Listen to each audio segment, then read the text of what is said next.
Okay, all right. Ladies and gentlemen, nobody's here yet. But today's gonna be a beautiful day. Well, I assume. So much preparation, so much resources, so much investment has gone to this day, so I assume it's gonna be a good day. This way, please. I don't know what's going on, but nobody has joined yet. Hello. It's fine. I like talking to myself anyway. Hey, how are we? Be safe. What are you doing in Manchester? Bro, I'm from Manchester. This is where I'm from. But you'll never catch me though, because I never really come out. I'm not near the town center, but when I do come out, I don't let people know I am out. But today is gonna be a huge day. I'm gonna be with Ben Habib. I'm literally going to see him right now, and I'm gonna vlog too. I'm gonna vlog the situation.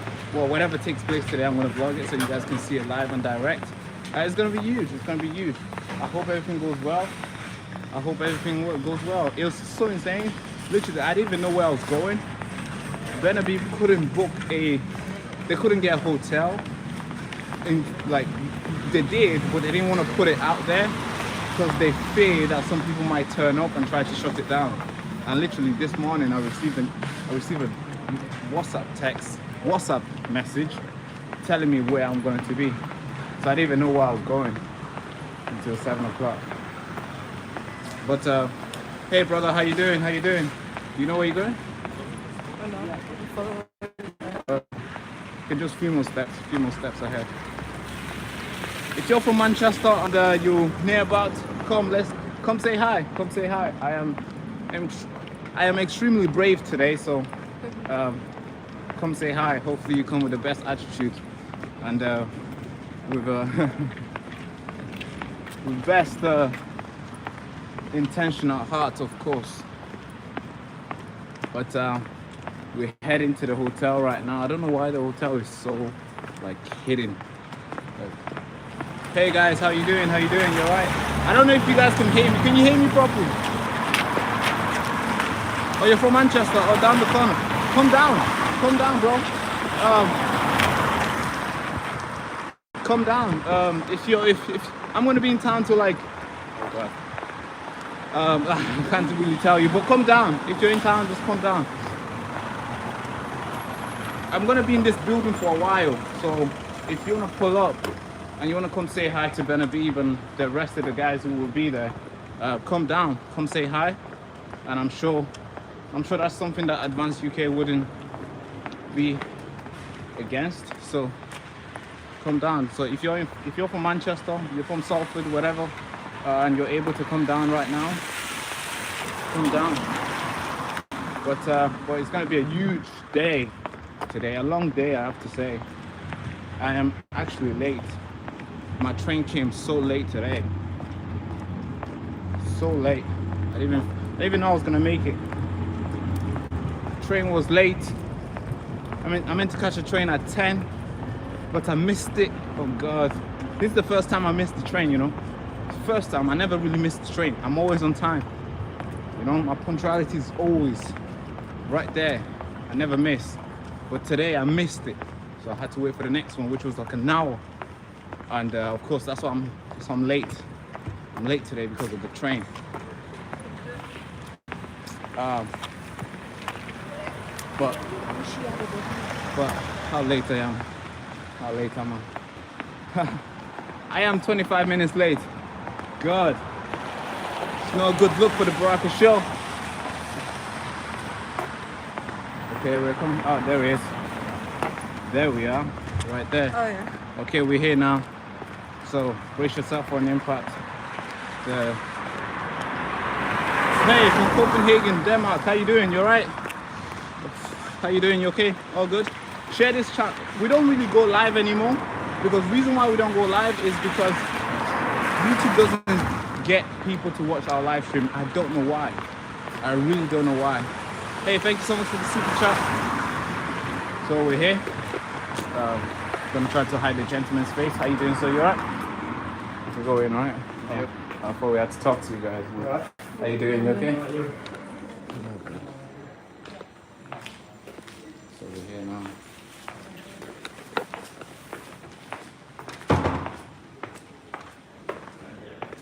Morning. Good morning. How you doing, boss? We have a conference here. Advanced? Advanced, yes. You just go straight on your left, go straight down, and take a right. Thank you so much. Okay. Hello guys, you okay? How you The doing? conference? Yes. Nice to meet you. Nice to meet you. Are you recording? No, we're live streaming. Oh, we're live Yeah. streaming. That's why I put it close to my chest because I didn't want to. Yeah, no worries. What I'll do is I'll just get that because we have to check it all. That's all. Oh, good. So this gentleman's live streaming. I just wanted to clear everything. Yeah, don't worry. I'll put it close to my chest. Yeah, I won't get your face in it. Yeah, no worries. I appreciate that. Alright.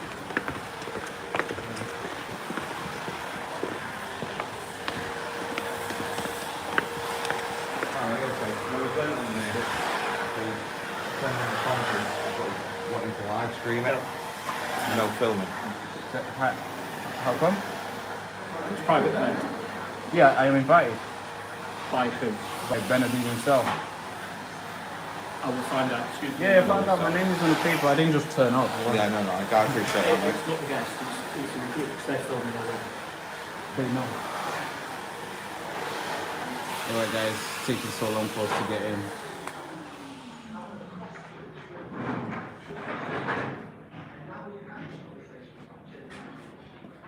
By the way, we're here in the UK.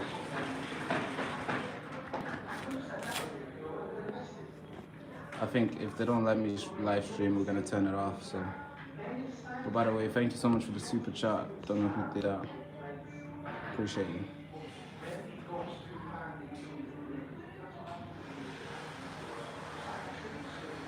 How cool was that? I was like Benedict himself. So.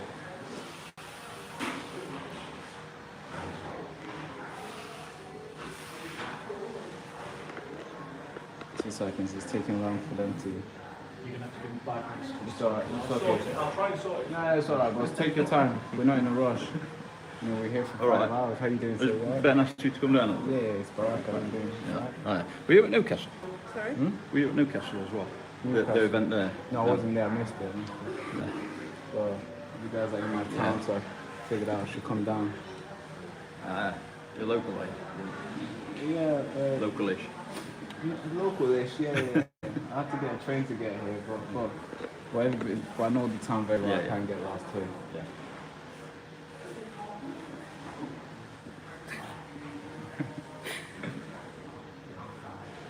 It's actually warm, to be fair.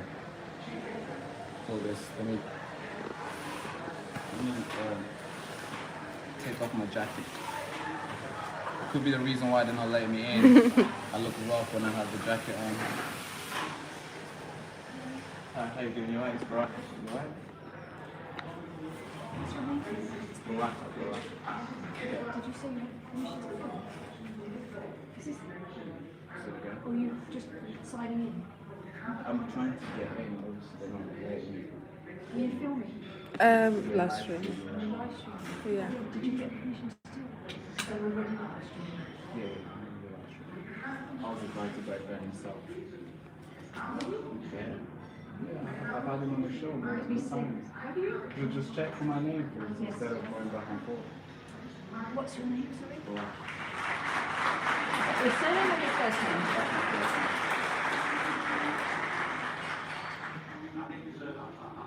Oh, there you are. That's right. Could have done that a long time, right? Okay. Yeah, so are we able to like stream over inside? That I don't know, because they're already live streaming. But have you got a YouTube channel then? Yeah. What's your name? Francoise. Well, go on, go ahead. Yeah. I mean, It's a.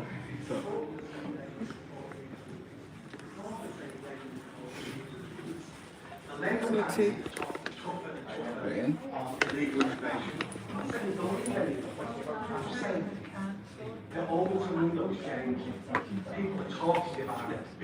Not because they wanted to, but because we pushed them in that direction.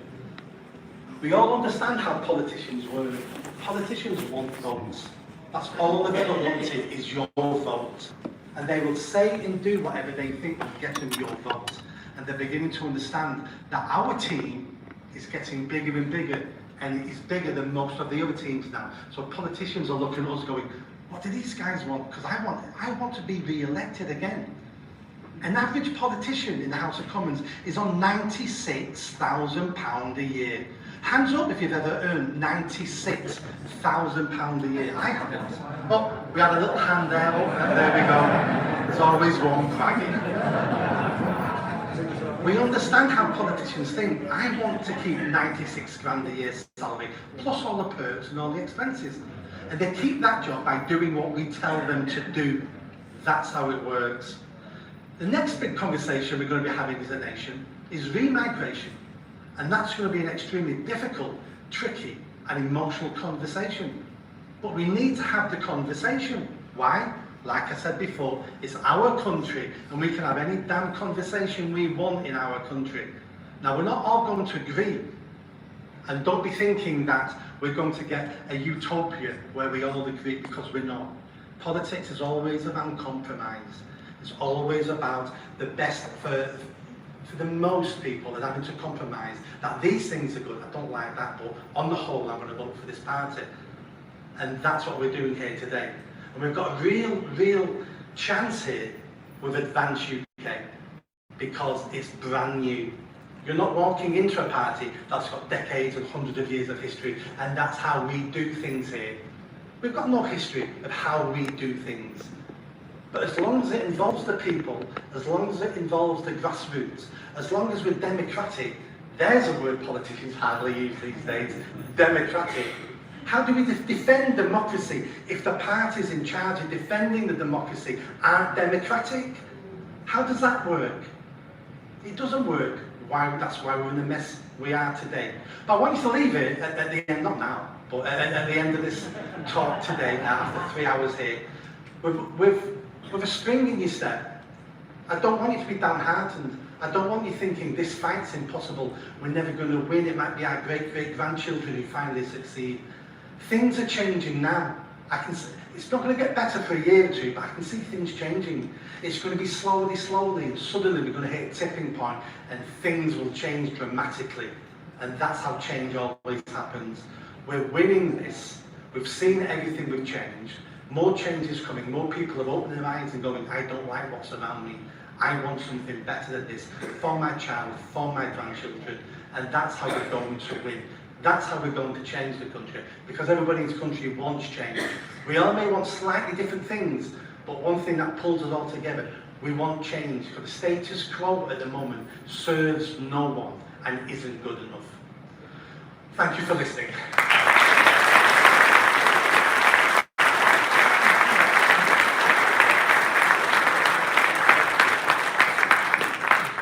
Next speaker is a lady you've seen usually covered in pink, dressed in pink, waving pink banners and sometimes painted in pink paint.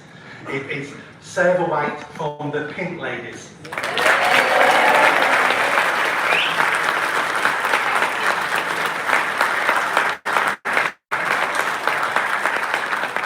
afternoon, everyone, and thank you for braving the weather to come here and listen to all of us speak. We was all told that we had 5 minutes the other day, and Howard said 5 minutes, that's not long enough. So Floss said, okay, you can have 8 to 10, and I said, I'm happy to do 3, so now Howard's got 12. So I'm going to keep mine relatively brief. But I'm sure some of you are aware of who I am. For those of you who aren't aware, I'm the woman that got arrested in Epping for unfurling the British flag.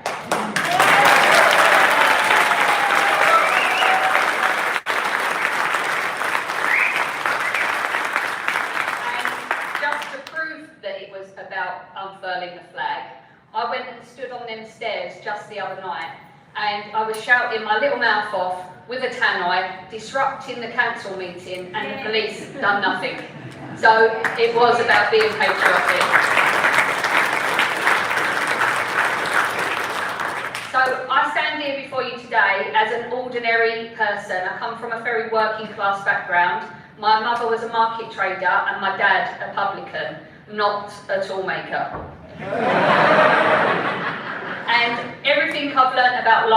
I've learnt from seeing my mum and dad working hard. Everything, all my morals, my convictions, that is what shaped me.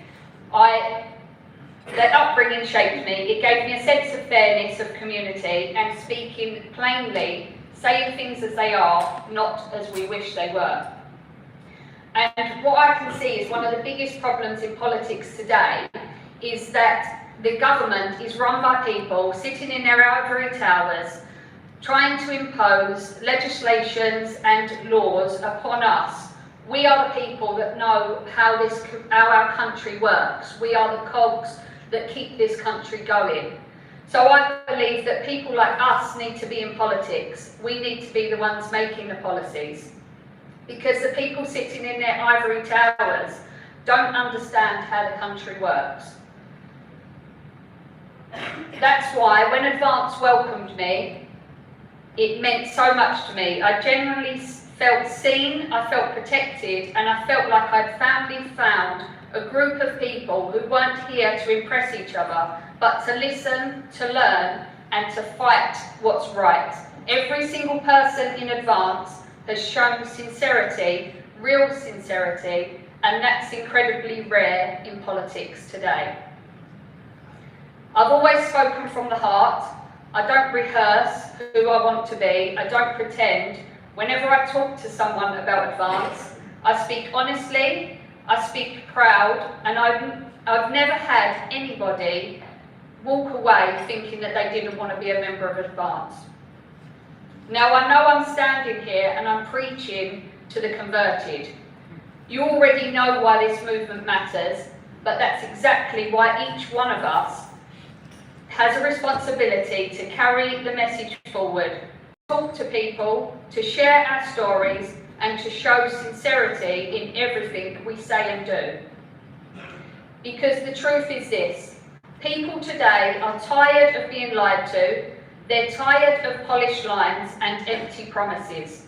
They're waiting for someone real, someone honest, someone who speaks with conviction. And when you speak from the heart, genuinely, passionately, people feel it. It cuts through the noise, it shines.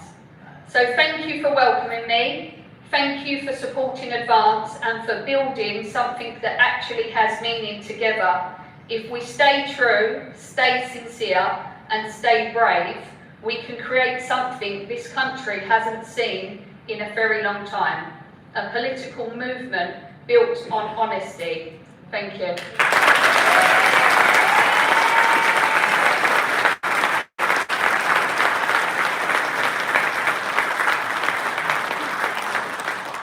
Thank you, Sarah. Fantastic words. And fantastic for Sarah. Sarah's a great example of what one person can do. Non-political, not involved in an organisation at the beginning, who woke up one day and went, no more. No more, not in my name, not in my town, not in my country. I'm going to stand up and I'm going to try to change things, and I may fail. There's nothing wrong in failing, it's about trying, because if you don't try, all you've done is you've passed over your little bit of responsibility to someone else to carry. And that's called cowardice. We all need to take responsibility for our country, otherwise it's not going to improve. We can't rely just on other people to take that fight. We all can do our bit. We all don't have to do it the same way, we've all got different lives, different skills, but not being involved in the fight isn't an option anymore. So well done, Sarah, thank you.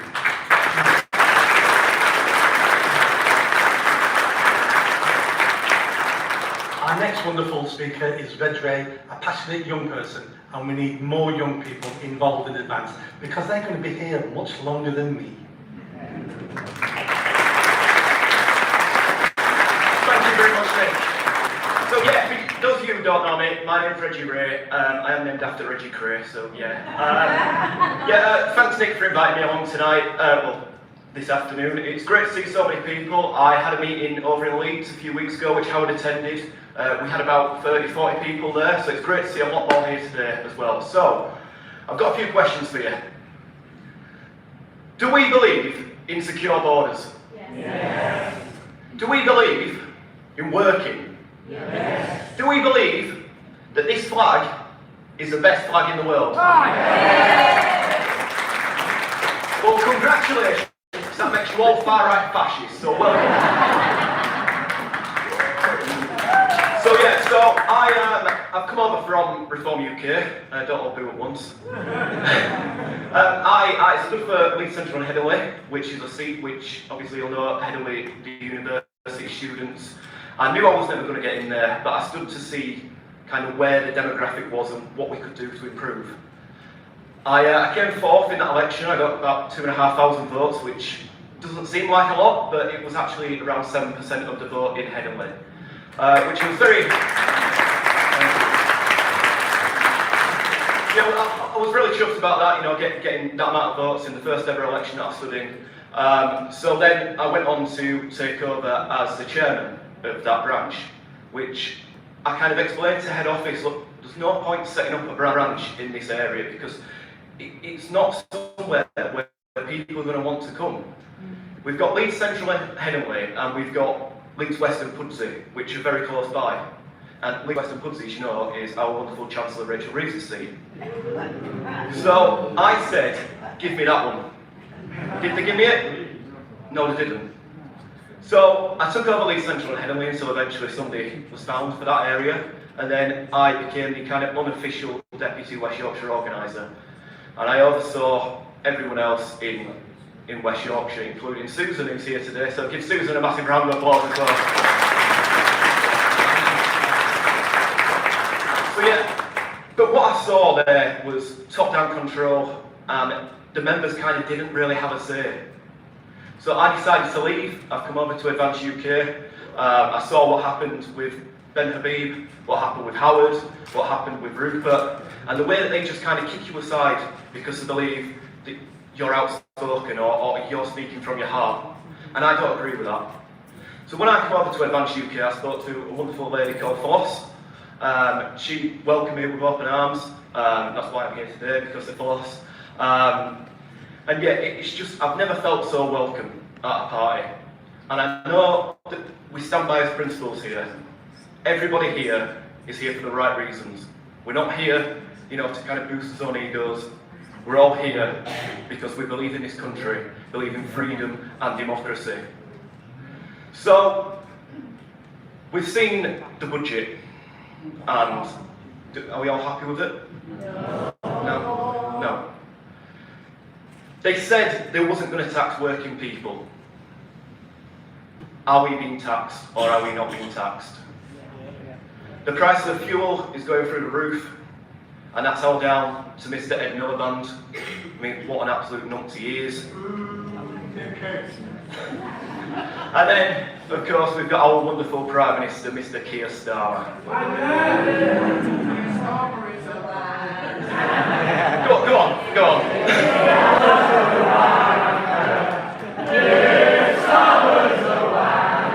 There we go. Christmas, get that to number one. Keir Starmer is an absolute, but yeah, then you've got the other parties now that are trying to kind of, you know, get in and you know, you've got the Conservative Party, which has had 15 years of failure. Then you've got Reform, who are basically now just ex-Tories. And then a new party that launched recently was your party. Anybody watch any of that? My God, it was like a bloody freak show, wasn't it? So that's why Advance UK is here. We're here to stand up for this country. We're here because we believe in what we're saying. We're here because we want this country to do well. Thank you very much, everyone. It's been great to see you all. And yeah, hopefully I see you all again soon. Thank you.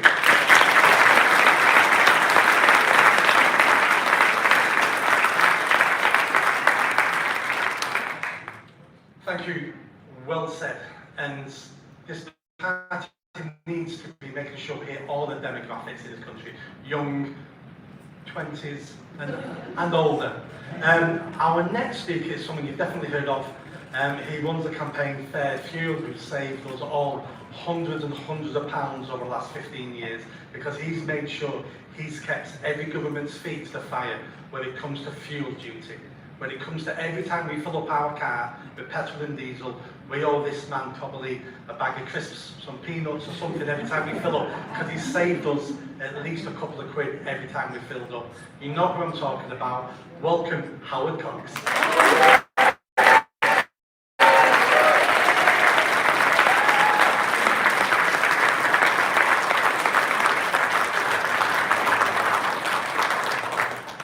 actually feel quite humble following Reg. I mean, he's a young man and he's got some common sense, and there's not much of that about at the moment. And following my hero, Sarah, you've got to understand, I've spent 4.5 hours in the car up from London today with her, and I think I think I got a word in edgeways once. So. But seriously, we've got some fantastic people in Advance, and we're not a dictatorship, are we? No. How many people in Reform that are dictators? 2 people. And those people, you can't say anything. And what I'm going to go on to talk a little bit about today is freedom of speech. One of the reasons why I'm here today and with Advance UK is simply one reason. And it's not just Ben Habib, he actually adds to it, is the fact we can say what we want. We don't get that in any other party. And what other party do we have at the moment in time that actually works on democracy? Ben has set up a thing called a college, which I'm proud to be a member of that college. And we create policy. But the most important thing about that is we hold the leadership to account. If Ben doesn't deliver, we get rid of him. He has no say in it. He goes. And I wish he was here to say that. Ben, you're okay at the moment anyway. But seriously, there's a lot of good people working on policy at the moment, working on energy and immigration at the moment, and a lot more is coming out over the next 6 months. You may have remembered, we've already alluded it to today, there was a budget last week, and old Rachel Thieves stood at that dispatch box, lying through her teeth. And that's what's the problem with that front bench. It's been built on lies. A manifesto that is actually written by Enid Blyton. And from my point of view, I have to say one thing. I can't be churlish about this, because when I won't bore you with too much of the details of my standing for London Mayor and standing down in Dover last year for Reform. But when the budget came up last year, the first Labour budget this is, I really expected fuel duty to go up. I had no hope. But I did my usual thing, which is campaigning, and the most important thing is getting grassroots supporters to write to their MP. And MPs got something like 2,000 emails each in the last 6 weeks to say don't put up fuel duty in front of that thing. They were scared of them, because believe it or not, even the Green can be a petrol head, because they have to deliver their nutcake and all the other things that come through, and that comes on a diesel lorry, doesn't it, and all those sorts of things. And that's what's wrong. And Ben has seen, and hopefully we will announce something about my relationship with Advance UK as Fairfield UK, because there are 37 million drivers in this country. And whether you drive an electric vehicle or not, you use the roads, and those roads are going to be paid for. And at the moment in time, the policies of Ed Miliband, cancelling, or basically you cannot buy a new diesel or petrol vehicle in 2030, and we're only 4 years away from that, means what the hell do we buy? Because how many people in this room drive a diesel? How many people drive a petrol? A hybrid? Electric vehicle? I remember talking to you before about this. There's nothing wrong. I love electric vehicles. Who's driven an electric vehicle?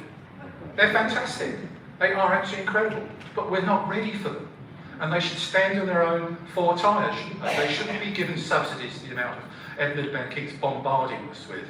I mean, we're in a situation where by the 2030 ban, and I spent something like £50,000 on the economic analysis, independent economic analysis, that 2030 ban will cost 5 times the benefits. 5 times the benefit. We're looking at something like, the benefits are about 80 billion, and it's going to cost something like 400 billion to actually implement it. So what, anyone in their right mind politically is going to vote for that? Labour, Lib Dems, Greens, some of the independents, because they simply believe drivers, you guys, how many drove here today, by the way? Yeah, well, you were driven. Fair enough. But when you actually analyse this situation with cars, we are seen purely as cash cows. And it's going to get worse. It's not going to get better. I never expected us to get 2 freezes in fuel duty, but it's down to hard campaigning and grassroots support. And that's where Advance UK is going to be better than any other party, because we will listen to the grassroots and work with people.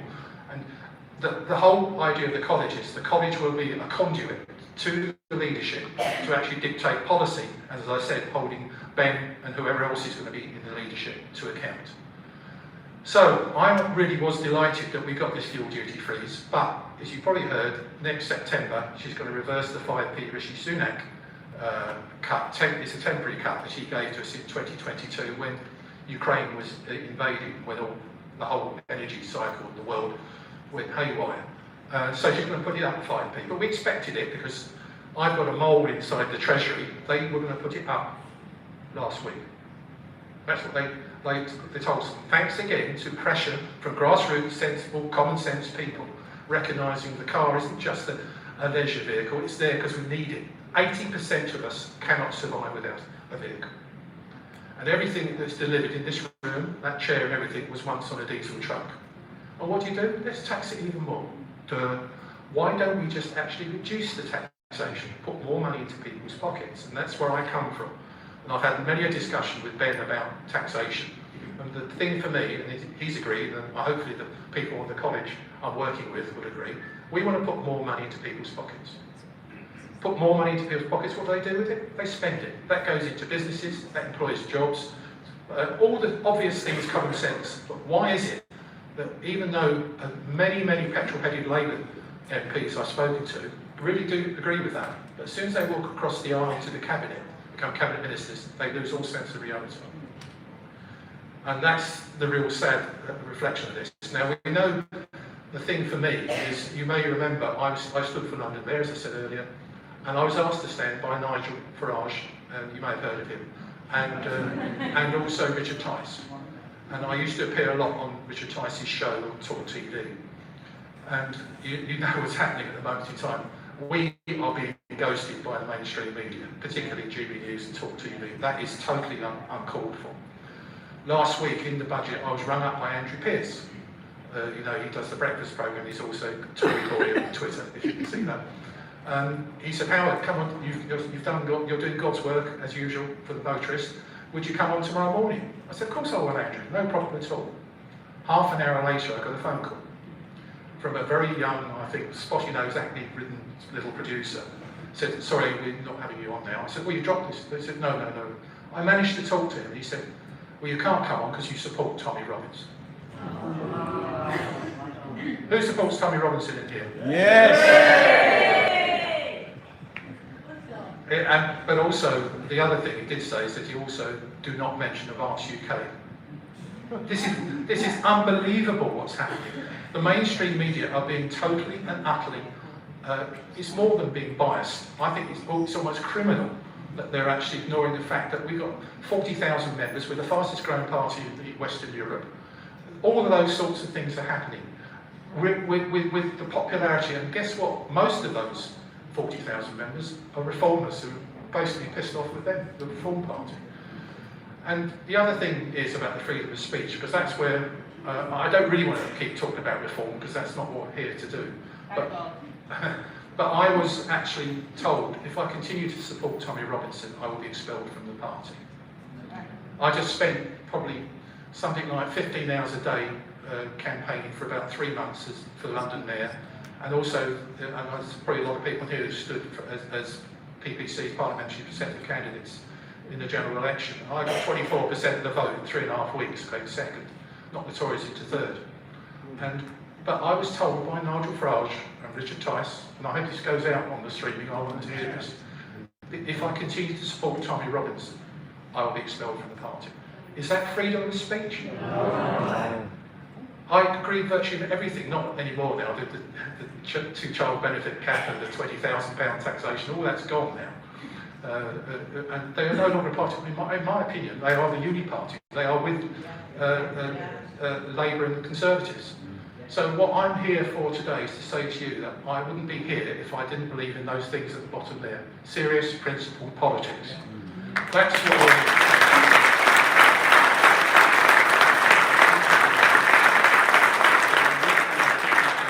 And I'm so looking forward. There's an empty seat there. It says Ben. reserved, and he always avoids my speeches. I think it's deliberate. But please, if you've got any doubts about what we're doing with this party, you heard Nick say it, you've heard Sarah, you've heard Reg say it, you're going to hear it from others today. This is a genuine, honest, principled party, and we will make this work. And I'm dedicated, even at my tender years, I'm only 21, but I'm dedicated to making this work, and I really am looking forward to working with you. All right, with you. There's no dictating to you, telling you what to do. It's working with you. And if you don't like what I do, tell me, and I can answer back with the right to reply. Thank you very much indeed.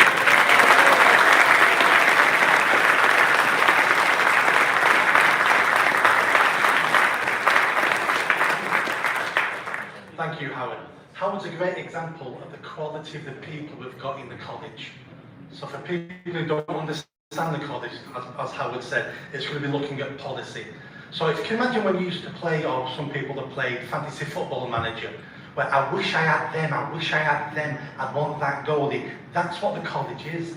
The college is all these people who may not be politicians, but experts in fields, I've got experience, I've got knowledge, I've got contacts. We're pulling them all together into a college, into a group, and saying, we're going to start developing policies, linking it in with other people, linking it in with other organisations to get the policies the country needs. Not to get the policies that individuals like, or the leadership like, or anybody else like, but what's good for the country. So that's the sort of quality we've got coming now into the college, which is absolutely amazing. We're going to take, in a minute, we're going to take a break. There's tea, coffee, refreshments and biscuits and things outside. But before we do that, if you live in Greater Manchester, we're trying to set up a Greater Manchester Advanced Network, and hopefully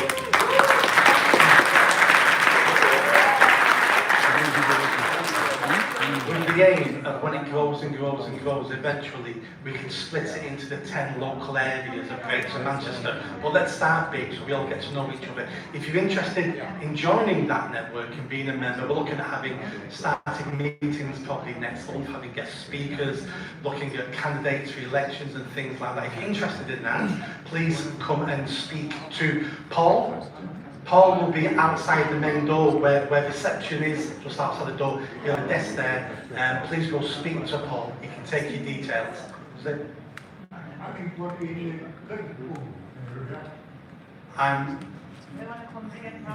I would leave that for another conference. I've got no idea what's going on in Liverpool. But if you come and speak to me afterwards, I can find that information out for you. Not a problem. So enjoy the break. I think we're going to be back again at 2:30. So refreshments, toilet break, have a cigarette, and enjoy yourself. Thank you.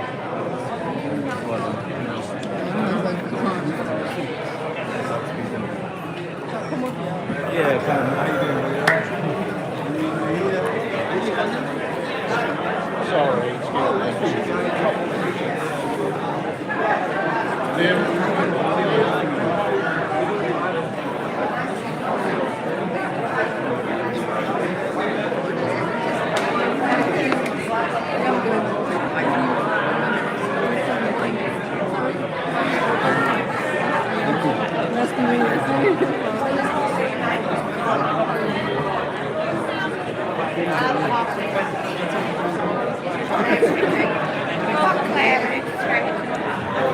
Yep.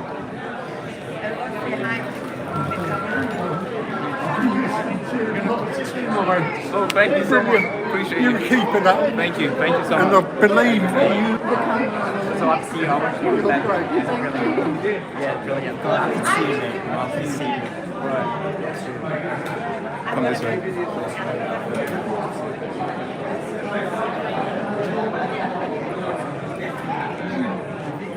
So now that we're... If I was to move this jacket here, are you absolutely fine on guard? That's absolutely fine. There's nothing inside. So if you're good, you're good. Hopefully nobody takes it. No, I'm fine. Thank you so much.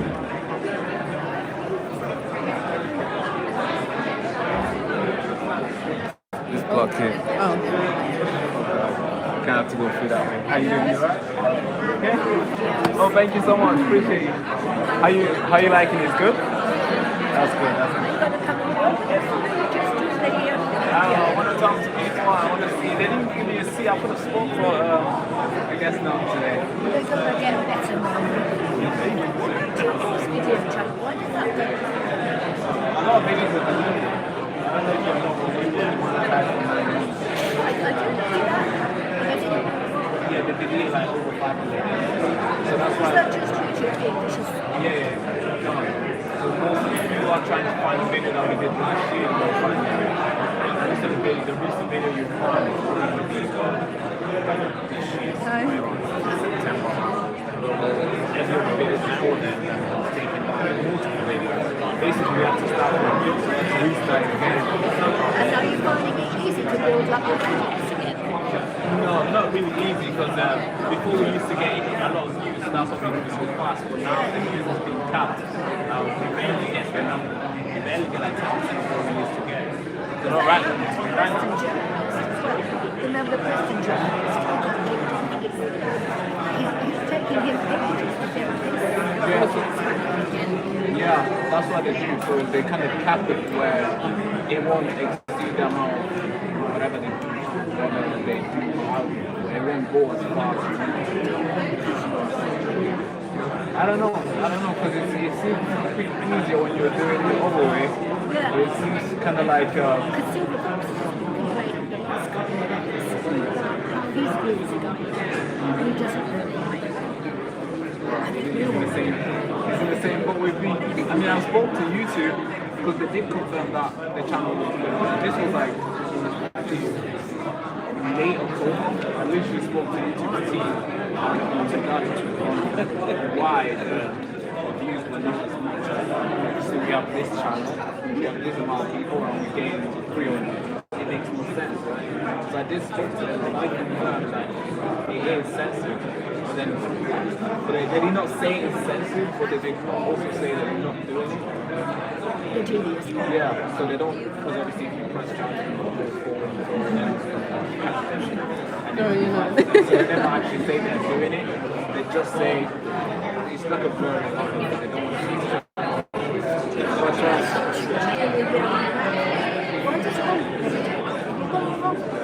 No, because that's the difference. A lot of people are saying wrong for hate. The reason why YouTube is like one of the second biggest platform in the world. Rumble has less than 100 million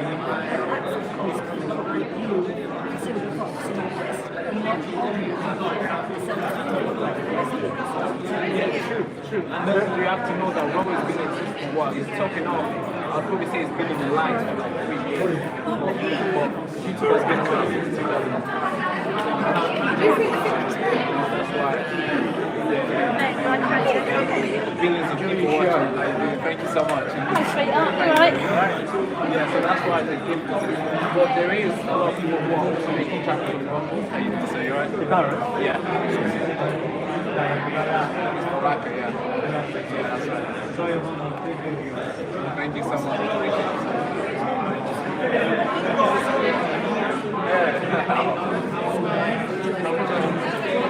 Well, I need to speak to Ben again. We've had a conversation. Well, we had a small conversation.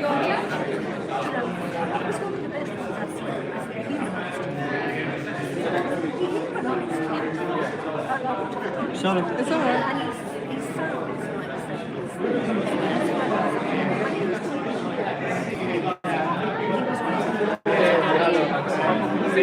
That's why I wanted to make it so when the viewers watch it, they kind of get to feel it's the emotional side. That's what we spoke more about when we grew up. I didn't know about it tonight. I didn't know about all those stories and kind of get to who it is and how it is today. And I think a lot of people are certainly saying, hey, that we got to know it's more than just politics. And that was most people are now for the political side. We were doing this, we're doing this, but nobody has asked them, hey, Sometimes these videos come on, I think they're going to be on the same level. yeah. And then I watched it on YouTube and again, I don't understand. Yeah, you're right. This is important.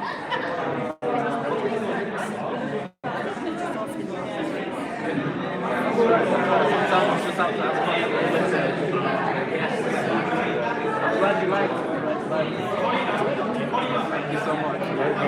I'm good, thank you. Yeah, hopefully we're gonna get something. I'm here with Baraka.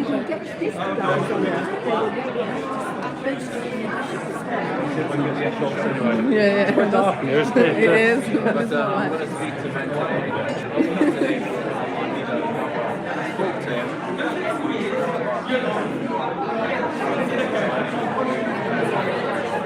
But when I told him I want to speak to him again, because I've never put my allegiance to any party. I want to be able to scrutinize every party to the point where they want to block me. But get back. Plus, how you doing? You alright? Good to see you. I had a problem getting in. Did you? Well, I messaged them and I said anyone that said hello. Hi. Hi, how are you? What's your name? I'm Rahima. Nice to meet Hello, you. Rahima. Good to see you. Good to see you too. They didn't think, well, they didn't let me in because I was filming. They said it's private. Instead of them looking at the paper and finding that my name is on it, they instantly said, oh, let me go ask somebody to come in. But then they blocked somebody, then they checked the paper and they were like, oh. So that was okay. Oh, well, that's okay. But it's been lovely talking to you. And, where are you from? Are you from Manchester? Manchester? I guess you're married. I go everywhere. All the tourist things and all the rest of it. I only don't go if we go down to Southampton because that's the thing to get.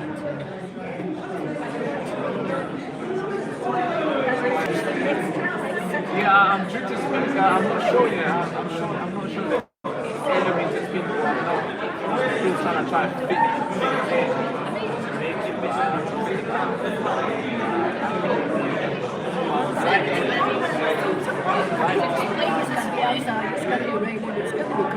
It's December, right? I mean, what else do you expect? I mean, even in June.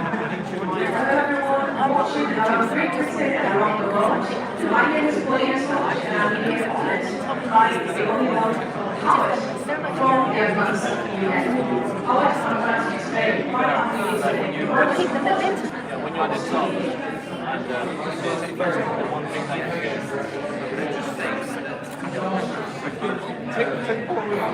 Yeah. I can remember very early on. Actually, I did watch YouTube. I thought you found it very well, actually. Thank you so much. Yes, I did. Yeah, You did? I did. My name's David, by the way. David, nice to meet you, Baraka. Yeah, very nice to meet you too. Thank you so much for supporting the show. Appreciate it. Well, it was good to see. I mean, you probably hear this a lot, right? So rather than going over old ground. No, it's alright, because every single person has their own story. I just said I spoke to my mother here, and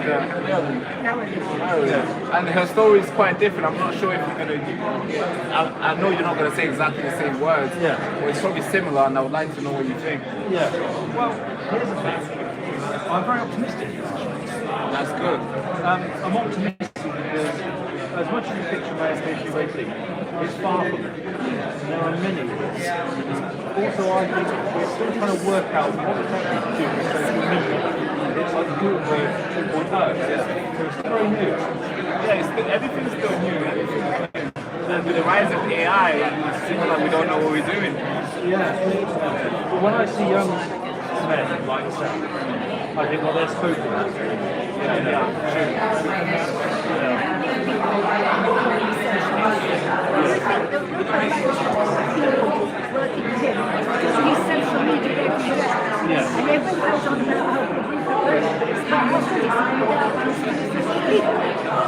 Absolutely, yes. And to think it is incredibly powerful tonight, it's incredibly powerful. Often we're very arrogant in that we think, well, I'm not comfortable and I'm not influenced and I've got my own mind, when actually it's very pervasive. And often it's the slow drip, you know. Anyway, keep on the good fight, sir. Thank you so much, David. Nice to meet you. Thank you. We'll talk to you. Let me get a microphone out. Are we still live? Yeah. Guys, so what do you guys think? It's going very well. It looks pretty cool. They got a huge Christmas tree behind. I mean, you're gonna love it, man. It's really nice. Really nice. Sorry. Let's get the logo. 2 seconds. Just hold this.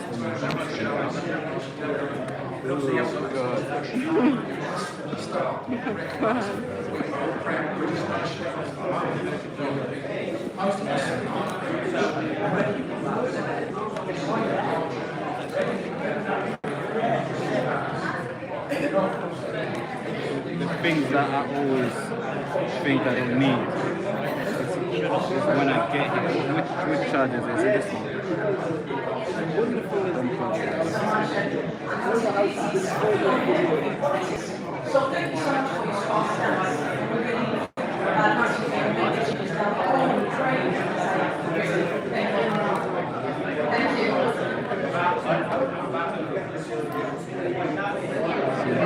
There's a lot of things I should have brought with me. I did not.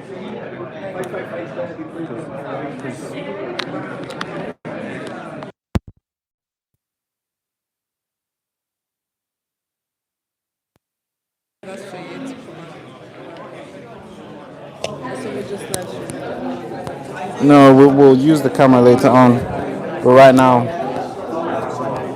let's live stream. You can just hold this now. All right, cool. So, can they hear me? Is it good? Let me check on my phone.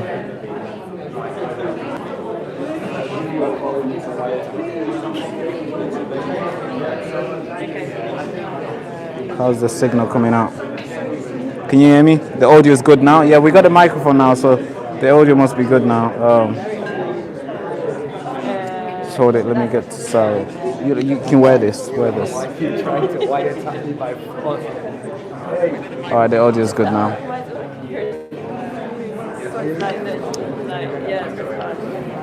Wait. Yeah, honestly.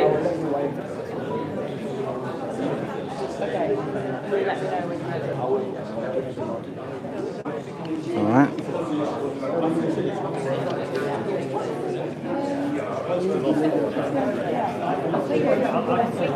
How you doing? We finally figured it out, right? Yeah, we finally figured out. I just couldn't let you in. It was No, personal. No, it's I've okay. got a job to do. Yeah. What I said in the future, we're going to get wristbands and we'll send them out to you so you can just come straight up to the bar. Yeah, it'll be easier then. Straight in. Yeah, it'll be easier then. So that's how we'll work it next time. Yeah, for so sure. I appreciate No, that. but great work. Will But you great take work. a couple of questions on the hot mic with Paulina? Oh yeah, let's go. I'll be walking backwards. That's Paulina. Okay, I'm filming you as you walk by the crowd. Okay, sure. So I'll go out. Hello, Ben. So How we you need doing? to be. How are you? Nice to meet you. Meet you again. Yeah. Finally in All person. right, interviewer. That's right. How you doing today? You ready? Good, yeah. Are you ready See for the you. grand Thank entry you you're for gonna coming. make? I don't know. We're not going to have any fireworks on it. No firework. No, that's good. That's good. This is your second one, right? Is this the second event that you've done? It's the third event for Advance UK. We had one in Billericay, then we had our launch, and then Yeah. So obviously, just for the guys, I won't keep you for too long. No, for no, sure. So, how do you think it's going on so far? Well, I've just arrived. I've spoken to some of my colleagues who've spoken already, Howard and Sarah, and I think Nick has spoken as well. Oh, yeah. They said it was good. You've been here, presumably. Yeah. I've heard those guys speak. What did you and, think? I think it's pretty well. They were received by the public really well, and they made good comments, and I think it resonated with a lot of people. But obviously, you know that a lot of people here are here because they've been converted. They're here because they like the party already. Yeah, it's that's a private quite event. an interesting thing, isn't it? So everybody's gonna say yes. You know what I mean? But it's a positive decision joining this party. It's not a fallback. Does that make sense? It's not like I've eliminated the Tories, I've eliminated Labour, so I'm going to join Advance. Yeah. You join Advance because you want to be in Advance. I like. Is that where the name came from? Advance? No, well, but we are advancing. For sure, you are advancing because I see people adding extra chairs at the end. So Yeah, you are that's good, advancing. isn't it? Now, Yeah. for the, I don't know if we're gonna have this time again. So I might as well just do an interview with you here again. Yeah, do it. So a lot of people, especially on our podcast, when you look at the comments, a lot of people are saying, "Oh, Ben, give over, man. I'm sick of you calling Nigel this. I'm sick of you always constantly But attacking if people Nigel." keep asking me about Nigel, I'm not going to say nice things. You know, if you ask me about the reason I left Reform is in significant part because of Farage. So if people insist on asking me about Farage, they will get a truthful answer. Yeah. So to the point where a lot of comments are like, "You're becoming this Advanced UK is becoming like a grievance party type." What would you say to those people? I'd say absolutely not. We're the true party of the people. We're the party that actually cares about this country, which will stand on principle, which won't bend, won't take the knee to policies and ideologies in order to get into office. We will paint our vision of what we think needs to be done for the United Kingdom, and we will try and win that argument with the British people. I don't think Reform's the answer. If I thought it was, I'd be in Reform. That's right. And you told me as well, you wish the only way Reform can put you out of business is to be like us. So be like us. And is that where you still stand today, no matter how successful this event goes? I don't care how. The only thing I care about is the success of the country. That's right. That's the only thing I care about. And if another force emerges, which well, another force is emerging. I'm not sure if you're aware. I spoke to you about this. I spoke to one of your colleague member, college member, and that was Paul Forbes, and he spoke about this new force, which is the Great Yarmouth Party. Yeah. And he mentioned that the individual who's running this, which is Rupert Lowe, that person, the reason why he's not joining Advanced UK is because that person is arrogant and is running with ego. Paul said that. Yeah, I'm very surprised Paul said that. Well, it was a fierce debate. We were going back and forth on that podcast. What were you saying then? Because you hoped that Rupert Lowe would join you. I set Rupert up Lowe the has just become a competition now. Well, Great Yarmouth First is not a competition for Advance. Great Yarmouth First only has an aspiration to stand candidates in Great Yarmouth. It is for Great Yarmouth. It's not going to go outside that constituency. Advance is a national party, and we will be standing across Great Britain, and in due course we're going to get registered for Northern Ireland too. Because you mentioned to me that you hope that Rupert Lowe would join you guys. Not join. No, let me be clear. I set up the party in discussion with Rupert Lowe, in agreement with him that he would lead the party. Yeah. But during the setup period, he was dealing with other issues. Yeah, we've seen all that fighting with Reform. Yeah, and then when his head came up from underwater, he decided that he didn't want to be part of a new political party. That he wanted to do his thing, to do that national movement, you know, to restore Britain. Yeah, but Restore Britain was more like a movement where we do this, like a United Movement type of thing that Tommy Robinson's doing, and try to prioritize the grooming gang and all these things. But that kind of gave you hope that he might turn into Advance as well. But I mean, I'm not travelling in hope for any single individual to join Advance. Right. I'm travelling in hope to convert the British people to supporting Advance. And I will do whatever I can in that pursuit. If Rupert wishes to join, I would love him to join, obviously, but that's a question you need to put to him, not to me. Yeah, for sure. Once I get a chance, I'll definitely grill him on that, because I was hoping he would join. Yeah. But obviously now that he's launched a party. No, but it's not a party. Great Yarmouth First is just for Great Yarmouth. Yeah, but you can't become Prime Minister by running for Great Yarmouth First. I understand that it's just Great Yarmouth stuff, but hey, the idea came from because obviously he was getting the support that he's getting, and obviously he launched the party. What goes to say that he might not just extend it and be like, hey, we're gonna just compete as well? Well, you're gonna have a national party called Great Yarmouth First. You might as well. I don't think so. You might. But I don't want to agree with you for too long, but I hope we can get, because obviously before the people come in, I'm not sure if you want to talk to other people, but I'd like to talk to you again for just when it ends, of course. thank you so much, sir. Have you taught? Appreciate you. Yeah, good. Yeah. Thank you. Yeah, good to see Let me you. just grab that. How you doing, Sarah? Yeah, you I'm alright? good. How are you? First I've time seen meeting? loads of your stuff. Come here. Come. You're all right. You're all right. Really How you good. doing? You alright? Yeah, I'm good. Yeah. Let's just clip that here. You said I'm next, but I don't Yeah, I think think so. someone else has jumped in. That's good. How you doing? You alright? Yeah, I'm good. How are you? Yeah, I've seen you everywhere. I've seen you everywhere. It was because in Whitechapel, the Labour government or the people in local council, which is run by Labour in that area, Right. they wanted to deem the Pink Ladies as a far-right racist movement. Yeah, which is kind of crazy. Right? So they wanted to ban us, basically. And at the end of the They're day, still trying. they asked it. Well, I think it did get passed there. But the reason for me spraying myself pink and walking through in my underwear, and I know it rattled a few heads, and but it I got didn't know how people, to think about it. It got people talking. But the reason I've done that was because at the end of the day, then people are trying to silence women. They come from a culture that tries to silence women, and if they're trying to impose that in our very own country, then what would have been the ramifications? Because if they was able to deem us as a far right racist movement and then have us shut down, then basically you're silencing women. What is the domino effect to that? Would it be that then women get silenced up and down the country? Yeah. Would it be that then we go back in time where women aren't looked at and put as a priority? Yeah, second-class citizens. So it was about that. It was about then I wouldn't have had my freedom of choice to walk about how I wanted to, because So you went ultimately to the extreme to show went them to the that you have the extreme, right. yeah. So it wasn't that I wanted to be an exhibitionist walking about in my underwear, spray pink. I put myself at risk there because it's in Whitechapel. yeah. It's in a very large demographic, say, Muslim community.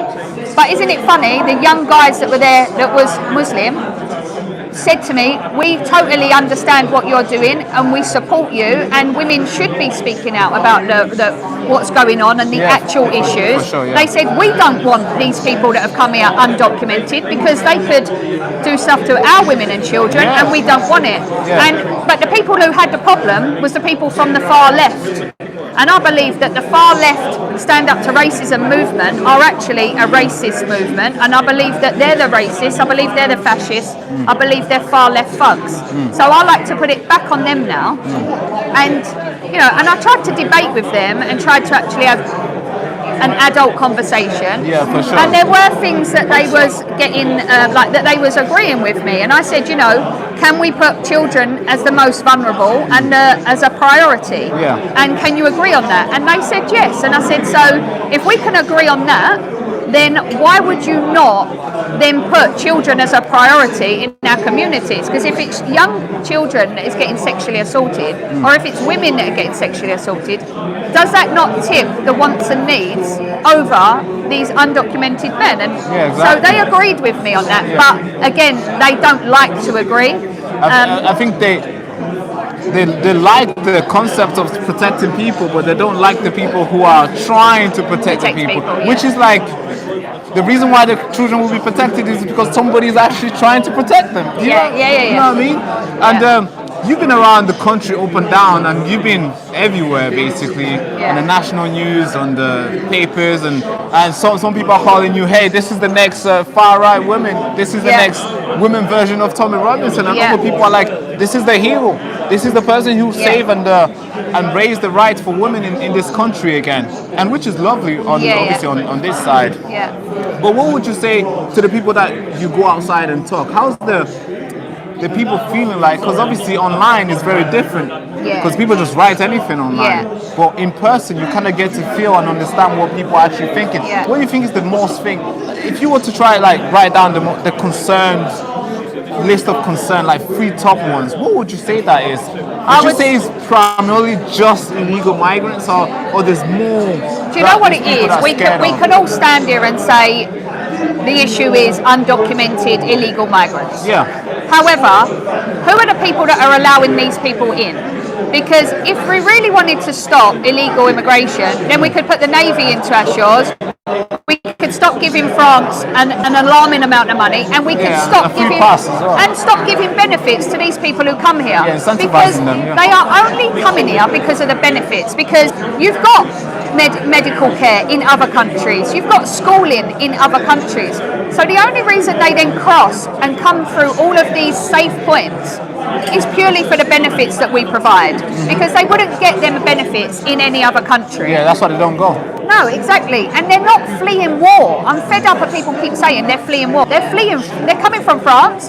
France is not at war. France is happy for them to come over here because they don't want the issue either. Right. But the problem is our government. The government are the root cause, they're the problem. Yeah. Because they're the ones that should be stopping what's going on. Yeah. They're the ones that should be putting women and children's safety as a paramount. Yeah. And we know it's not just women and children, because we have also seen men being attacked. You know, if you look at the sexual assaults on men, have gone up something like an alarming rate. Young boys are being sexually assaulted almost. I mean, not many people highlight this, but when you see the numbers, when you see the suicide rate, usually tend to be young boys, men, and of course, obviously, there's a huge problem that women go through. Yeah. But I think all these problems are meant to be solved by the people who elect, and it happens to be that they don't really care. They don't care. And that's why we have the rise of you and the Benabib and other people. Yeah, and they really, really don't care, because if they did, it's quite simple. Me and you could sort this country out in a matter of weeks. It's not that difficult. Days, I think. Yeah. I don't know if you know about this guy who's called, Danny Tomo. Yes. He's been around. Yeah. And somehow he's been stopping every single bus that he stops. Yeah. That's hundreds of people not coming in. Yeah. And he's just one guy It's doing not it. that difficult. It looks like it's not that difficult, because if one guy can drive there and stop over 100 people from coming, I mean, we just need maybe 1 million pounds can easily stop it for like a year. Easily can stop it. But like I say, the government could stop the benefits. They could put the Navy into our shores. You know, be like other countries. Don't put up with it. Australia didn't. But also, it's not just the ones coming on boats. It's the people that come here on a work visa and then don't work and then overstay their welcome, and that then legal immigration turns into illegal immigration. Yeah, because they're here illegally. Yeah, and it's got to stop. So I just want to see the people of this country who deserve to be here put as a priority. Our government, they don't care. They're giving. We see where we said about the benefits going to families on benefits, but the people who work on a low wage, they're the ones that are suffering. They're the ones that are being persecuted. So it's like they're just attacking the working class, the low earning wage people. But that's the problem, though, because if you attack more working class, the people who are the ones putting the money in the piggy bank, I mean, if you attack them and they choose to not put money into that piggy bank, then you've got nothing else to provide for everybody. And I'm saying to everybody, stop paying your council tax, because at the end of the day, that is what we need to do. If we hit the government, if we hit the government where it hurts, it's not about withholding, it's not about stopping paying it, it's withholding it. If you withhold your council tax and you say, look, I'm just withholding it until I can see you put us as a priority, because at the end of the day, we've signed an agreement and they're not upholding their side of that agreement. That's right. If I'm paying to be protected. I'm paying to live in a safe community. That's the whole point, we pay taxes, and at the moment, I'm not being put as a priority. Neither is anybody else. So at the moment, I'm withholding my council tax. Is that what you're doing right now? Yes, I've been doing it for nearly 5 months soon. Really? Yes, and I'm urging everybody to do the same. So what sort of problem can you get into doing that? Well, you could get sent to prison, potentially. However... Are you telling me that hundreds of people will be like, yeah, let's go to prison? But hey, no jury trial at least, right? No jury trial. Yeah, we have no more wasting time. It's about wording it correctly. Right. If you word it correctly, there's stuff online where it's saying, you know, I'm not saying I'm not going to pay it, I'm withholding it. So put that money to one side and you keep it safe and you don't spend it, and you make sure that when our local councils put us as a priority and you can see change, then we will put it in there. That's right. And I've seen, obviously I'm in support of what you're doing. From the moment we seen you getting arrested, I mean, that day was insane. The fact that they dragged you around, I don't know, that was brutal. That's kind of crazy that they did that for not really good reason. The fact that it was just a flag as well, it just makes it even worse. Yes. Now, a lot of people are saying, back then, you were called Reform Sarah. Yes. Now I'm advanced. Now you are advanced Sarah. A lot of people are saying you're just jumping around to whatever new policy, new Yeah, of course. And listen, opportunity that comes. they're right to say that, because I would say the same people that are going from conservative to reform. However, reform was a very newish party. Right. I joined reform because I wanted change in this country. And I believed that at the time they was the party. I didn't necessarily believe that they was the right party. However, they was the party that all I could see was that we had to vote for. But over time, since getting as a candidate, which was in January, what happened was I slowly started to see that there wasn't a democracy, there wasn't freedom of speech. I was told on various occasions, delete your post of Tommy Robinson or you're going to be dropped from the party. So that to me isn't democracy. Yes. Right? So I started to think, hold on, I don't agree with this. Then I see what happened to Ben Habib and what happened to Rupert Lowe. And I've decided I can't be part of this party anymore. Then I got arrested. So when I got arrested, one person from Reform got in touch and tried to protect me. They could have welcomed, like, you know. So there was not any sort of like, what do you need, Sarah? What can we do? Let's get you out. Nothing at so all. Nobody even. Yeah. Even though it reached millions of views. Yeah. Hundreds of people were talking about it. But all right. So they didn't have your back then. Yeah, they didn't have my back at all. So at that point, I'd already decided to leave anyway. And then Tommy Robinson did get in touch, and he asked me to speak at his rally on the 13th, which I've seen, which was amazing. And I thank him from the bottom of my heart, because that was such an incredible day. But then after that, I spoke to Ben, and it was just right for me to go to a party that I wholeheartedly believe in. You can't stay in a party that you don't believe in. Yes. And that's what I've done, and that's why I went to Advance, because I went to a conference at the NEC for reform, and in that party, sorry, shall we move over there? Yeah, he's too passionate, which I like. Very passionate. Yeah, and then what happened was I went to the NEC and I listened to Nigel speaking, and I listened for 5 minutes, and he said, now we have got everybody into the party, but what we need is people who have spent their lives in politics. Well, sorry, that means you're bringing over all the Conservatives, your friends, to keep their pockets lined. I don't agree with that. And he said, you know, they know how politics work. Well, they don't, because they've ruined the country for the last 14 years. So as far as I'm concerned, the major flaw in politics is you do not have anybody in politics who actually knows what it's like to be on ground level. They don't know how the cogs of this society turn. I agree. Someone like myself and many of the other members of Advance know what it's like to struggle, know what it's like to put your children into state schools, know what it's like to use the NHS. That's right. People in Parliament sit in their ivory towers and they have no idea of what's really going on. So when he said that, I was like, I'm done. I'm 100% I'm gone. It's kind of a problem, right? Because when there's like people who've been around in politics, they know how it works. They're just helping each other out, and they're just looking out for each other. What they know, sorry to interrupt you. It's all right, go on. What they know is how to line their pockets for money. They don't know how to run a country. They don't run this country like a business. This country needs to be run like a business. You need to put its citizens as a priority. They're paying for this country to run. So you need to have a national health service that works. It can't be. The National Health Service is now an international health service. Yeah, which to some extent I agree, because obviously those guys come and they pay for it. But when you're just allowing everybody to come to the point where it puts the people in the country behind, because some guy from India came to get his teeth checked. Now a British kid has to wait for him. That's kind of a problem then. And I do agree that the government should be run by like a company, but a private company. Because then we can actually 100%. prioritize the growth of it. Because when it's run by like a non-profit or anything, same thing will still happen. Now, you just joined Advance UK, obviously not just. What would you like to see after today? Because obviously hundreds of people are here, tens of people are here.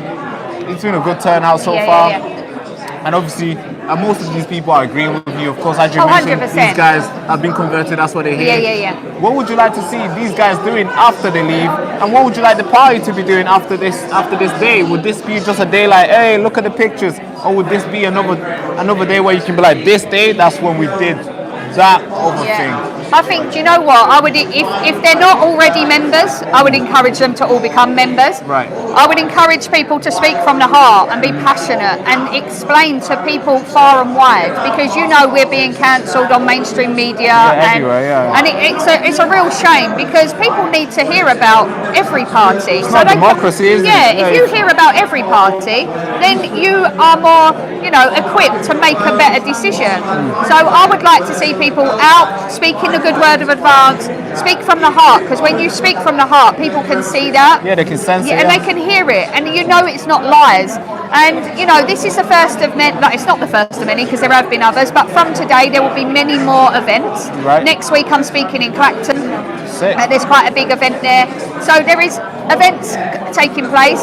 I'm encouraging everybody to become a member, because then you know what's going on within the party. Right. And just get out, and whether it's delivering leaflets when the time comes, knocking on doors, speaking to people, setting up events like this, because that's how we're going to get heard. That's right. I do agree. What about the party then itself? What would you like to see from here onwards? Because you guys are, I know, you guys, you're not getting the words out there in terms of mainstream media speaking about you guys, but we all know why that is. Yeah. But what would you like to see that advance do? Obviously, the people that will do their thing, but the party also has to do its thing. What would you like the party to do after this? I'd like to see the party with some sort of news channel, something like that. That's a good idea. Yeah, because but actually be a non-biased news channel, not like the others. So you actually get people on from Reform, Labour, Lib Dem, Conservatives, because then people get to see what everyone is about, and it shouldn't be that, because it's not a democracy. When you look at GB News and Talk TV, yeah, we all know which party to speak for. Yeah. So and that's not fair. That's the problem, because mainstream media should be neutral as they should be as heck.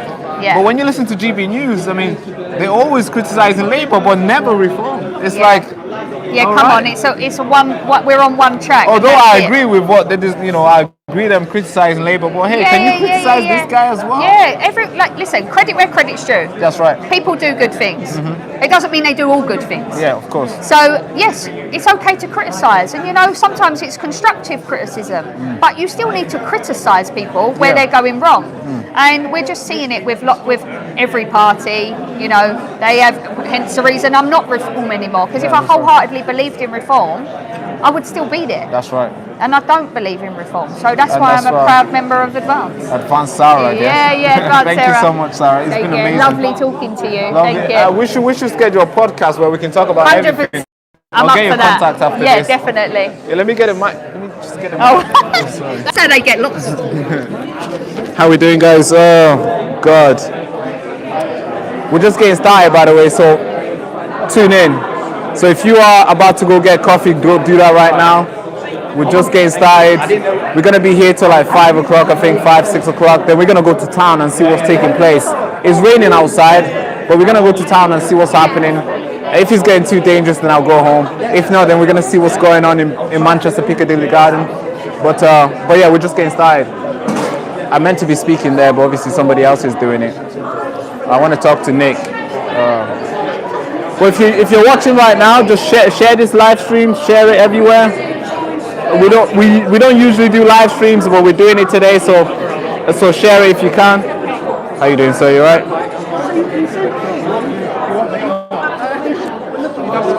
Sorry? Oh yeah, come. Yeah, no, I thought you were walking past. Come. I understand you're speaking to people, so I might as well. It's alright now, because I saw you walking past. So let's clip this somewhere. One of those. Yeah, one of those. Yes, that's right. Yep. Yeah, of course.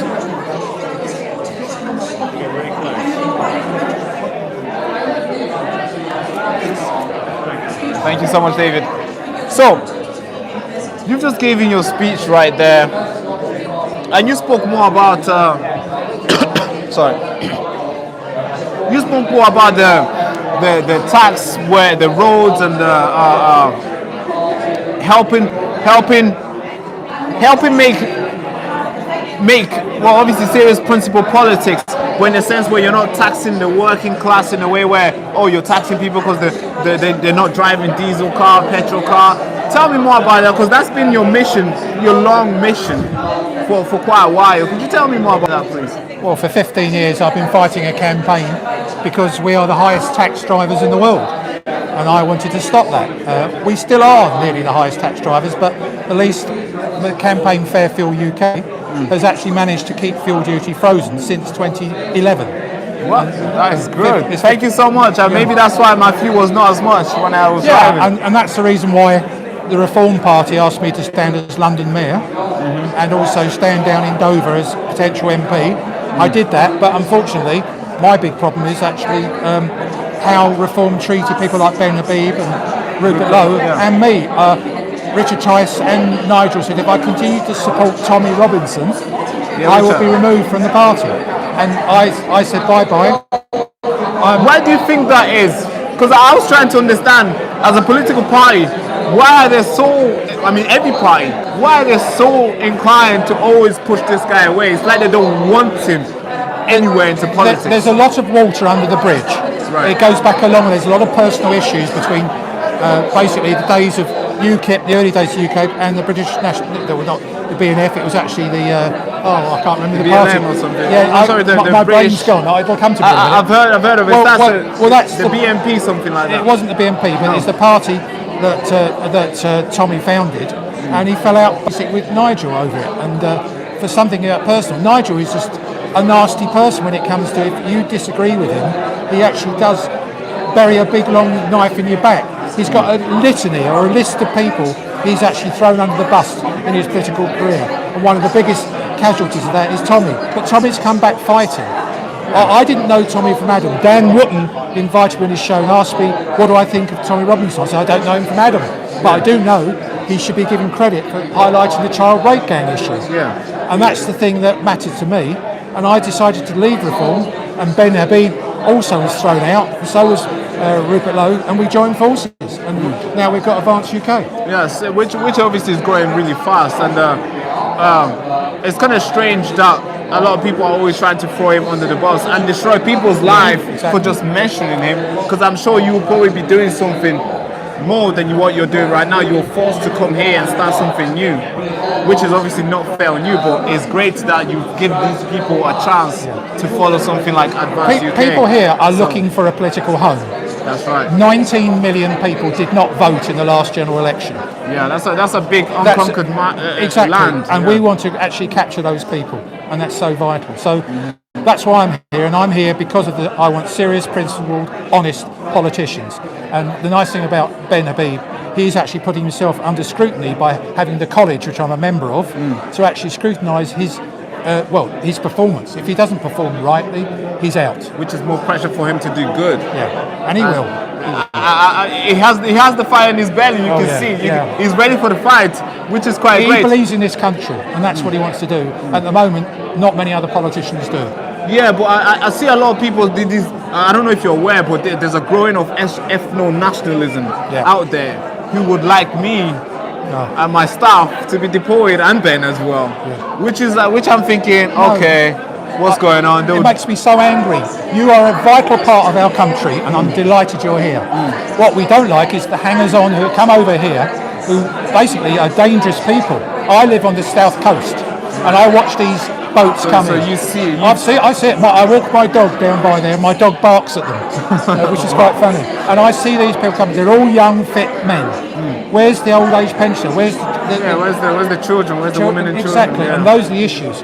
I'm all for multiculturalism, but not the way Keir Starmer wants it. I don't know if you're aware about this new guy who's been making he's been basically everywhere, on every single television. Most people are praising him, some people are criticizing him. He goes by the name of oh God, I forgot his name. Something Punk. from the Green Party. Oh, Zach Polanski. Zach Polanski, yes. This is the first time I forgot his name. Zach Polanski would say that the reason why all men are coming in is because it's a dangerous journey and the women don't want to get in, so the men want to get here first, so then they can throw the line Why and don't bring they them stay here in later. France then? Why don't they stay? They're coming through France. They're coming through areas of the EU which are very prosperous. They want to come here because we're too generous. And I've seen adverts for these people saying the adverts are on things like TikTok, going to people that are coming across these boats. I didn't know this. Well, they're saying things like, come over and get a free hotel, free this, free that, free dental care, free all those sorts of things. The French don't do that. The Germans don't do that, and certainly Poland doesn't, and Hungary doesn't do it.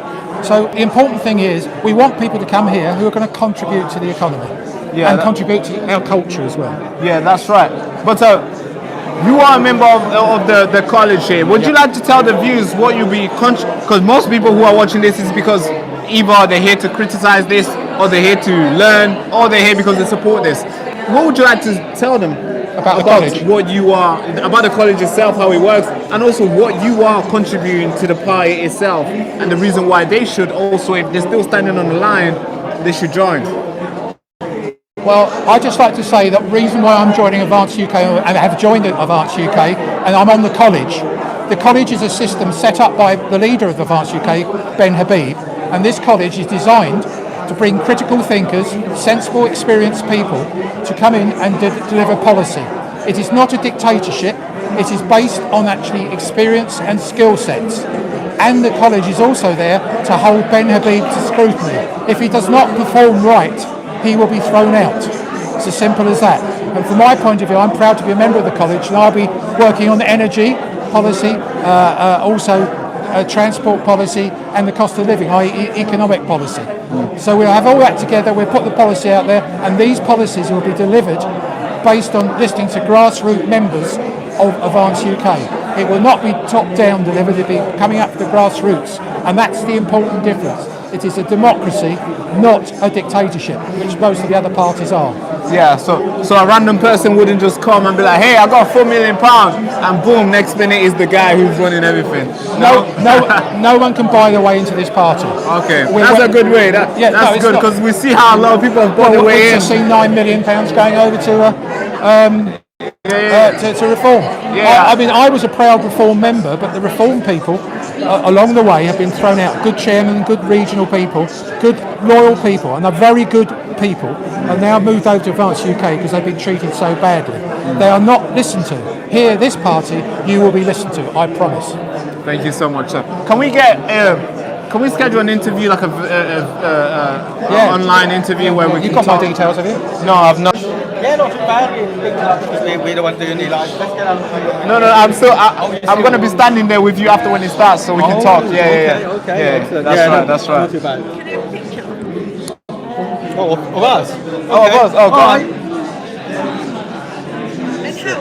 Oh, Howard. So charismatic. Howard is a very charismatic guy. Yeah. Keep busy. Is this it?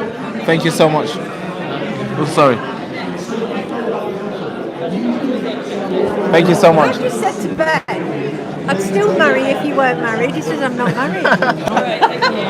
He's single. It's your move now. Oh, no. Yeah. I mean, I can tell you the lines. No, I don't need it. No. No, I'm playing.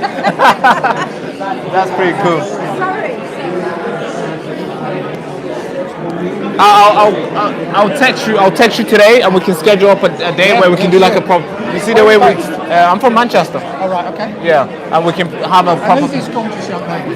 She's working for us. She's still gorgeous. That's right. I don't disagree. Yeah. Come, bro.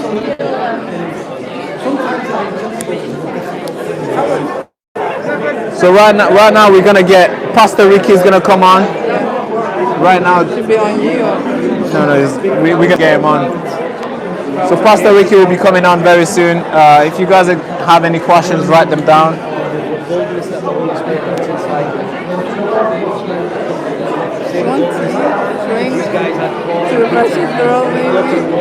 Are you hungry? I know you are. No, go get something. Go get something. Go. So the person who's working for us, she's hungry, so she's going to get tea. So I'm going to just vlog like this today until she's back. Because we meant to go to a breakfast place, we meant to get breakfast together, but we didn't get a chance to. Because I missed my train and she was waiting in town for me, and for like an hour or so. And we missed it, so we had to come here straight away.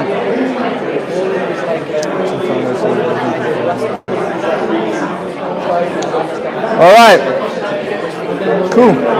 Whenever you're ready, boss. I'm ready, man. I'll wait for you. I'll wait for you. All right, my camerawoman is gone. I don't know if are we waiting for her? No, we can do it like this. Or you want to hold it? Do you want to just hold it? Yeah. Thank you so much. Your hand is gonna hurt that way if you hold it like this. You ready, boss? Sorry, I'm good. Yeah. Just so let's clip this here. The good news. Yeah, man. That's right. That's right. Yeah. I've been wanting to come there, but every time when I'm off, Your camera guy's not here anyway, so let me go there. Oh yes. The interview as well. Yeah. I'll get you. Let's get you on. You're from Manchester, right? Yes. That's right. I can give you another couple. Do you want to hold it? All right, now. Oh, you film that. So we're here with Nick Buckley. Nick Buckley. Are you from Manchester, right? Yes. I have to just clarify that you. I'm from Longside. Longside? What? No way, not far. I know that place very well. Now, you mentioned that you want to start something Manchester Advance or Advanced Manchester. Could you tell me more about that? Because the people in the comments were more interested they clapped on that. A lot of people clapped on this, and you are more inclined to get more young people into Advanced UK because you believe that they will be here longer than yourself. I mean, I don't know who disagrees here, but obviously, which is the fact, we need more younger people into politics and stuff. Because when you look at the house of politics, when you look at the presidential campaigns, there's always people in the 70s, and you're thinking, where's the young people? So tell me more about the Manchester one, the campaign, and also tell me why you would like young people into politics. Because that is something I can rally behind. So this conference today is based in Manchester. It's a national conference. That's right. But what I wanted to use this conference for was to set up Advanced Greater Manchester. So if you're watching this video, find us on Facebook, so Advanced UK Greater Manchester. Find us there, contact us. We're looking for people to join, we're looking for people to help. We're going to start holding monthly meetings where we're going to have speakers. We want to do events. We're going to be wanting to find people to stand as councillors, stand as MPs. And we want in Greater Manchester. In Greater Manchester. Okay. And when this group gets bigger and bigger and bigger, we're going to split it into the 10 councils then. So we'll get rid of Greater Manchester Advance and we'll take it into Advanced Manchester, Advanced Stockport, Advanced Tyneside, and we'll split it up. So then it'll be in there. Yes, and it's more local. But to begin with, we wanted to make sure people could. Umbrella, a okay. bigger umbrella. Now, when the guys come to you, what are you doing with them? What are you giving them leaflets to do to stuff? Are they running a social media platform? What are they doing? Because let's say one guy right now hits you up and be like, hey Nick, I'm ready, let's do it. What is there for them right now? Are you just still figuring it out? Or? So it's a little bit of that. So we're brand new as a party. We've not even set up Greater Manchester Advance yet. So from January that will be set up. Okay. So if people contact us, we're going to start holding monthly meetings where we're going to have, really good speakers coming along talking about different issues. We're looking for young people to speak as well. And then from there, we'll be saying, what events are we going to hold? Are we going to, maybe go to university? Are we going to do a stall outside a supermarket? How are we going to run our online? Because being online is really important, as you know, as a young person. Of course, So we need people helping with the online stuff. And then don't forget, we've got elections coming up in May. So do you want to stand as a councillor in May for Advanced UK in Greater Manchester? If you do, contact us now, because there's a lot of processes we've got to go through. Yeah, that's right. So at the moment, it's a little bit of suck it and see. No, everything's not worked out. Yeah, you just figuring which is a great time to join. That means you get a chance to be able to define what we're going to do, because everything's not set in concrete at the moment. So join now. You'll have your big voice can help design what we're doing in Greater Manchester, which is kind of good as well. Now in terms of young people, what do you need them for? Because I see a lot of parties, they use young people as like a way for them to just get votes. We've seen how Reform UK has been. I did that. How Nigel Farage was heavily used. So how Nigel Farage use the young people to make videos for him, post for him, and do all the good stuff for him. And then there's obviously nothing for that. Is that what you're trying to do here with young people? Because I care about young people. I'm young myself. I would like to see if there's going to be a real future for them, not just you guys using them to like, hey, you're young, so you know social media, do this, and next minute there's nothing there for them. I mean, that's an excellent point. I've seen that all my life. I've seen that when I worked for councils. We need young people to do these things. It makes us look good. We don't care what young people say, it just makes us look good. So I've seen that for decades and decades. Yeah, exactly. But if we have young people joining now, young people themselves can help the direction of the party. But in the Greater Manchester Advance, if we get young people joining now, maybe the Greater Manchester Advance group can have a young person section where the young people run that section themselves, have their own events, have their own policies, have their own aims and objectives, and run it independently of the bigger group. So I'm open to all ideas. I don't want this to be a dictatorship. I don't want this just to be, we've got a black person, we've got a gay person, we've got a young person, that we're doing well.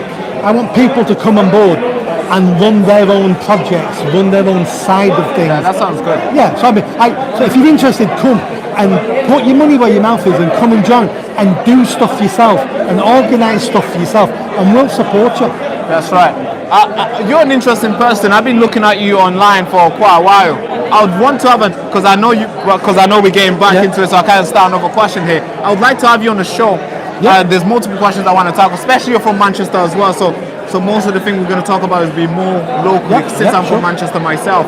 So just before we end here, because I know there's a lot of people who are trying to take you as well, could you just give me your details so I can hit you up? We can get you on the show as well. Boss, you keep running away. I won't run away again.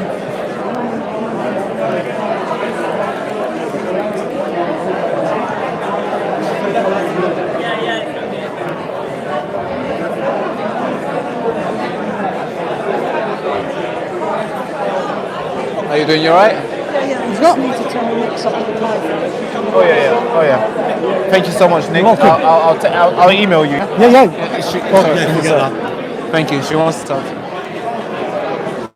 I know we're wrapping it up. I know they want to start straight away. We'll do it. We'll just be mafia about it. No, I mean we can get you before, after anyway. So we'll do it. All right, cool. We're ready. All right, so ready for what? Come on. It's now or never. Go on, do it. I'll get you on. Yeah, I'll get you. Come.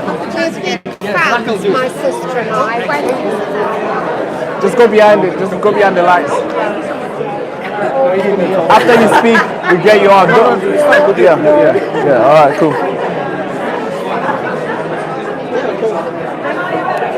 Right, so your name is Baraka, right? That's right, yes. Okay, are you local? I'm from Manchester myself, yes, that's right. So let's stand a bit closer, Right. So I'm thinking to ask you, I think it's really important that we ask this. When people see us, I'm a foreigner, I believe you have some heritage as well. That's people right. automatically assume that if you have common sense and maybe are concerned about the migration, you're automatically a racist. So we're trying to debunk that, right? Or Okay, yeah. do you think we can speak about that? Like a narrative that's been put by media? Yeah, we can have it. Are we live streaming right now? We are live streaming, yeah, but the mic is here. Yeah. Oh yeah, just oh yeah. You want to do it yourself. I like that. He's smart. He's really smart. I'm sorry. With this, cameras are recording. No. Do not want trouble. Anyways, talk to me. All right. Hello, our viewers again. I've got Barak with me here, and we want to dive in and discuss something I believe it's really important. And we're trying to debunk this myth that when you follow Advance UK, or when you believe in British heritage or controlled migration, you're automatically a racist. You know. So Barak, how are you today? I'm doing great, thank you. Thank you so much for having me. Thank you.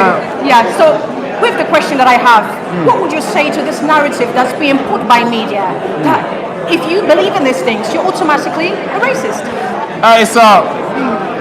Can I hold it? I'll hold it. Okay.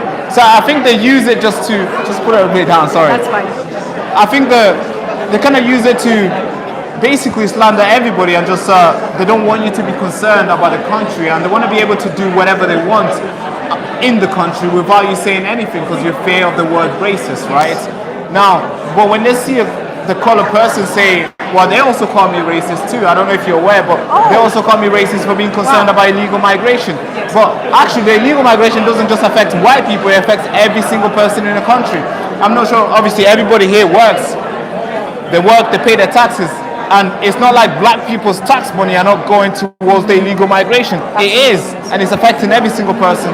So when they call somebody like myself a racist, you just know it's not about racism itself. It's about just telling people to shut up. So, and try to gaslight people in the sense where you can't be concerned about this thing, because if you are concerned, they're gonna have to change their ways of doing stuff, and obviously they don't want to, so they rather just slander you with a word and shut you down, which is obviously a thing that they've been using for very long. I mean, we see it every single day. I don't know if you know, but Nigel Farage is going through it right now, where they're calling him anti-Semitism. Saying that he hates Jews and stuff. Well, maybe because they're saying all this because they're scared of his emergence. And of course, I'm not in favor of Nigel Farage. I'm not really a big supporter of his, but I see that's what they do on every single person. And racism has been a card that's been used on people like yourself and I on this topic, especially when it comes to illegal migration. Everybody's concerned. So do you think at the moment we use political correctness to kind of mask the responsibility and accountability that we are lacking? Yeah. So it's easier for them to shut you up than to have you speaking and trying to get them to work. Because imagine if you're messing up imagine you're electing somebody to fix a problem, they're not fixing it, and you're telling them, hey, fix this. They'd rather you just shutting up, because nothing needs to be fixed then. Nobody needs to remind them like that, hey, you meant to do this. They don't want to be reminded. They just want to carry on doing their thing. And that's the problem. So it's not about being racist. It's just about, hey, I don't want to be reminded, so I'll call you a racist so you can shut up. And which is sad, because there is some people who are actually racist.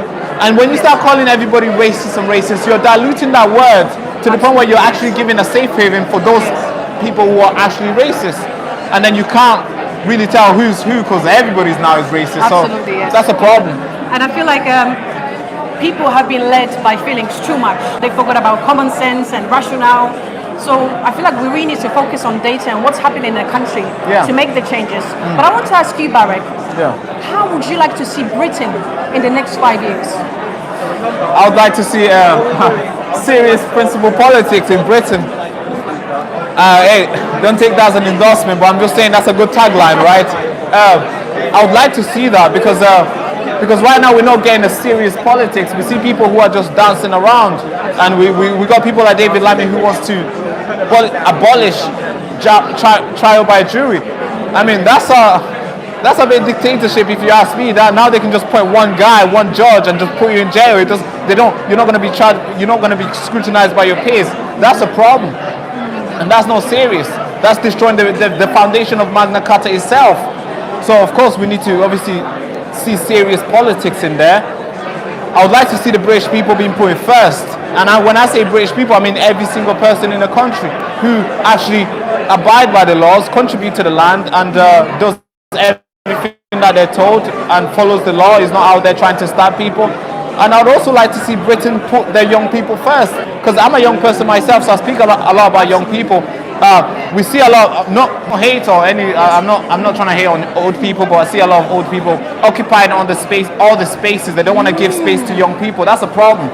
If you're telling young people to go to school, to take all these debts and do all these things to get themselves in a position where they can do something, and now they're ready to do stuff, you're telling them, oh, you're too young, no, you don't know what you're doing. No, we know what we're doing. Give us a chance. I'm sure somebody gave you a chance when you got where you are today. So I would like that to be I would like young people to be prioritized, because I don't think we are being prioritized. I don't think they take us that serious. And obviously there's a lot of other things that I would like to see, but those are stuff that I would want to see. Because right now we're seeing a lot of growing socialism, because nobody's giving any, especially on the young people side. I can go on for days, because we're not being given that much chances. So when a party like your party comes around, tell us that they want socialism, sells it to us, young people are like, yeah, this is good, because nobody has cared before. Now somebody is caring. We're just going to say, yeah, this is the right person. And that's the problem that the politicians need to tackle, because the young people have the future here. So, yeah. Well, thank you so much. I feel like you raised a very important point. We need young voices to rise. That's so, right. in case there's any young people watching us out there and they are thinking of joining the party, Advance UK, what kind of a message would you give them? Okay, guys, if you're young and Advance UK is here, they're trying to prioritize you guys. So if you guys feel like you also want to help out into prioritizing over young people, then it's important for you to join, because if you join, then another young person will join. But if you don't join, you are basically robbing the chance of another young people to seeing you and also joining, which is obviously a problem that you have created. Not that I'm trying to put you under pressure, but hey, then again, I'm not trying to just tell you to join, because I'm not joined myself. I'm here to criticize and ask questions and be curious and and ask difficult questions. Yes. But I think you should do the same, and also look into their policy, which obviously they don't have many right now. They're working towards it. They're not rushing it like what Reform did, which appears to be going back and forth with like they don't know what they're doing. They're taking their time to make sure whatever they bring out is good for you guys. So I think you should give them time and also support them whenever they need you. Thank you.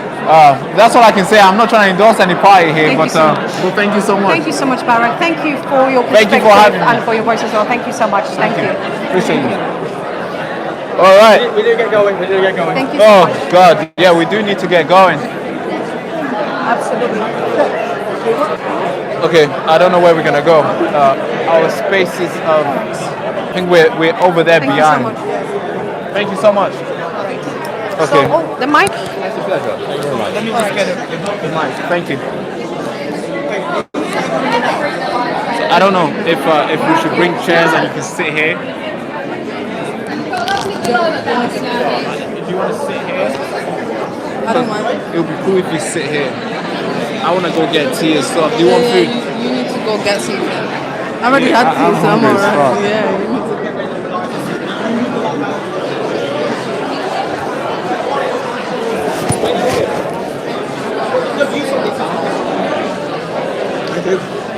Sorry.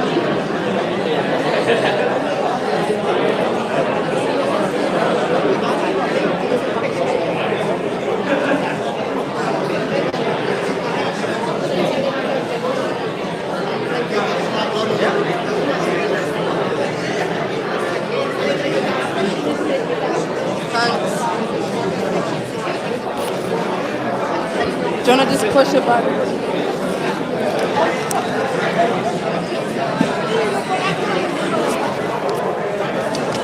You got the mic, yeah? Yeah. Let's so here's the thing, yeah. I'm gonna put the. Where's the speaker? We're good to go.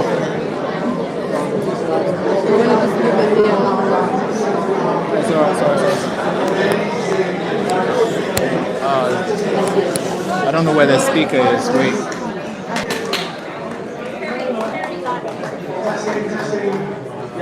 Oh, man.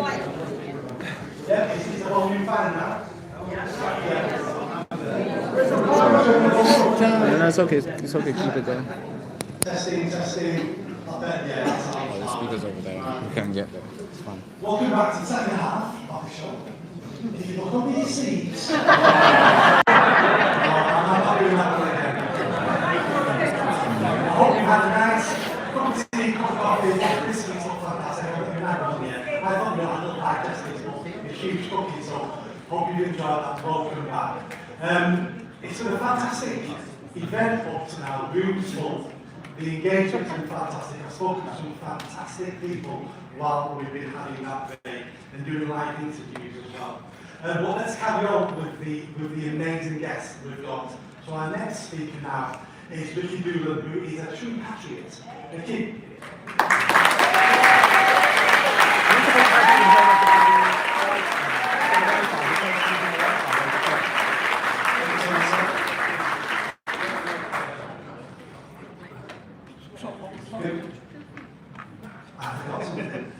you've got a phone and you've logged into the hotel Wi-Fi, could you do me a favour? Could you log out? We're live streaming. So many people have logged into the account. It's reducing the bandwidth for live streaming. I know it's a bit of a pain, but if you could do that, we'd really appreciate it. Thank you. Thank you, guys. Thank you. Thank you so much. Good afternoon, everyone. Good way. We're doing good. Thank you first of all to Benedict and the whole team for putting this on and allowing me the opportunity to speak to all of you wonderful people. And it feels good to be in a room with optimism and a room that is on fire for the future of our great country.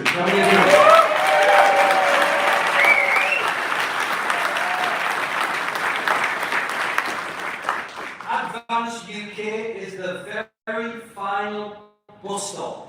It's the last opportunity for us to take back our country from those that have chosen to decimate it. Yes. And we must all unite, not only in this room, but right across this country, to get behind Advance UK. Elon Musk agrees with us, Tommy Robinson agrees with us, and we all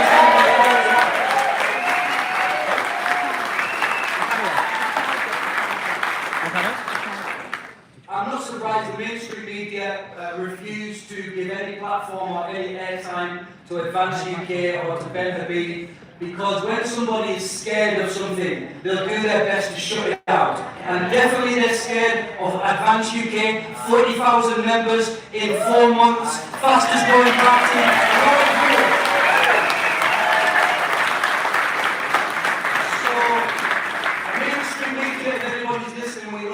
Understand exactly why you're scared. We agree you should be scared because we're rising without you and we will continue to rise without them. Alright, so I want to tell you a little bit about myself, and it's so poignant and relevant that I'm speaking to you in Manchester, the wonderful city of Manchester. Anyone from Manchester in here? Alright, I'm kidding. Now, I'm originally from Middlesbrough, so that's why the Manchurian accent is not there. From the bottom. Thank you, that's what I was waiting for. Even though you were quiet there, I don't know what happened. So, Manchester is very relevant to my story because in 2008, I was a homeless street musician on the streets of Manchester. I was living a rock and roll lifestyle, hooked on drugs, alcohol, and to be honest, I skyrocketed so much to the bottom that I was ready to commit suicide. I used to be a busker in St. Anne's Square. I was there every single day looking to make enough money to eat and to get somewhere to sleep. I used to need £12 to get into backpacking hostel. I used to need £3 to get a double cheeseburger from McDonald's. And sometimes it never happened. So I found myself sleeping on people's floors, sofas, and that was my life for 2 years in Manchester. So that's my Manchester experience. And I experienced Manchester on the streets with the homeless community and being a big part of that community. People used to come to my guitar case, borrow £2, come back 3 hours later, put the £2 back in my guitar case. So we lived that life. That was me on the streets of Manchester, right? So the fact that I'm here talking to you is very poignant. Now what happened in Manchester is when I got to the bottom of the bottom and I decided enough is enough, I need an exit, I need a way out, and I was looking at how possibly can I commit suicide? How possibly can I leave this unfair life that has caused me to be at the bottom on the streets? And one day it was raining, for those who know Manchester, it rains a lot. And when it rained, nobody would put money in the guitar case. No matter how good the song was, no matter how good the performance was. And this time I got about £2, I had nowhere to sleep that night. And I thought, right, what do I do? It was raining, so I thought, let me get out of the rain. And there's a pub called the Oyster Bar where I used to drink every single day. I'd finish my busking and I'd go to the Oyster Bar. Now next to the Oyster Bar is a beautiful old cathedral called Manchester Cathedral. And I remembered it in my mind, I'd never been in there. But I thought, it's raining. I'm at my wit's end, I'm finished with this life. Let me at least go into that church and at least I'll get out the rain, and maybe it's supposed to be somewhere peaceful church, so they might not reject me and let me go in there. And I walked in that day with my guitar, the doors were open as it always is for tourists, and I went into that cathedral, I went to the back of the hall, I sat down on my own, I stared in the corner of the room, and in my heart, a God I didn't believe in, I said, God, if you are real, then help me.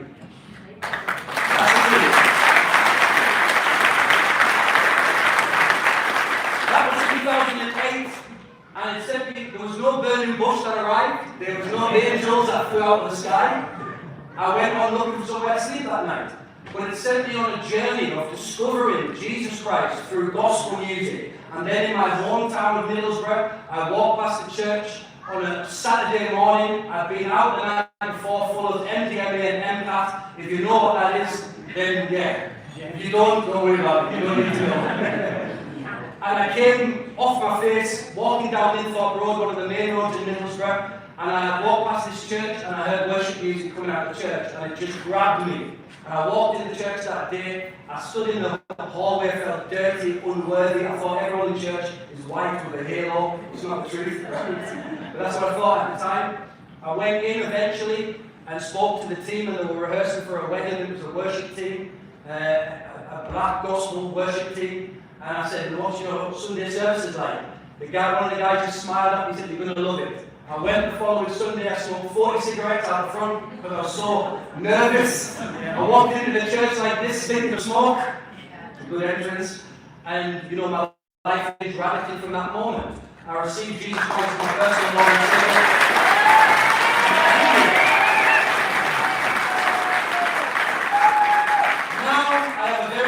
Life at home with two beautiful children, and my life from the streets of Manchester to now is a 360 turnaround.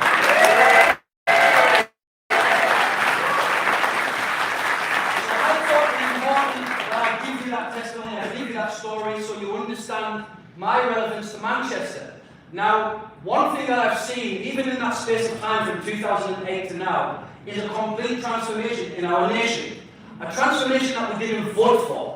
A transformation that we never elected people for. A transformation that we had no choice in. I looked at some of the statistics. Back in 2008, there were 6 million foreign-born people living in the UK.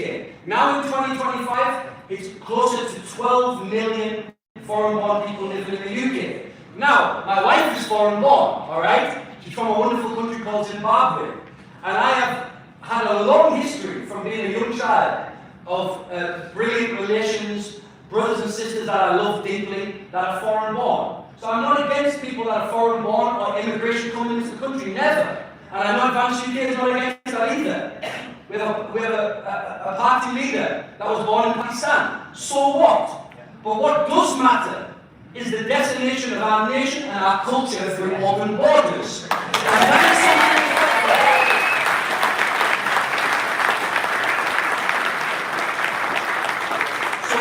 I like to fight with a lot of ethno-nationalists on X and other social media platforms. Someone else likes to fight with a girl, I hear that. And the real far right do exist. And what I love about Advanced UK and United Kingdom and Ben Habib and Tommy Robinson, Elon Musk, all of these people, is that we stand on the right side of history. We don't stand on the far left, we don't stand on the far right, we stand dead in the centre.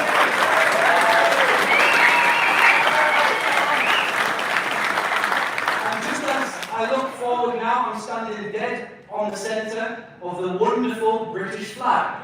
And that is something that is important. Because, oh, this is my weapon of choice that I brought, by the way. It's the Holy Bible, don't worry about it. You see this flag? Very important. And I'm in the middle of a study right now that I'll release potentially as a book sometime, which is called The Fall of Britain. And one thing that I know that we're going to find when we pull all the statistics and all the history, we're going to find that the downfall of this nation is perfectly aligned and parallel with the pushing away of the nation from our Christian heritage.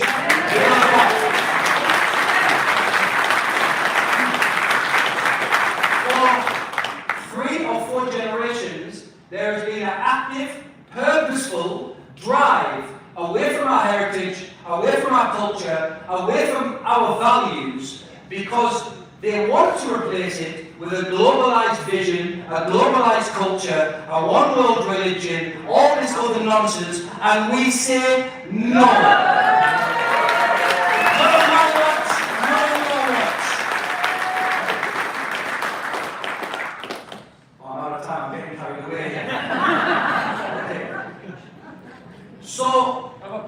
Yeah, thank you. You got it.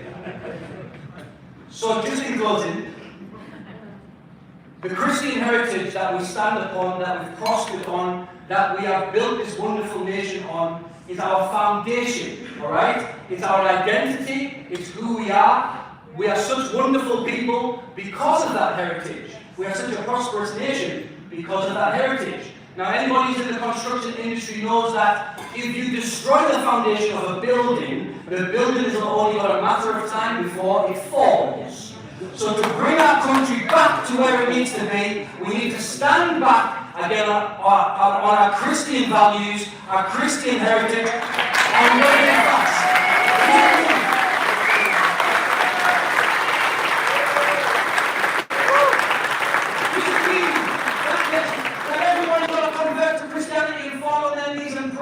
No.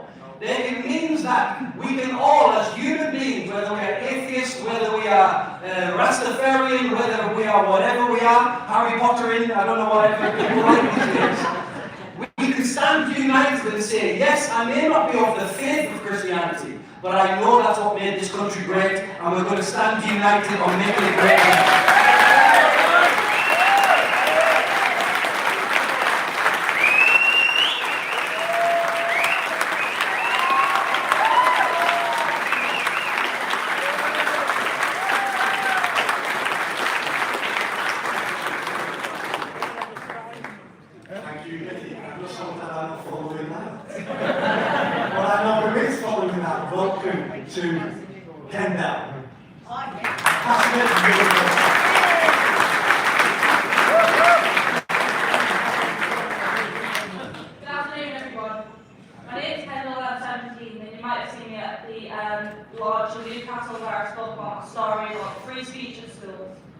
I might be young, but I've seen enough of the world through social media, school debates and the news to know that our freedoms are under attack.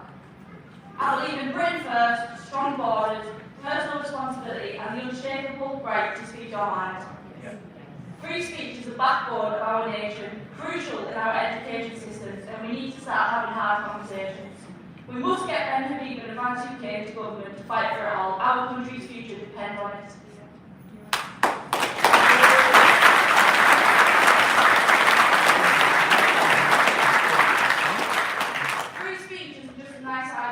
It's a weapon that keeps tyrants and the elites in check.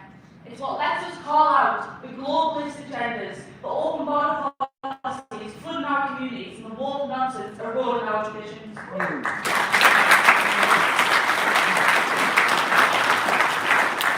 sure you all saw that the European Union has fined Elon Musk and X 120 million. They are terrified of a platform that dares lets us speak without their voice reach.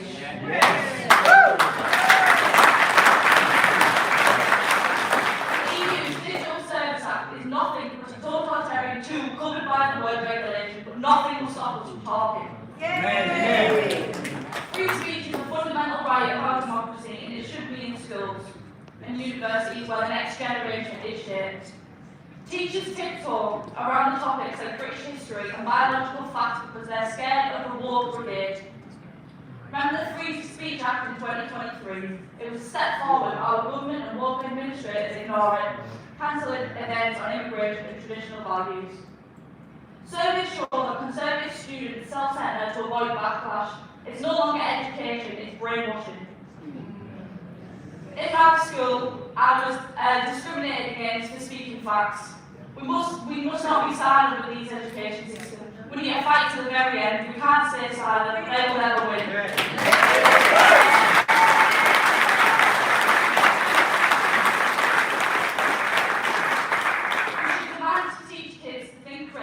Value merit and prioritise resilience over victimhood.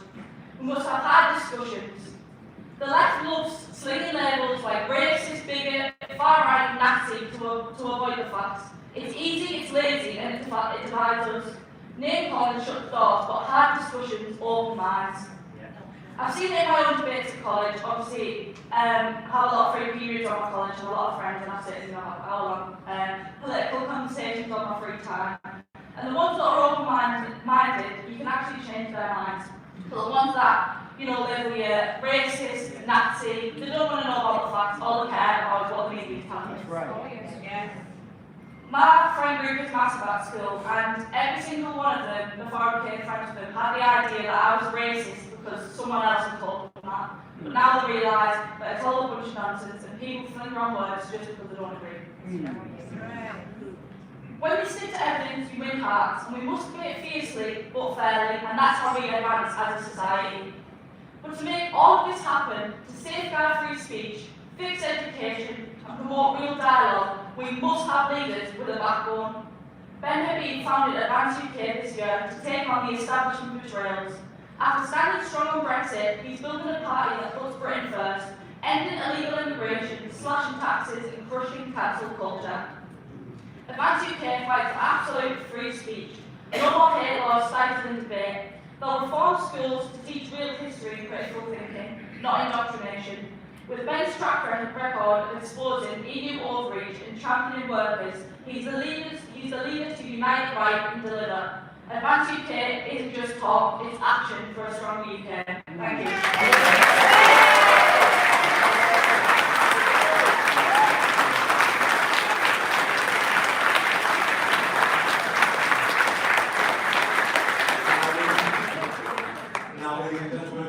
Waiting for, and all for a fact he didn't come here today for me. He came here for somebody else. He came here for a gentleman we all know, a gentleman with all respect, a gentleman we've been waiting to hear from all day.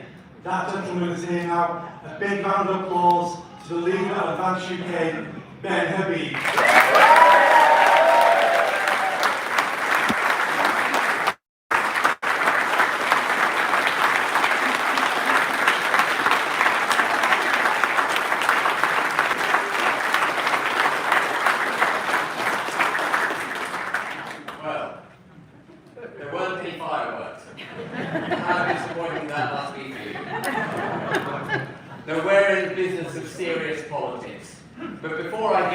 Can I just say, Nick, thank you very much for putting on today.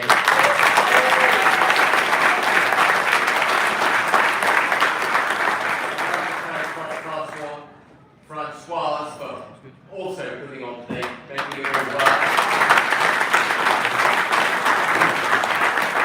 Security staff who have assured at least my security, I hope, everyone else's security as well. It's a sad thing that we need them, isn't it? But they do a great job, so thank you very much.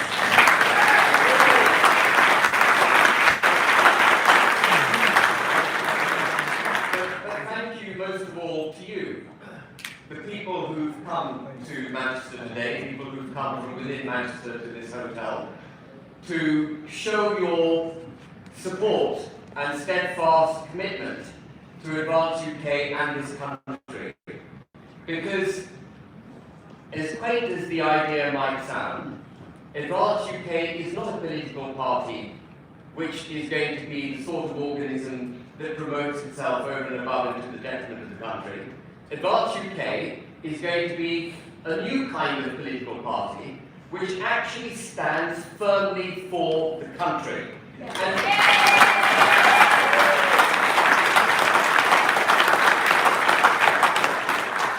me just define quickly what I mean by the country. Some people are challenged even to define what it is that is the United Kingdom. But it is the United Kingdom of Great Britain, that's Scotland, Wales and England. I'm sorry about this, but it's important.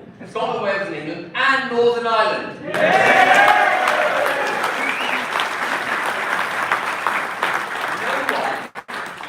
No part of this country, no individual in this country is going to be thrown under a bus in the hot pursuit of power. Amen. We are going to stand by every part of this country and for every person in this country. That is what Advance UK is fundamentally about. Now, when I realised that a new political force was required in this country, it was a sad moment because I thought I'd already found a political force that would save us. But sadly, that political force is slightly compromised.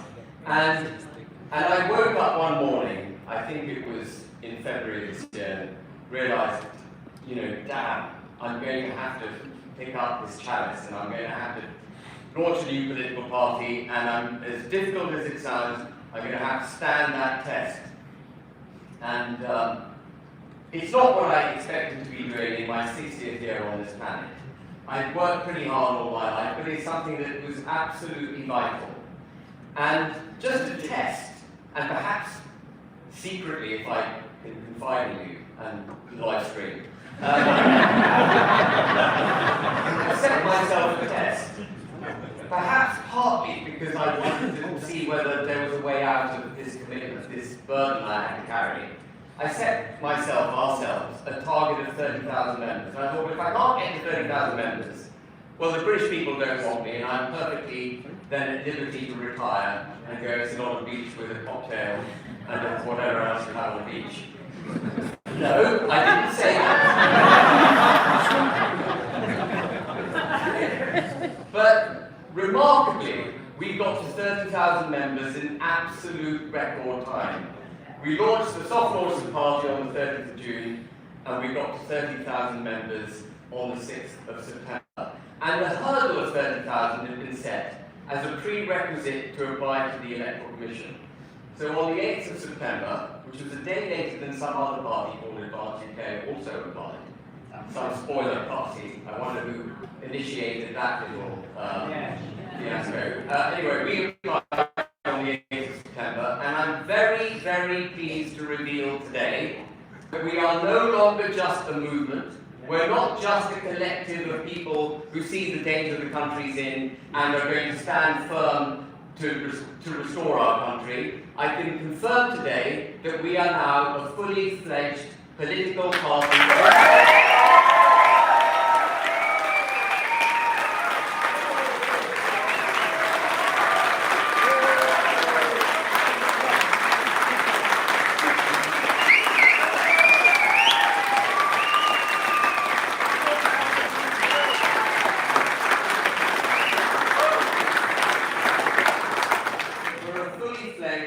Registered political party, sadly only in Great Britain, because the state of our country requires that to stand in Northern Ireland, and we will be standing in Northern Ireland, requires a subsequent and additional application, another registration. That would be one of the first things we're going to change when we get into office. But here we are. We are now a political force. We can deliver a blow to the establishment at the electoral ballot box. And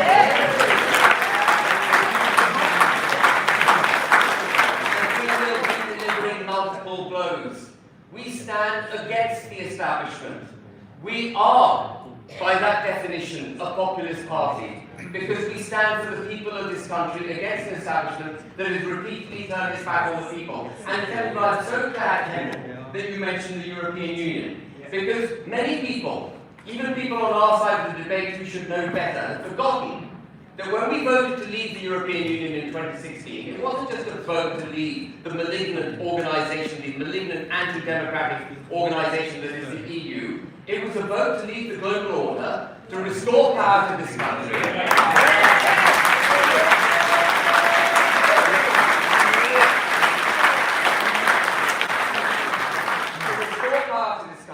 To renew our democracy and to stand for all things British. That's what it was. And the establishment has turned its back on that repeatedly. And who in this room, this is the last thing on leaving the EU because I know some people are wrongly exhausted, but who in this room, hands up if you think we've made a clean break with the EU? Not a single hand up. And we haven't. And that is something we must do if we want to restore this country.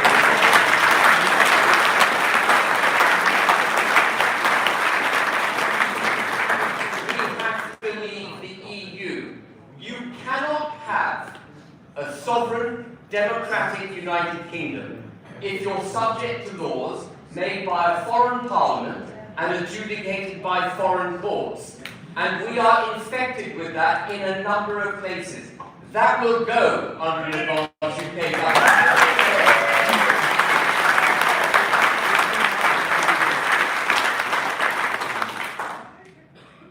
the other thing that we will reacquaint ourselves with under an advanced UK government, and can I just say, Ricky, you spoke brilliantly. I was so moved.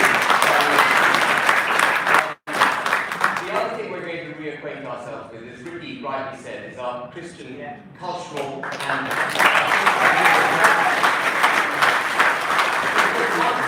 further, which Ricky didn't mention, if you don't mind me saying so, Ricky, that it's important that we must not forget. We're not just a Christian culture by heritage and history. We're a Christian country by constitution.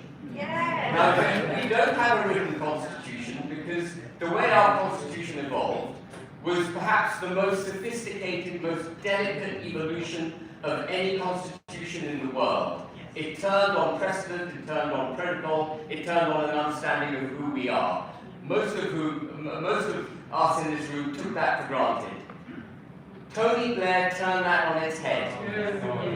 Tony Blair, as you would have heard me say many times, is the devil of British politics. He set the foundations for the undermining of the country that we're now having to rescue.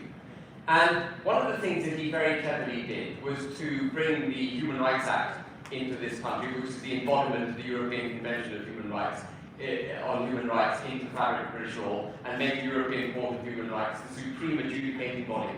Does anyone know the name of any judges in the European Court of Human Rights? No, they have absolutely no authority here, but they adjudicate our human rights law. And in making that act, and empowering that court, what he did very quietly without people understanding it was set aside the meaning of what it means to be British. Because your citizenship, the privileges that go with citizenship, and indeed the obligations which go with citizenship, were set aside with this false notion that all humanity is equal, and that anyone in this country, whether they're foreign-born or born in this country, British citizens or not, all people have the same right.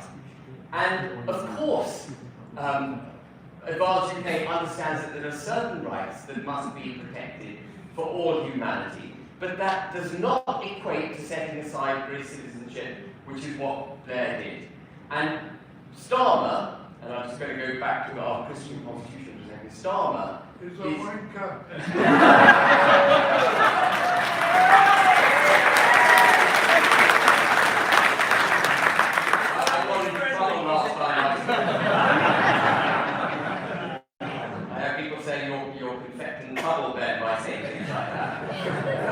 So I'm not going to repeat it, but if anyone else wants to repeat it, we'll repeat it. Now, the other thing that Starmer wants to do is to remove the bishopric from the House of Lords. Now, you might think this is a very esoteric point I'm bringing up, but it's not. It's absolutely fundamental. He wants to remove the bishopric from the House of Lords because he does away with our understanding that we're a British constitutional Christian country. That's why he wants to do it.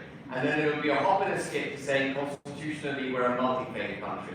And once you become a multi-faith country and you don't understand what it means to be a British citizen, actually you set the country aside completely. And that is what their aim is. That is Starmer's aim. You would have heard me say, perhaps when I used to be on GB News, I'm no longer on GB News. You would have heard me say many times that Starmer is anti-British. And some people say that's inflammatory. It isn't. It's a statement of fact.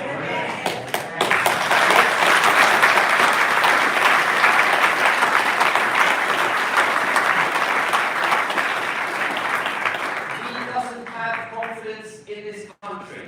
He doesn't have confidence in you. He wants to give governance entirely over to the European Union. He is resetting this already blooming awful deal that Boris Johnson put in place. He's resetting that to make it even worse.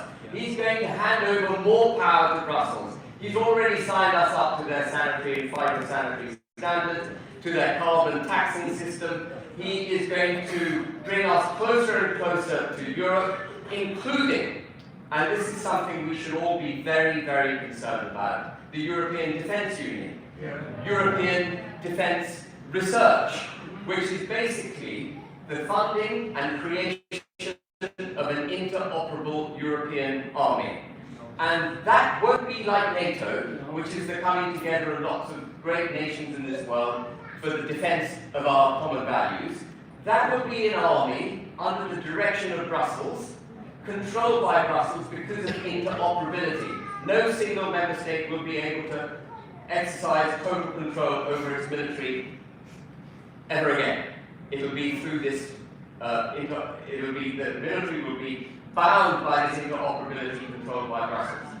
If you don't have a military, and you're subject to foreign laws and you're subject to foreign courts, you don't understand what British citizenship is, you've turned your back on our constitutional Christian roots, what are we? We're nothing. And Advance stands against all of that.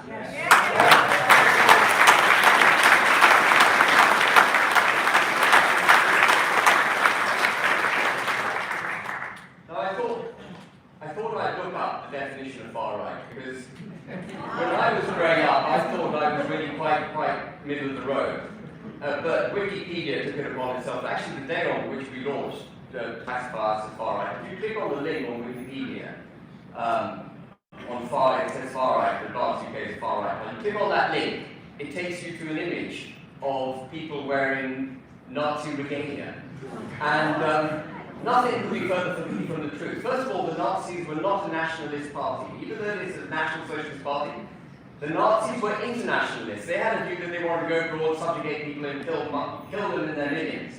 It may surprise you to know Advance UK is not that kind of party. We care deeply about this country. We care deeply about our borders.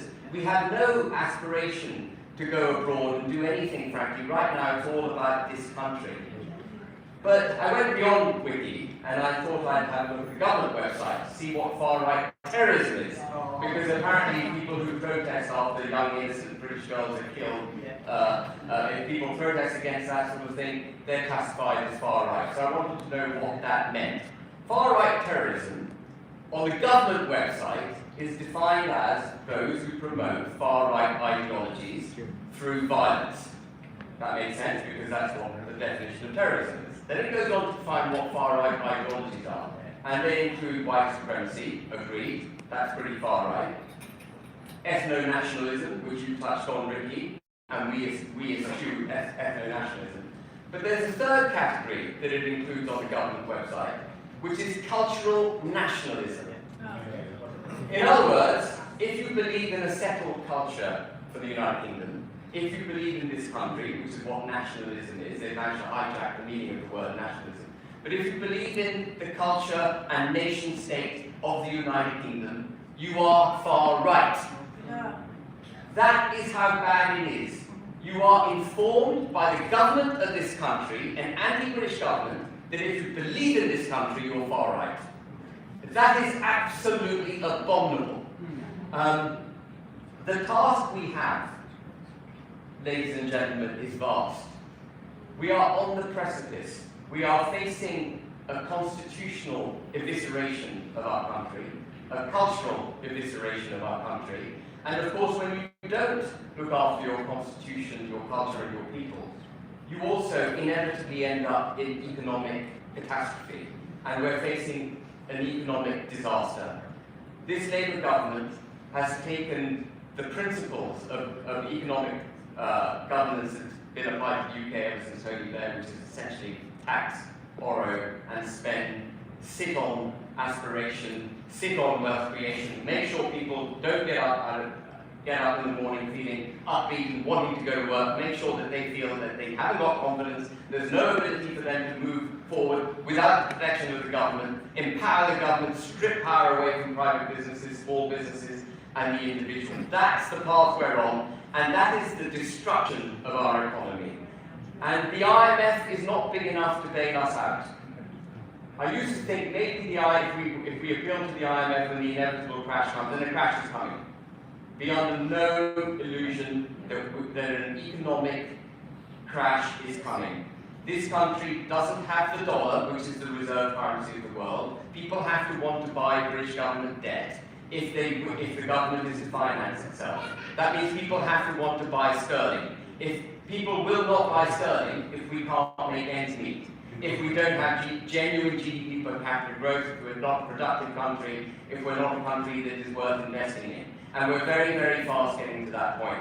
So we are faced with constitutional, cultural, and economic, I think you said decimation. It's a word that's colloquially used to describe a complete obliteration of the thing to which you apply. And decimation actually means 1/10. I think it's 9/10 of everything that's going to go. And the establishment is going to be against us in our mission. There is only one way we're going to get through this. Only one way. That is, if we act peaceably at all times, but we act absolutely firmly. We do not bend. We do not do this or that depending on what we need to say to avoid being cancelled. We will not be run by that yardstick in Advance UK. We will stand by our people and we will stand by our principles. Nothing will deviate us from our mission. And that's why I say that Advance UK is about serious, principled politics. So how are we going to do it? Well, first of all, as you probably know, we've established a college in Advance UK, and people are obviously free to apply to join the college. There's a process. And that college is already working on the policies required to restore our nation state, our Christian constitution, our genuine freedom of speech, the removal of the indoctrination of our children, the reinstitution of our democracy, the removal of international laws, the removal of all the bankos, NGOs, regulatory bodies that have so undermined our democracy, and of course fundamentally equality under the law. Equality under the law is critical, because if you don't have equality under the law, you don't have justice. What you have is a legal system that is weaponized by the establishment. And it's no accident that Lammy wants to get rid of juries. Juries is at the heart of our democracy. It is the right to be judged by your peers. That is democracy. Our democracy ran through our courts. If you make it an entirely magistrate-based, judge-based court system, you don't have justice. What you have is the view of one individual. You're not being judged by your peers. And as you all know, we live in a two-tier criminal justice system where diversity, equity, and inclusion is infected not just our police, but the judiciary and so on and so forth. So we're going to remove all of that. And the policies for this, as I said, are being made by the college. But we're going to go one step further than policy creation. By the time we get to the general election, we will have a manifesto with all the policies, which will be coherent, they'll be holistic, they will interrelate, because when you deal with one issue, you have to deal with other issues, knock-on effects, and so on. It's going to be very well integrated, our whole policy framework. But we will go with a manifesto that has draft legislation appended to it. Orders of council and draft legislation, primary legislation. It's going to be the dullest document on the planet. But what it will do is give every British citizen who participates in the next election a clear view of precisely what it is an Advanced UK government is going to do. We're not going to play any tricks with the electorate. We're not going to curry favour with them, get into office and hope that they trust us to do the right thing. We're going to absolutely put it out in a way which we won't even be able to deviate from, because it's so blooming clearly set out that we would have no option but to deliver it. And there's another reason I want to do that, not just to keep ourselves honest. I believe in our own ability to stay honest. But when we go into Commons on that first day and we slap down this thud document of draft legislation, it won't be something we have to debate with our peers in the Commons or the Lords or with the civil service, because I will be able to say at the dispatch box, the British people have mandated me to deliver this agenda.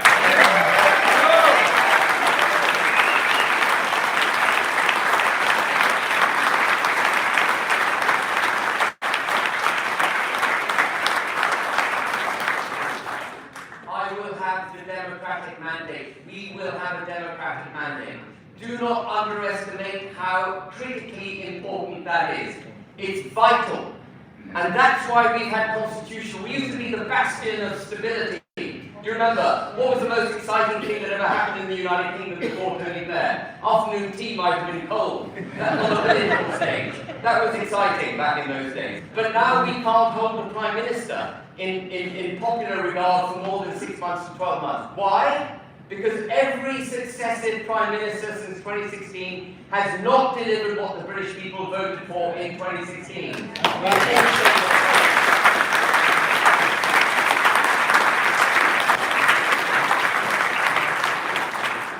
the first cabinet that we have, and this is critical, it's not just about policies and about draft legislation. The people who comprise the first cabinet have to be absolutely first-class people. They have to, each of them has to be a Hercules.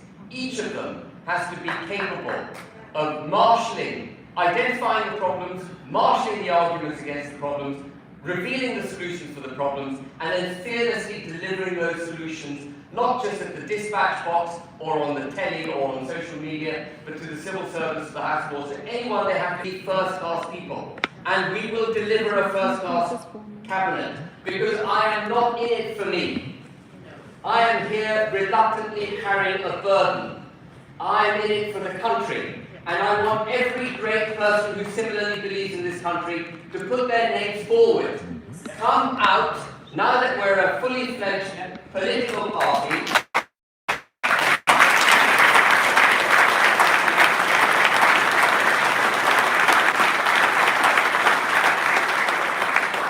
Make yourselves known to me.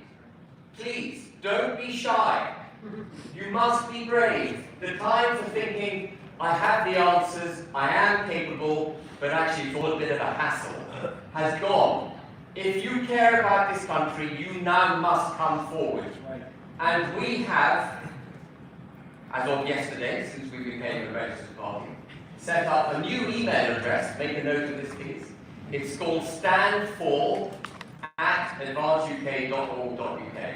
Stand for, STANDFOR, @advanceuk.org.uk. If you think you've got something to offer at a council level, in Parliament or beyond, please come forward. Don't be shy. And the last thing I want to say before I go to questions, which is my favourite bit, by the way, questions. Last thing I want to say is that we are very close to finalising and publishing our first policy. Who can guess what our first policy is going to be on? Well, that's not a policy, that's an imperative. It is immigration. It's immigration.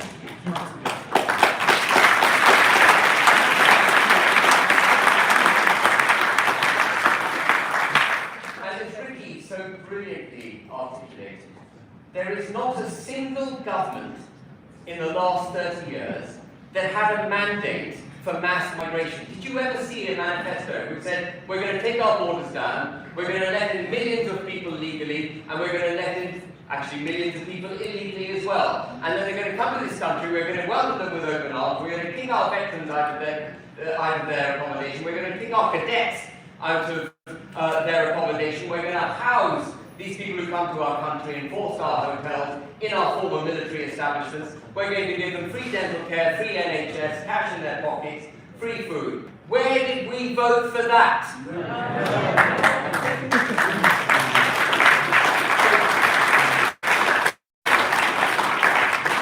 That is our first policy, and I hope that will be announced soon. Now, questions and answers. Is this a good time for that? Yeah. How do you want to do Yeah, there you are. Testing, yeah. I think a mic is going to go around. Yeah, so I'm going to go around and if you can ask your question, give me a question short and concise because we are beginning to run out of time. I'll start with the football and I'll make my way back up here and I'll make my way back down there. So the first question. Hi there. My statement of question will take 2 minutes to read out precisely. Forgive me, I normally do not need to read from a piece of paper, but I want to make sure that what I'm saying is not misinterpreted. It appears to me that once UK are on the right path. You're a party that is not scared to call out the negative impact it is having on the West. I would say it's somewhat the same for left-wing communist liberal ideologies, such as trans and mass migration. However, on these topics, we are only part-way, in my opinion, of the path. We are able to identify that these issues exist, but we don't seem to be actually going a step further and actually calling out the people that are funding it and pushing it. And I'm not sure whether it's because people are scared, because it's not difficult to actually find out and do a bit of a trace on it. Charlie Kirk was an idol to me, and I'm sure he was to everyone in this room. Would you all agree? Yeah! He had an open mind, and likewise he led me to open mind as well. And I would like to paraphrase a quote that he said to me not long before he was murdered. And before anyone pushes back on me, please remember that these are his words and not mine. Jewish donors have been the #1 funding mechanism of radical, open, border, neoliberal, quasi-Marxist policies, cultural institutions, and non-profits. This is a beast created by secular Jews. Jewish donors have a lot of explaining and decoupling to do. It's the movies and Hollywood, it's everything. Many people on the right, like you in this room, will feel enlightened because they have discovered some of the horrible content in the Quran and the Hadiths. But what many of you aren't aware of, that there's much worse stuff said in the Jewish Talmud, the Jewish Book of Law, especially so my first class, excuse me, do you have free speech? Do you have free speech in this country? Do we have free speech in this room? Do we have free speech? So do not heckle me. Yes, I'm about to ask it. So my first question to all of you is, will you have the courage that Charlie did to actually call out the funding of wasted decline in the West? For my second question, I would like to know your stance on this. This is so impressive. Put some trousers on! Ladies and gentlemen, everyone's entitled to their own opinion and to speak. Everyone's entitled. We've had a question, and now we can have an answer. We will absolutely. I think the first point to make is that we stand positively for all the things that I described. We stand for our Christian constitution, for our democracy, for our people, our nation, equality under law and so on. And we will take all the steps required to deliver that. And that's going to involve defunding a lot of institutions. Not just perhaps the ones you were referring to, but I think, well, yeah, the BBC and a few others, probably. A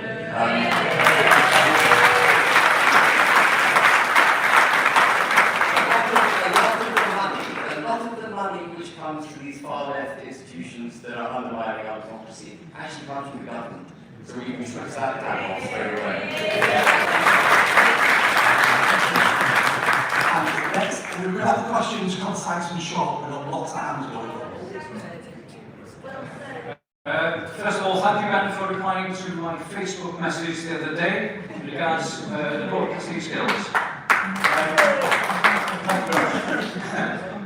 It's important. I'm from Wales today, so what are you going to do to help us in Wales? Because my country are now allowing or wanting to allow various people across the border to come into Wales, where when I was a lad, we were all about sustaining Wales, Welsh language and Welsh culture. Now the government says it's an internationalist country. Unbelievable, really. Well, as I said, we stand for every part of the United Kingdom. We stand for the United Kingdom in all its parts and for all its people, and we stand obviously for the Welsh people. I think one of the things that has gone a little wrong in the past is that our friendly kinship squabbles, if I can call them that, between England, Scotland, Wales and Northern Ireland, have enabled people like Tony Blair to give devolution a momentum. He claimed that devolution would actually settle our family squabbles. What he did was create a platform for separatists.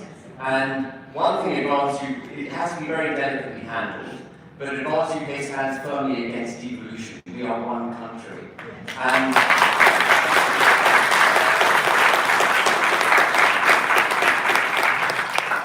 I love the Welsh, I love the Scottish, I love every part of the English, north, south, London. By the way, you know, people keep saying there's a lot of poverty in the north, etc. There's a lot of poverty in London. Don't forget, there's a lot of poverty in London. So we stand for that, and of course, I mentioned it before, but we stand for Northern Ireland too. Thank you.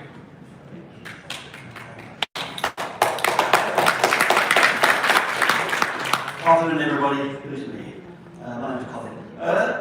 My main concern since I've swapped careers of 4 years of engineering manufacturing into looking after the local community is I've understood and identified how our elderly, retired, hard-working, served people who have spent 50 years amassing fortune, but small fortune, to see into their retirement, watch it all be decimated, destroyed, and like all of us, made to work longer, to have a short retirement, to have less money. Now, I had to hear of these people, I had to hear of thousands of them, all along the east coast of Yorkshire, in the new role that I have. And my question to you is, how on earth are we going to protect these vulnerable people, and particularly the main target for financial reasons, health reasons, physical reasons? I just think it's an absolute disgrace. And we're all going to be there one day, if not there already, and we're all suffering the wrath of what's been put upon us in the last, I'd say, 10 to 15 years, if not longer. It's been a slow boiling project, destroying whatever we built and what we built up in our means to live in a happy time. Can we get them out of physical drag? Well, when I talk about policy making, I talk about the necessity for a coherent, holistic set of policies. And the way you deal with any part of the United Kingdom that is becoming impoverished, and the elderly have been targeted, I completely agree. The farming community has been targeted, and there are sinister political reasons for targeting farming, which we can discuss if you like. But the way to deal with any impoverishment is to make sure that the entire nation becomes prosperous. The rising tide will carry everyone up, and so our policies will be aimed to make this country rich again. We've become poor on the back of these ideologically based economic policies. We need to reverse it, 180-degree change, and then we will be able to have early retirement. When I left university, I'm going to just quickly talk about pensions. When I left university, it was standard to get the average of your 3 highest years' salary before you retired as your retirement in perpetuity. Now you're very lucky to get £10,000 a year in retirement. That's because we have become poor. We have to become a rich country again.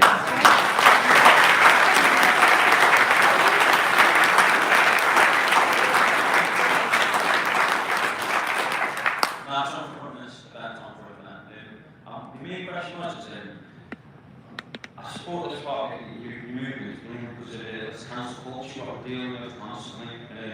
I mean, we should allow everybody to have a fair say. So I work in the hospital and that's preach about my story. I've been suspended now for 7 months just because I don't agree with this trans ideology. And apparently I support Roger Mead, if you know that guy.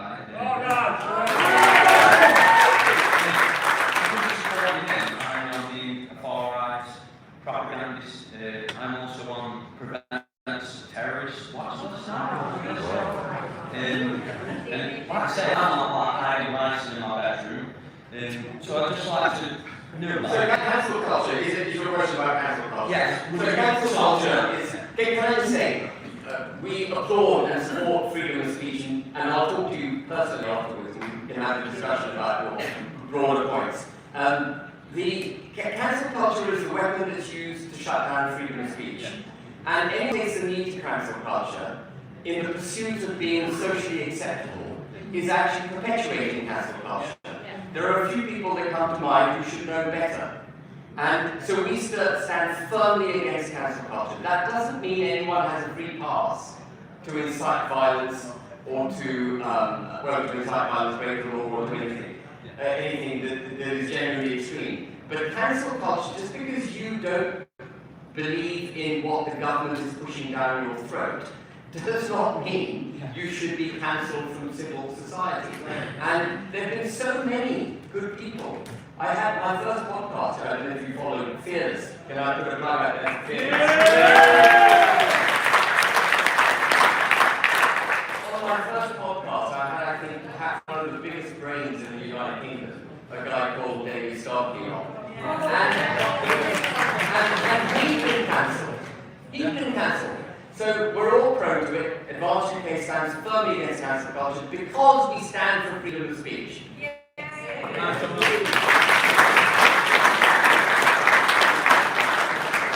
Ben, we know why you're in politics, and we clearly know that you've been successful enough not to need to do this. You could quite easily retire onto a beach or onto a ski slope and not have all this nonsense. However, what does your wife and your children think about this? It's clearly because of the pushback they would get from that. Not from the time that you spend away from them, but they will also be getting pushback like how I'm seeing. I'm not too worried about people on the street, I'm not worried about friends, what they think about what I think. But obviously, my missus and my children matters to me more than anything else in the world. The truth is, lots of people say that, like I've said to us before, they say they would die for their children. The truth is, most people wouldn't. Most people would not even stand up and upset the people around them to stand up for their children. That is the reality. So you clearly do not need to do this. Yeah, so the answer to your question is very simple. My children, I have the great good fortune of my children having more or less grown up. And I don't need to worry about making ends meet. People often say to me, the security for which, again, I just sound grateful, but people often say to me, Ben, my mum texts me all the time, she says, Ben, you've got to be really careful. The more noise you make, the more they're going to target you, there could be physical targets. And my answer to that, at least in my head, is I don't really care. Target me.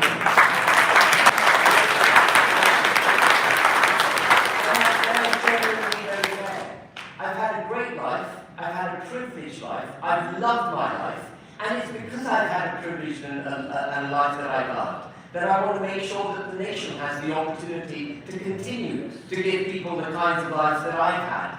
And if my life is now extinguished, and I'm not willing it to be extinguished, but if it is extinguished in the pursuit of this aim, then it would have been extinguished for a brilliant cause, and I know my children would be absolutely by my side.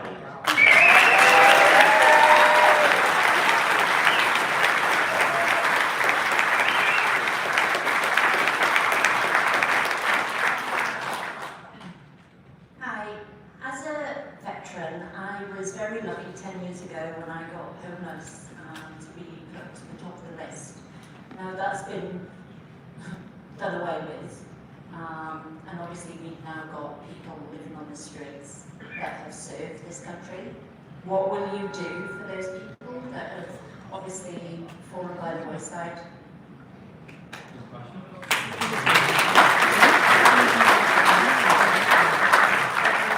It is a sad reality that our veterans have been treated badly for decades.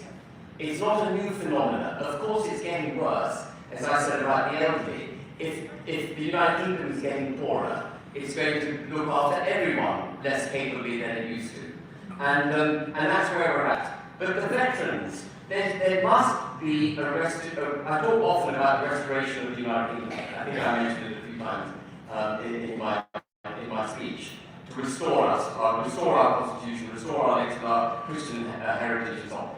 There has to be a restoration of the social contract between the people and the government, so that the people can move forward, take for granted, take the government for granted in the knowledge that it will protect them. There has to be an even stronger similar contract between the military and the government.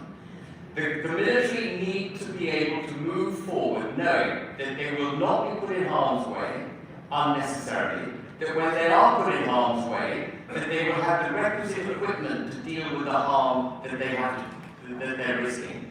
And that when they come home, after having defended this country, that they are not put on trial.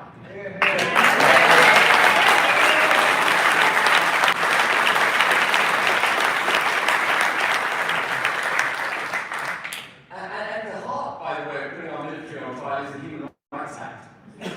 They go abroad, they have to do stuff that none of us would wish to do, most of us are incapable of doing. Then they come home and they get arrested and put on trial. That is absolutely unacceptable.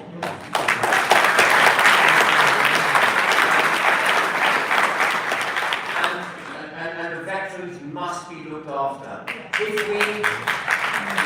we can have, I think it's about 60,000 illegal migrants in hotels right across the United Kingdom at the moment. If we can look after 60,000 illegal migrants, which is only just slightly smaller than the size of the British military at the moment, if they can all be in four-star hotels, I think we can look after our veterans. That's right.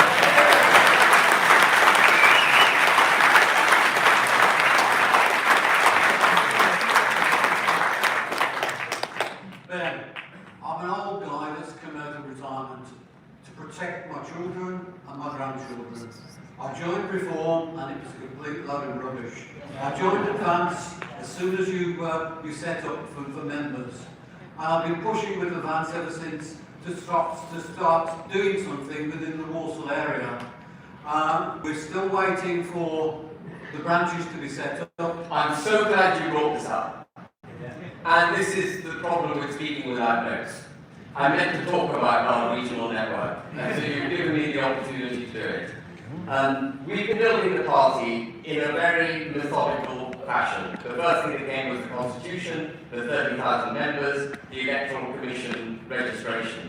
And it's important to do things methodically, because if you don't, you end up a bit like an army that's overextended in battle and hasn't sorted out its logistics. We will not be that kind of party. We are now building our regional network. Applications were invited we divided the country into 12, the United Kingdom into 12 regions, the 3 countries of Scotland, Wales and Northern Ireland, and then the 9 other areas in England.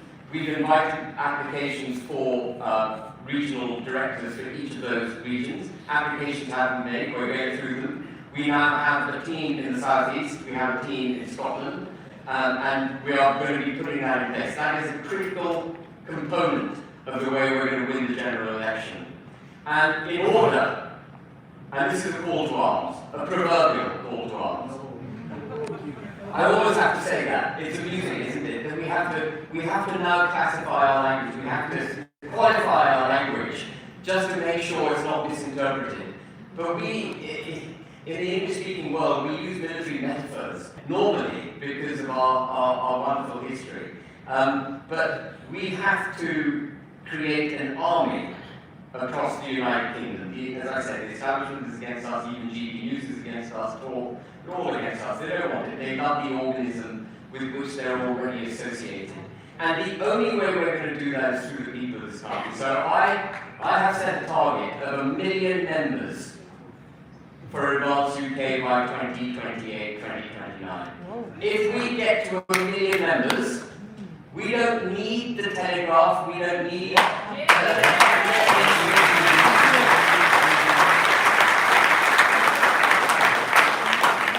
We will win the next general election. So the task of everyone, if I may say so, the call to arms is this. With or without the regional networks coming, but even in advance of the regional network coming, take the initiative, go out, spread the message. We have a portal where you can get leaflets, Corex boards, bumper stickers, caps, flags, anything you want. Get the message out on Advance UK. The only way we're going to succeed is through you. It won't be me making clever speeches, but that might be helpful from time to time. But it's through you. You've got to do the heavy lifting. So please go and do it for us.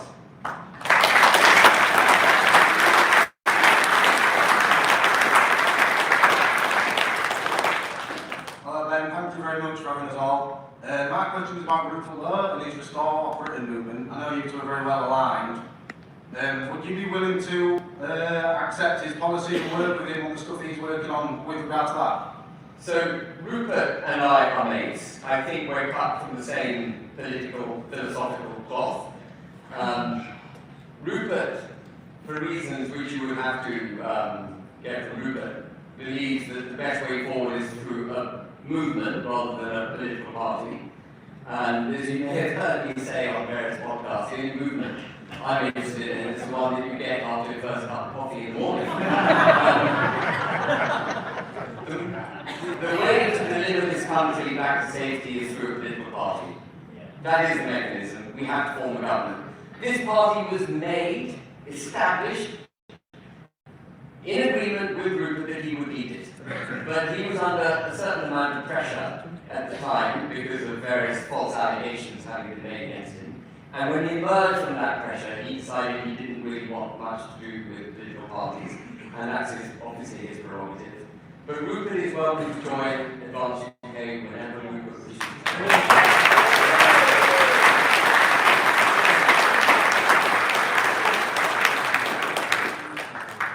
Ben, my key concern is the national security of this country.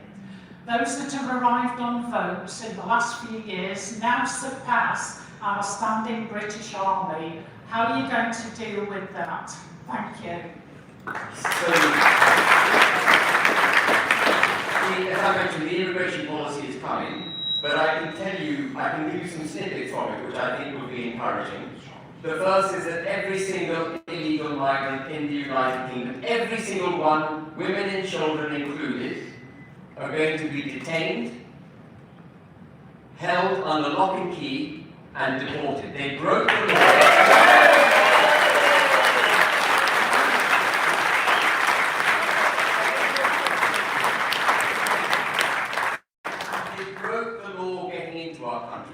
They are illegal migrants. They are not irregular migrants, as Keir Starmer calls them. There's nothing irregular about them.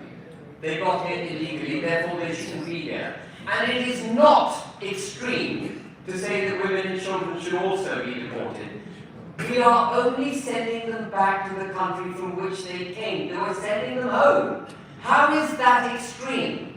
We have to look after our country.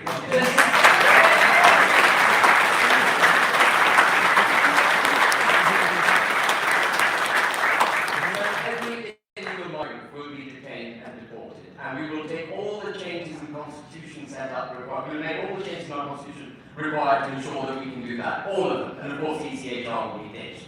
I just want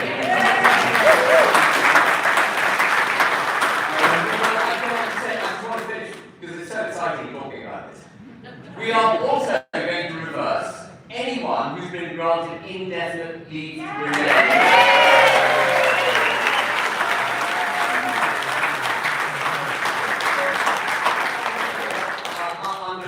Under the Boris wave, will all be invited to leave the country. And we will have a policy for remigration as well. Consensual repatriation of people again to their home countries. Some people again will try and paint that as an extreme policy. It's not extreme asking people to go home. But it's not extreme, it's normal. And then there's one last thing I just want to say on it. Getting British citizenship cannot happen through the effluxion of time. It cannot be automatic just because you've been here for 5 years or 10 years. It's a privilege to be a British citizen.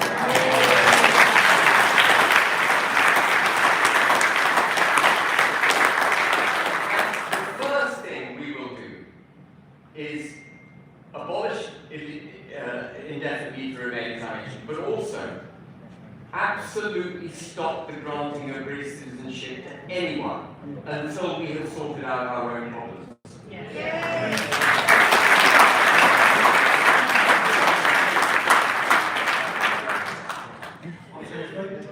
So my question is, what are your current thoughts regarding sorting Adult Social Care Act, which is on its knees, and that is a rescue partner for the NHS, and will Advance, as all governments have done, carry on robbing older people through care and residential charges? So, it's a very...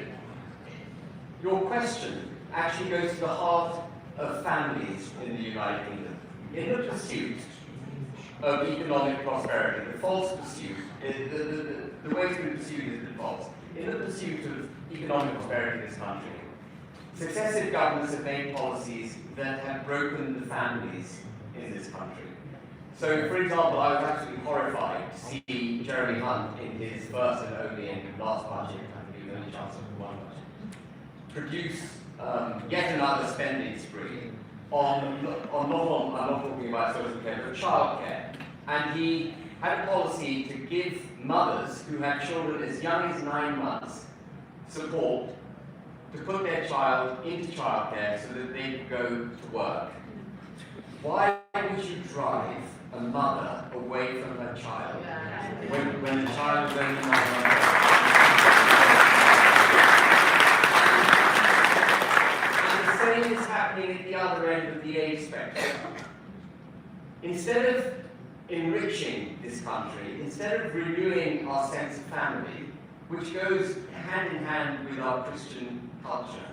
Family is at the heart of our Christian culture. Instead of doing that, we've pursued, as I say, this false kind of economic gain, setting it all aside, encouraging both partners in a relationship into the workplace, making it extremely difficult once they're in the workplace for them to earn the requisite amount of money so that they can afford to have children, stripping their children away from them at younger and younger ages. And what happens if the state takes control of your children at a young age, particularly if you have a state that's minded to indoctrinate them? You end up with children being brought up by the state, not by families, and they themselves don't have the understanding of the importance of family and having one when they grow up. They are breaking up the country through those kind of policies. And it absolutely is the same with care for the elderly. The elderly are now seen by the government as expendable. We have an aging population. They justify mass immigration on the fact that we've got an aging population. We are economically poorer and poorer, and they want to get rid of the elderly. Why do you think we've got the assisted dying bill going through Parliament?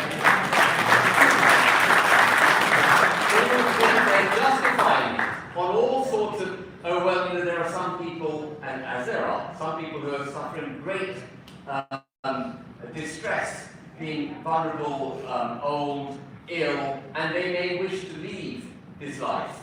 And that's how they're justifying it. But and originally, you needed a judicial ruling to be able to be put to death effectively by the NHS. Can you imagine the NHS is going to be empowered to put people to death? This is very, very wrong. But we used to have, when the bill was first drafted, it included a requirement for a judicial ruling. Now you just need 2 doctors signing off on it, and they can put the individual down. And if you don't think that will be abused, you are very, very stupid.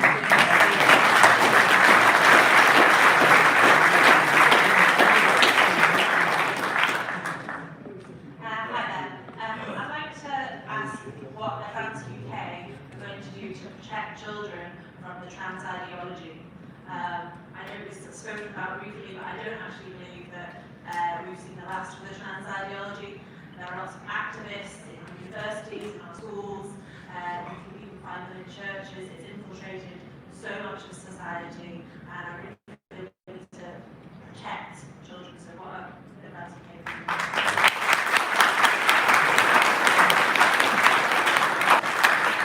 So the first thing that has to happen is that the regulatory and legal framework that creates the requirement for institutions, private enterprises, the public sector, the armed forces, and so on, to practice diversity, equity, and inclusion.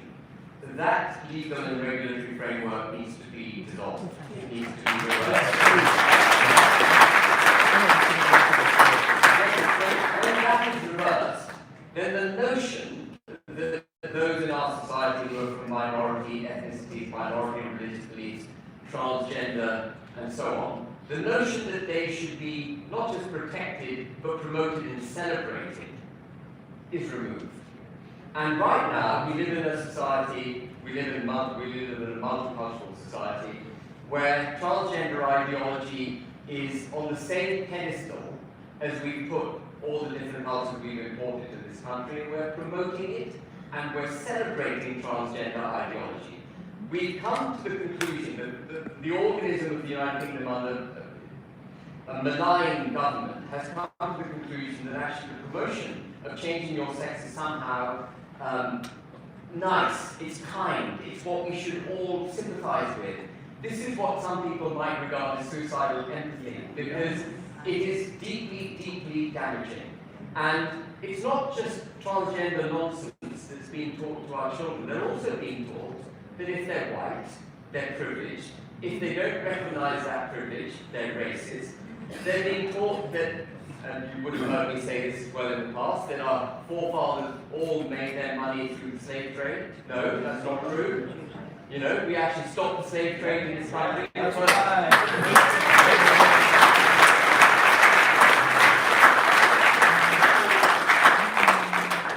and again, it's part of the same aim. They're trying to damage and break up our sense of identity. That's where this all comes from. If they can make you ashamed of being white, if they can make you ashamed of your history, remove from you your religion, break the family up, allow in lots of people from across the world and say that they have every right to be as much as you do, if not more, and their religions and their cultures and their way of thinking are as important, if not more, than your own, then destroy the country. And this is where I go back to where I started. And Starmer is anti-British.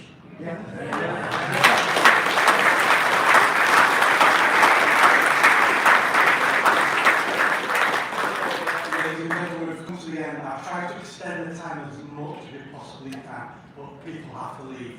So before we leave, I'd like to thank all our speakers today, especially Ben. And I'm sure all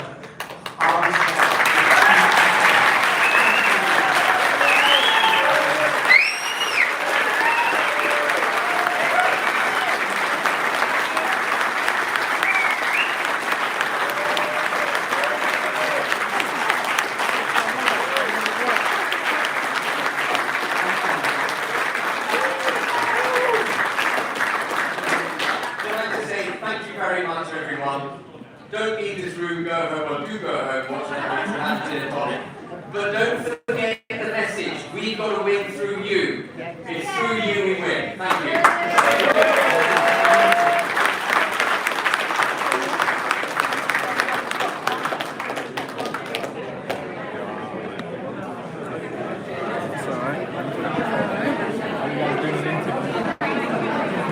Did you get all of that? Sorry? Did you get all of what I said? Everything's been live streamed. It's all live streamed, so it's not going to get cut out or anything. No, it's on. Everything's been live streamed. So they got you on that, got you on that, everywhere. Let's interview you real quick, yeah? Are you getting off? Yeah, who do you work for? I'm independent. Yeah, but what is it? What's it called? I mean, it's Baraka Show. That's Mr. Schmidt. Hello. Yeah, I'm good, thank you. How are you? You already went for it, didn't you? No, I just wanted to ask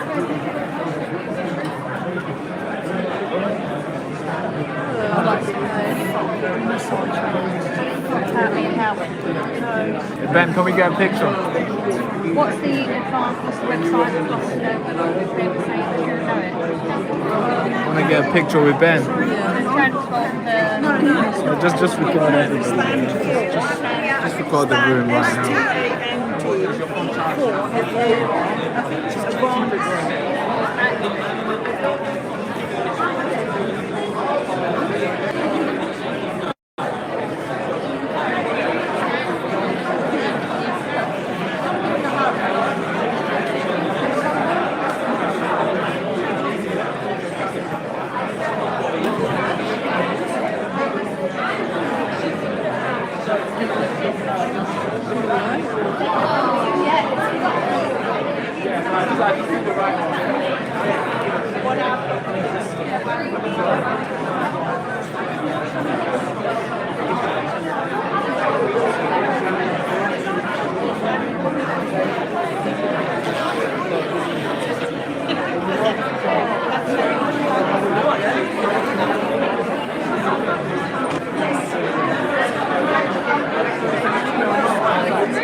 Let's go, let's go.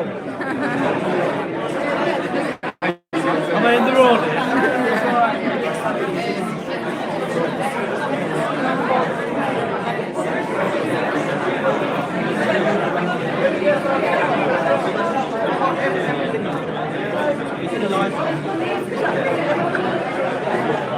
lady.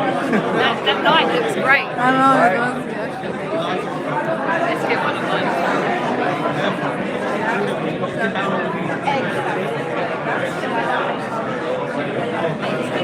So, yeah, radio, good to finally meet you. Let me get your contact so we can actually get. Do it on yours? Oh, you gotta get your. Hiya, you're right. Yeah, 2 seconds. Are you guys the Christian like group, aren't you? Well, I'm sure you've done. That's it. I've seen Yeah, press done. Oculus and yeah.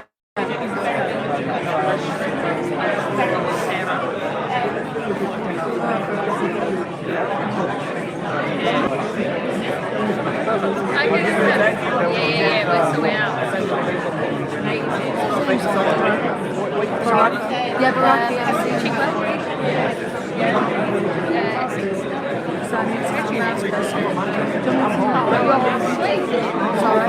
How can you here to like? You asked me to do an interview, so I need to go. Hiya, Baraka, you want to do an interview? I need to go.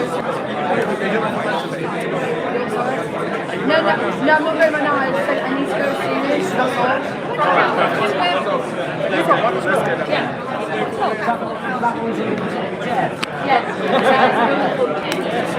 Right, sorry, what are you asking? Can you give me like just a spectrum? We're gonna talk about what you just asked them. Okay, so That's it. It's gonna be like 2 minutes. Can you just give me 2 seconds? For everything you're doing, you're an Just give me absolutely 2 brave. seconds. We follow you, me and the wife follow you abundantly, you know. And, Good to see you. How you doing? You alright? right, we're doing very, very well. My dad's from Africa, Kenya. Kenya. My mom's from India. I'm Rosa. So your mom speaks Swahili then? Amari Gani. Jambon. Amari Gani. Mazuri Sana. Look at that. My dad's from Mauritius. Oh, he's nothing like me. And he's a World War II veteran. Came over in 46. I'm joking. We're second generation. How you finding it? Yeah. Absolutely brilliant. How did you get into this? I know you were a bit of a... kind of. Influence is a big word, bro. You're a good citizen journalist. What inspired you? It was. I think it happened by accident. To be fair, it always happened by It accident. does, doesn't it? You get passion, you get enraged, and you want to stand up and do something. That's right. And we love AY as well. AY's on the phone. Hi there. Hi. Are you a YouTuber? I'm with Baraka. Okay, yeah. So I'm like a camera woman. Yeah, great stuff. Yeah. Did you want? I'm the treasurer of Advance UK. Did you want to say a few words or do a video or talk about the structure of how it's all going and everything? Yeah. I thought you made some good points there about Islam and Jewish. Thank you. Yeah.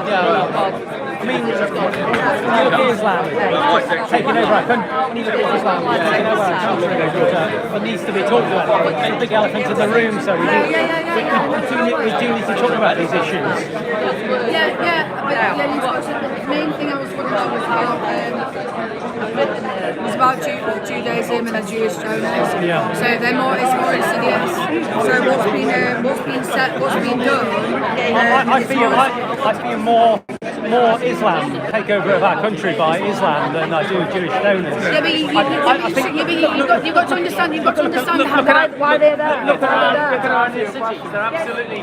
We are going to become an Islamic caliphate. I agree with you.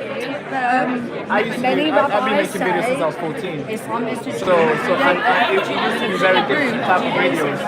It used to be more why is this type of videos. Because Islam wants to take over the world. And once Islam takes over the world, they'll kill all the Jews. They'll kill all the non-believers. How's who got here? Always a pleasure. Islam. Bring your family. You know, you're more welcome. It's self-contained. It's like a studio. It's kitchen. That's the whole point. It's got parking for 8 cars. Because we were so weak and woke and we left the Fabian. You call it destabilization. Fabian, socialist, communist. Okay, so what is communism? I don't What's the communism ideology? trace it back to Jewish What's the biggest genocide? What's the biggest genocide in the world? No way. So you are mixed In the world or history? In history, what's the biggest genocide? I would have to say the your dad's communist from genocide, Stalin, killing millions of people. But I'm actually Indian, British, and I call myself Sikh. Why don't you Kenyan? Yeah, okay. I guess your dad dominated, right? There's no religion at all. Absolutely. There's no religion. They don't believe in any religion. It's changed a lot. Stalin wanted to get rid of religion altogether. The USSR was all about non-religion. Yeah, You'd be executed for being religious. so it's nice, really nice area. I'm a Mauritian mate. I've been back to Mauritius 3 times. We got married in Mauritius. Everybody had to We got worship married on the longest day, 21st of December. Who was 2021. We've been together 12 years. So I've done the decent thing and finally married her and made her stop her mission. You believe what you believe. So, going back to your story, what made me do this? So I can give my story is interesting. Yeah, but I want to give my son a bit of inspiration. He's lost in this world. He hates this world because it's changing. And he keeps saying, Mum, society. He goes to school. He's like, Mum, I hate RE. All they talk about is you know RE. Really? So in RE, religious... I'm sure they know that I said you have I said it would take 2 minutes. Yeah, so my story was so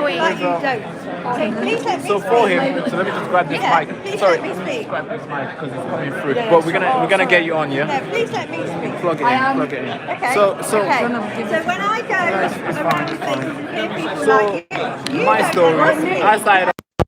I was making videos when I was in high school. I got bullied for making video, I went back and forth. Yeah, it was for fun. I don't know if you know about those big creators like KSI and all those guys. Yeah. I used to make videos like him. So we used to do crossbar challenge and all these things. Your role model. No role model, but that's when he started. Inspiration. Yeah, but I was doing it and stopping. I was quitting all the time. Did you get influenced by your peers, like your friends? No, you'd be surprised. Most of my friends don't even do this. That's good. But I was influenced by most people from overseas. Or maybe most people that were doing YouTube were from London. Older than you? Yeah, older than me. Yeah, and I wanted to do videos. I always wanted to be videos because I want to be an actor. I want to be one day in a Marvel movie and doing all the. I can see you there. So I always have. I always want to be on camera. That's always been a thing. It doesn't matter what topic. I always want to be on camera. So then that developed into what.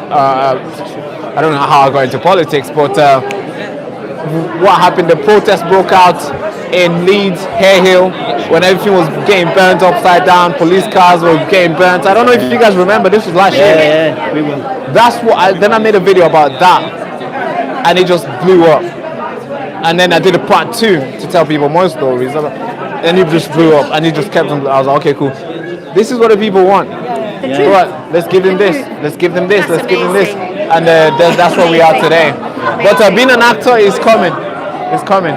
But if you can pass that story down, I think that'd be cool. Thank you so much. Thank you so much. It was good talking to you. Well, it's been an absolute pleasure. Thank you. Take care. I'll reach out to you when I'm down up there. Yeah, of course. Thank you very much.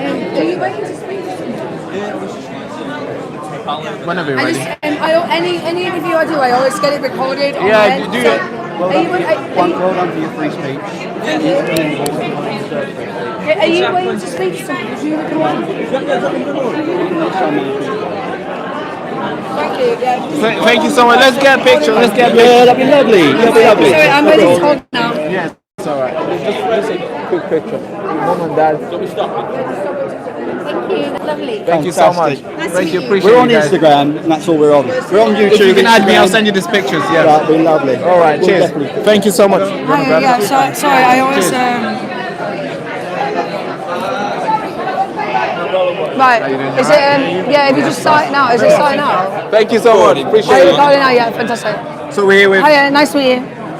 I'm Charlie. Nice to meet you. Nice to meet you, Charlie. So, Charlie, you asked the question here, and the question was not finished. I clearly explained how long it would take me to say my statement and 2 questions. I said that at the start.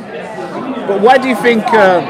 First of all, could you ask that question again? Because we didn't get to end it. Because I'm sure. Because my viewers, we're live. We've been live since the start. And some people were like, "Oh, she was right." Some people in the comments were like, "Oh, she was here to sabotage." I wasn't here to sabotage at all. But this is what obviously I want you to address the comments. And some people are like, she's not a advanced supporter. I 100% am. Because of the question. Now, could you finish off what you was trying to get to? Because obviously people didn't get the full thing. Yeah, of course. If you can. So the question I was going to ask was, are you going to have the balls to call out, okay, who is truly behind this? Instead of just saying, this is happening, say who's doing it. Because you have no fear with Islam, so why do you have fear with secular Jews? Why are you scared? So that was the first question. The second question was, I was going to read a quote, and I'll do it now because I didn't get to finish it. Right. So for my second question, and this was it, and I clearly said, I think you all saw, clearly told everyone how long it would take me to do it, and I had 2 questions. I would like to know your stance on Israel. I know this is parties endorsed by Tommy, who is pro-Israel, but I will leave you with a quote. Again, not my words, Charlie's words. The fact is now that Bibi and the Israeli hard-right government has a mandate. I've got to be careful the way I say this. They're going to I'm paraphrasing. I'm literally paraphrasing. Oh, you're actually reading the words. I'm literally paraphrasing what Charlie said. So you can tell how nervous he is already saying this. They are going to try to ethnically cleanse Gaza, and I don't use this term lightly. They are talking about moving 2.5 million people. That is a quote from Charlie, not me. So it's also one of many similar quotes. I've seen him talk, questioning Israel a number of times, particularly in the last 6 months before he died. So my last question was, are you going to have the balls to call out Israel for what it is, or are you just going to do what everyone else does? Okay. That was what the question was. But why do you think you got the response you got? Because obviously you were booed. Because people You're the don't- only person who people got don't booed know. today. Why do you think the people did not resonate with what you were trying? Did not want to know what you were trying people to do? did. Lots of people nodding. And when I went to the toilet, I had 2 people come up to me and say, "Well done, fucking amazing," right? So people like what I said, but there were a few hecklers that ruined it, and then the guys got nervous, so the guy who was doing the media, but even Ben Habib said, "I will come and talk to you later." He said to me, no, not right now. But he's got a massive queue. He even said to me, "I will come and talk to you personally." So he obviously wants to address this. But yeah, I don't think the majority of the audience were worried about it. I think there were a few hecklers and people got nervous. And the thing is, people aren't educated about it. Can you imagine me saying this about Islam, right? Like 5 years ago, everyone would have been like, "That's not true. It doesn't say that in the Quran. It doesn't say that in Hadith." But because people were educated, people can't comprehend us Europeans, right? And like the British people, the British like culture, like we can't. People of Christian faith, right? So all of those people, we can't comprehend someone saying something in their religion or religious book like that. Like you're a Christian, yeah. So you cannot comprehend, right, someone saying that in the book of scripture. So when you actually read it, you're like, what the fuck? How did I not know this? And it was all hidden. It's all hidden and subjugated. So yes, we found out about Islam, but actually what it says in the Talmud is far worse. What it says about our Lord Jesus Christ, he will rot and burn in hell. That's what it says in the Talmud. And people go, it's a book of law. It's just rabbis discussing. Nobody talks about it. It's not used. It is used. The Hasidic community. I've watched a video. They were literally reading the scripture from the Talmud. Yeah, but I mean, I've read a little bit of Talmud as well. I know about what they say about Mary in the Talmud, of course. And children. About Mary, about Jesus and Christ, little children. and all these things. And shagging children. But why do you think not many people? Obviously, we are on YouTube right now, so you have to be careful with the words you're using. Okay, bleep children. So you have to bleep. Are you live streaming? Yeah, we're live. We've been live the whole day. Okay, so you're probably gonna get taken down now. Sorry. So why do you think not many people are. Obviously, you want to know the questions, right? You're asking questions. Are you asking the questions because you think these are the questions that are meant to be answered, or Yeah, because I see the decline of the West. Or are you asking it because you know what response you're gonna get? No, because a lot of people don't want to talk about I this knew stuff. what response I was going to get. That's why I was so nervous about doing it. I was very nervous. I had two shots of vodka, right, before I did it. I was nervous as shit, right? But I want to speak the truth. I believe in the truth, right? And the truth shall prevail. Okay? I haven't got a Crusaders top on for no reason. If somebody was to ask you that same question to yourself, what would be your answer? Because nobody got to answer it today. What would be your answer? What about the question that you just have right now? Yeah, about Israel. Let's say if I was holding this and I read that script to you, everything word by word, and I asked you that question. So so it would be partly what Ben said. So he did say defund and deplatform those corporations, but you got to realise it's quite insidious, right? So I'm just gonna read a little bit of information off, right? Because I needed to write this down because I need to when you're in the heat of the moment, you know, you can, when you're in your own room, you can recite it. But so this all starts, it's a Kalergi plan, practical identity, right? So this is Richard Kandahar Kalergi. He was the guy who set up the EU. He set the EU up, right? And there's multiple references of like hating white people and hating Caucasians in that. I mean, you just need to read the book. You can buy the book on Amazon, right? 1290. We expelled the Jews for coin clipping. The Jews have been expelled from 110 countries in the last millennium, right? And that's multiple countries in Europe, okay? Right. In the CDC, when COVID was happening, when COVID happened, the majority of the people running CDC were Israeli Jews. Magnus Hirschfeld is the first man in Germany to perform trans surgery, and he set up the first trans clinic. He was a Jew. Okay, 7-plot plan, right? This is all being leaked, and it's all become like classified information. After the Twin Towers happened, there was a 7-point plan pushed by Israel to destabilize the Middle East, and every single country is being destabilized except for Iran, right? And maybe Trump's put a stop on that. I don't know. Mossad was involved in the JFK files. Look in the JFK files. They were released by Trump. Mossad is mentioned in them. Why is Mossad mentioned in them? And also, Talmud, right? So talk about trans ideology. In the Talmud, you're allowed, pangenders, you're allowed 8 genders. 8 genders in the Talmud, it says 8 genders. So where do you think the transgender comes from? Yeah. So you think... all the record labels and majority of the media are Jewish run. Okay. Record labels. You are so... I would like... It would be cool to get you on again, but we would have to do it on X. Obviously, we're on YouTube. It's heavily censored. We don't want to. Well, you have to bleep me, won't you? Well, if you're on X, you can say anything. I don't want to. I really don't want to go on X. But if you're on YouTube, you can't. But okay, I hope Ben gets to answer your question. Yeah, communist Bolshevism as well. Tens of millions of Christians massacred by a Jewish organisation, Bolshevism. I hope. Where's Ben? Ben is over there. I hope he gets to answer your question. Communism, Judaism, all the same. I hope Ben gets to answer your question because I want to know what he says about it. Thank you so much. At least I got this one recorded. You finished? Yeah, I'm finished. How you doing, sir? You alright? Say hello, mate. Thank you so much. You alright? Yeah. For some reason, I thought you were in No, I'm around Manchester, but I don't. Hey, when you from? Manchester.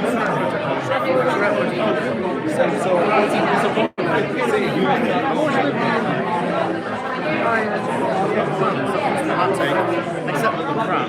Yeah, supporting United is like a headache now. Going off more of football, supporting things in the world. Yeah, that's right. But how did you find it today? United Women's. The United Women's are a good team. It's a shame the men are rubbish. I don't know about what I think about that. It was a nice enough time that people think, yeah, we can get there and spend that time to do that. When you're here, you think it should be at least 2 days to scratch the surface. There's so much more. Well, one thing that came out, I suddenly remembered my dad. He was never interested in politics, never interested in religion, but he drank his Labour Club twice a week. What we need is places to get together where you can meet. Ben's talking about screen stuff.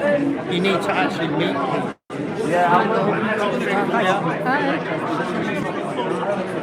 So,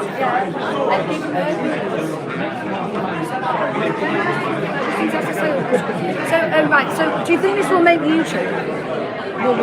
Will it make YouTube? Because the thing is, when I spoke like the talk, I didn't get on the podium myself, so I got the interview recording. Thank you so much, YouTube, man. Thank you so much. So just a quick one, just hold it, yeah? So next, this is an announcement as well. Plug it in. Sorry, no, they won't get this. It's fine. I want to talk to you. I also want to get the people, bro. This is an announcement that I'm making to you personally, and I also want the viewers to also get it. You good? So I want the viewers to. I think it's good. I want the viewers to get it, and I also want to make this announcement personal to you. Next month, meaning next year, we're going to be launching something unique here at the Baraka Show. Now you see us all the time. We are at home in the studio and we're making videos and we're doing cool stuff, and sometimes we go outside back and forth. But next year moving forward, we're going to be going outside, mainly Manchester. If you're from Manchester yourself and if you want to join in, you're from Manchester yourself, right? Yeah. If you wanna go out there and support us, and when we start setting up tents and when we start getting banners out there, if you're from Manchester, I'm urging you guys to come out and support what we're doing. Because we're going to be changing minds now. We're no longer just making clips anymore. We're going to actually go out there and talk to people starting next year. It's going to be huge. It's going to be powerful. And I'm announcing that to you today. I'll see you next year. I hope I see you there. Thank you so much. Thank you. Good job, Baraka. Thank you. Appreciate you, sir. Yeah, so that's it. That's it. So if you are from Manchester, please email thebarakashow@nextfrontier.co.uk. So I'm just gonna write down the email down in the chat right now, and I'll pin it. I'll pin the email in the chat. So let's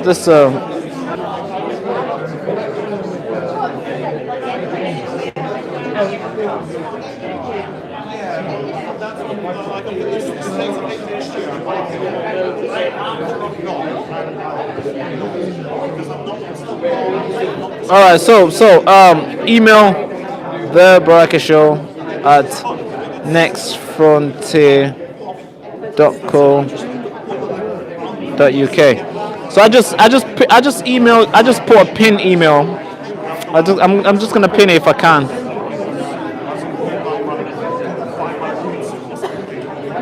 So I just pinned the email. The email is literally pinned. So if you're from Manchester, you got any ideas, or if you're able to come, let me know. Just email me, and we'll tell you more information on when we can get started. But a lot of people have gone home. I want to talk to Pastor Ricky for a bit. So follow me through. Follow me through. At the moment. Sorry.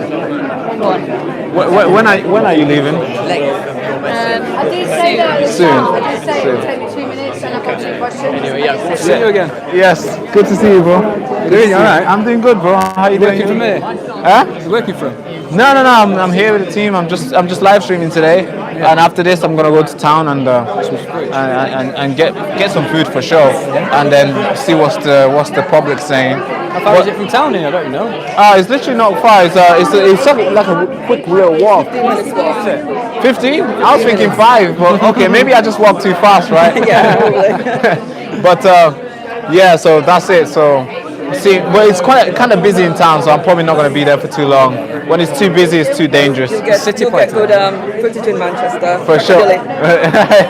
Crackadilly. Yeah, that's right. But it's good to see you, man. Yeah, you too, man. Hopefully we can see you again on another event. Yeah. Yeah, good to see you, boss. Hello, camera woman. This is huge. How you doing? She got stuck with us. This is something that. Wait, Ricky, I didn't know. Disappointed you didn't promote your concert. I know, but did you see I got? Are you live streaming? Huh? Are you live streaming? You're filming? No. How heavy is this? Can I hold it? Because she'll be holding this very soon. Is it the 13th? Okay. Well, you've been holding this the whole day. On the 13th So- September. Yeah, this is heavy for every single thing. Definitely. I don't think you can do your. I don't think you can like stream yourself. No, you can't. You see the way you hold it like this. This is purely to have this is basically you need somebody with you. I don't have anyone with me. No, like as a creator, because obviously. Oh, right, yeah. If you want to turn the camera on yourself, yeah. So how does this work? Does a live stream straight, or do you need I think if you wanted to live stream, you'd have to have like the backpack cables thing? and everything. No, but you can connect it with a backpack, right? You know what that backpack? Maybe, I've never I don't know done what that that is called. In real live stream, I don't know what it's called. There's a brand that. I don't know. I've never done live stream before. Who you with? You're with Yeah, Ricky. with But Ricky. Ricky, I didn't know. I didn't know the production was this heavy, boss. Talk to me. Talk to me, bro. This is a huge one. So who are you? Oh God. Sometimes I forget, but I'm Baraka Amuri. Huh? I'm Baraka Amuri. How you doing? Good. And what brought you here today? I was invited by Ben personally and his team to come down.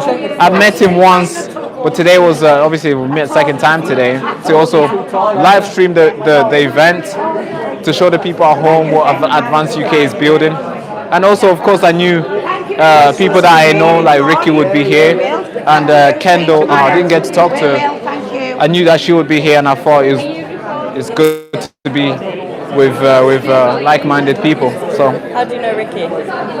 So how do I know Ricky? So I met.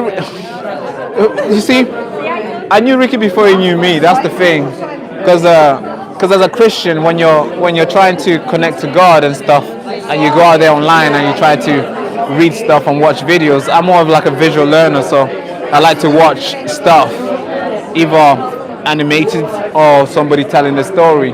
And there's a man who Ricky works with, or worked for, or is, building something. They call it the good news. I'm sure you know where I'm going. So I watch them live almost every Sunday, and obviously their Sundays are, there's churches in London, but I didn't know they had one in Manchester, which obviously we'll see how we can swagger into that.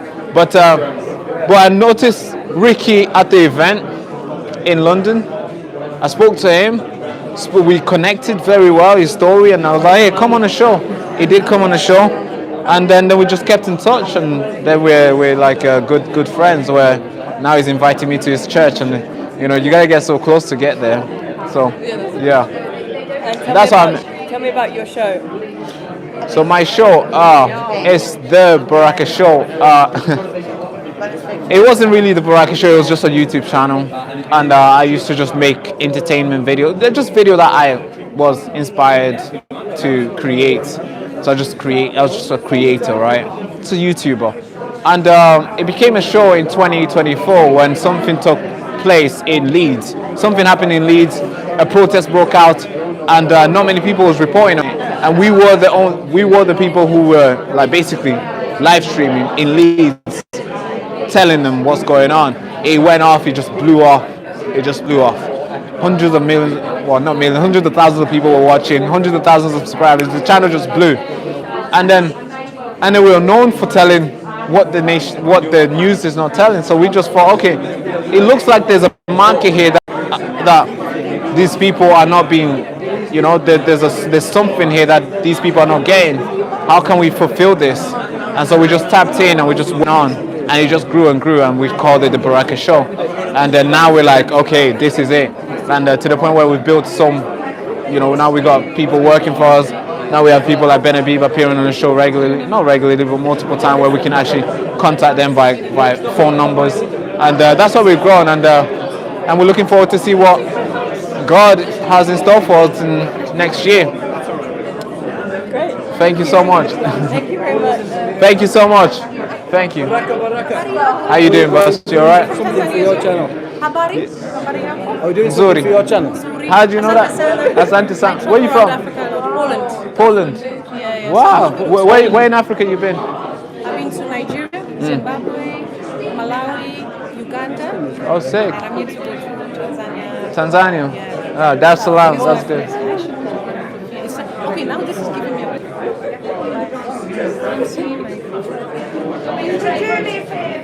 This is what you'll be holding next year. I want to hold that. That's probably yeah. Guys, what do you guys think about this game? Show the game. That is amazing. I kept seeing that. I was like, wow. So it's a strong one, isn't it? This is, guys. Make sure you like, comment, subscribe, because this is the gaze that we're going to be using. I can actually say next year, to be fair. So it's heavy. If you want to hold it, you'll be tired. I mean, I think at the moment the key is just to contact it and take the first, give it up the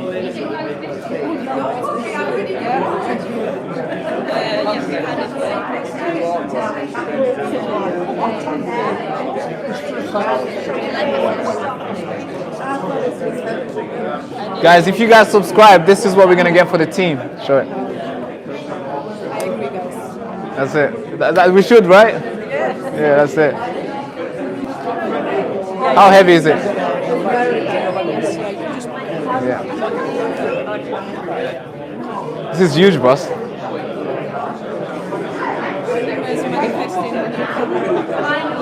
That's it. It's coming. It's coming. It's coming. Hey, am I gonna talk to you? Yeah, I'm waiting for you. Your thing. Come while we can. Come while we can. Say hello to Ben. Yeah. See, you run all the time, bro. All the time. The window. He leaves. Yeah. Let's do it quickly before they end, so we can talk to them. We should just get you on the show, bro. I'm waiting for that. Let's schedule a show then. Yeah, let me text you. Let's do a show before the 13th, so then you can promote it. All right, perfect, guys. I don't know if you're gonna wrap it up. I'm gonna talk to Ben real quick before he goes, or before I go, because I don't think he's going anytime soon. And then we're gonna go to town, and town today is so busy. Of course, obviously, Christmas market. A lot of people are doing their things, so. We might just end the streaming and just film, because we need to be a little bit vigilant in town, so we can't be doing all the filming and stuff, and we don't have a security, so that's if you want to volunteer to protect the Baraka show, please, you know that where the email is. I've pinned it, but we're gonna talk to Ben before we wrap up, and then we're gonna go out the building, but yeah. Great work, boss. Great work. Had a good day. Yeah, very good, man. Very good. I've enjoyed it. Good turnout. Yeah, good turnout. Good turnout. Can we, for the first time, when we made it proper, sharp. So what time's it finish? He's a lovely guy. Andrew personally, for me, was a lifesaver just for you can get that. You watch the live stream. They've been very good on the back. Yeah, we should. I mean, I was going to get come to it after and go somewhere and quiet with some food. to my house. Well, it wasn't. All right, So, are you running as well? Running where? Next election with. 1,000,000%. Oh, 100%. Are you running as well? Yes. We're all running. We're all running. That's good. That's good. I don't know. We're running and we're winning. That's it. I'm thinking of becoming the mayor of Manchester. It's more. Please take over Andy Burnham. It's more. It's like a prize that's calling for me. But You'd be great. Andy Burnham. I prefer mayor. So let's go then. Rather than being a part, being in Let's parliament. go. We need you, man. Yeah. I don't know. I think I like the cameras more, to be fair. So I'll keep doing the show. I was just gonna say, when you're there, all the cameras will be there. No, I like more of my way. My style. You want to be in control of it. I want to be able to say any shit. You want.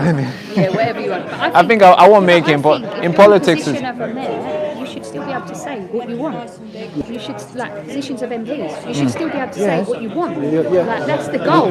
That's why we want to be there. Real people. When I'm standing on the podium or whatever it is in Parliament, I'm going to say what I want. Yeah, not what Yeah, is but expected. I'm going to be against the grain. Yeah. No, because I get too radical sometimes. So No, that's what, it's not good. Politics now is more like you walk on eggshells all the time. That's not for me. That's not for me. And that's why there's a card. No, because sometimes you make a tweet. What if Ben is calling? Hey, delete that fucking tweet right now. Shut up. How do you know? Oh, I haven't had that yet. I do not want that. I do not want to think, what does he think about this? Because I don't know. I'm sure the reason why you're here because you get too radical as well, to the point where you get too passionate, and I do not want that. But when I'm ready, I'll definitely hit you up for sure. You'd be sick. For sure. But I don't know about sick. It will be the first time. Yeah. Apparently, young people are not welcome in politics, so we'll see. Oh, they are. They are? They are now. Now they are. Yeah, they will. I don't believe they would. Usually politicians use us to campaign for them. Single mum, 3 kids. Yeah. I would not have been welcome. Definitely not Come from the East End. Yeah. No, I talk like you don't this. fit the thing. Yeah. She's not articulate enough. That's it. Yeah. She hasn't got a great education. That's it. Yeah, but I She doesn't know speak like she's from Windsor Castle or something. She doesn't talk like the Lord. As of today. That's not to let man Lord. No, how are you doing? Good. No. Exactly. We use slangs here. Yeah. I'm like, it'll be cool to see you in Parliament using slangs, and the MPs are like, "What's she saying?" what are you doing, bro? That would be so cool. Now, but something needs to change. Really, cut someone. I can see it coming, and it's gonna be huge. It's gonna be huge. 100%. Definitely. It'd be really good. Sex. Stay in contact. We're Yeah, gonna get you on the 100%. show. Yes, definitely. Get me on. And it's gonna be huge. That'd be good. And next time when you're nearby, let me know. I'll come down as well. It was good to be. I didn't even know about this event. I don't know why it was not heavily promoted. I think because of the. Thank you so much, man. You are the reason why I'm here. I'm literally just talking about it right now. Thank you so much. Thank you. Appreciate you. We have to bring everybody together, and you've got a fantastic voice. Really, really fantastic. Yeah. Thank you so Sorry much. It took a little bit of time. No, it's okay. It's okay. To get the podcast, it's just a bit busy, but I was super keen for it. No, you work really hard. Yeah, exactly. That's what I'm saying, because of you. Thank you so much. Appreciate you. Thank you. Thank you. People like you are the ones who are connecting the dots and making people like us connect. And that is brilliant. That is brilliant. Thank you for the work that you do in the background. You alright? Yeah. Are you tired? A little bit. I didn't get sleep until 3 o'clock this morning. We've been talking. Nobody's even hearing your voice. You didn't get sleep. And I got in at 2 o'clock this morning and fell asleep at 3. And then Howard got to me and picked me up at 7:15. So I haven't had a lot of sleep. Yeah. Just for the people at home. Yes. How's the life like being a campaigner, like striving for change, also trying to run and fix the way the country is today? How's your schedule like? Because you just told me that you didn't go to sleep till 3 o'clock in the morning. Yeah, so that was obviously being social. However, she's scrolling, guys. Okay. Thank you for coming. I'm sorry I missed this week. I will watch it tomorrow. Good. Good to see you. I haven't seen you speak, other than on the back of the trolley. Thanks, Ben. Ben, well done. Smashed it. Yeah, no. So basically, I'm a single mum, 3 kids. They're older children, so my youngest is 15. Oh, that's great. So you've got enough time to. Yeah, but trying to run a home, run a business, and now do politics and do protesting and travel up and down the country. I'm really kind of quite feeling it now. And trying to run social media is the hardest part. I find the social media more difficult than anything else. Trust me, it's actually a hard work, because you always feel like there's always more to do all the time. Every day there's like a new day. So if anybody wants to be a cleaner for me, I need a cleaner. I need someone to do social media. I just want to do the politics and and a cook. I'd like a cook and a chauffeur. I'd love a chauffeur. Oh, you want to be driven around? Yeah, I'd love it. So then I can do politics whilst I'm. Wow, this is an elite politician right here we're talking to. You want to be driven around. You don't want to be stared. But you gotta. And you're doing all that. Not because you're gonna get paid on Friday. No. Not because there's a salary promised. Nope.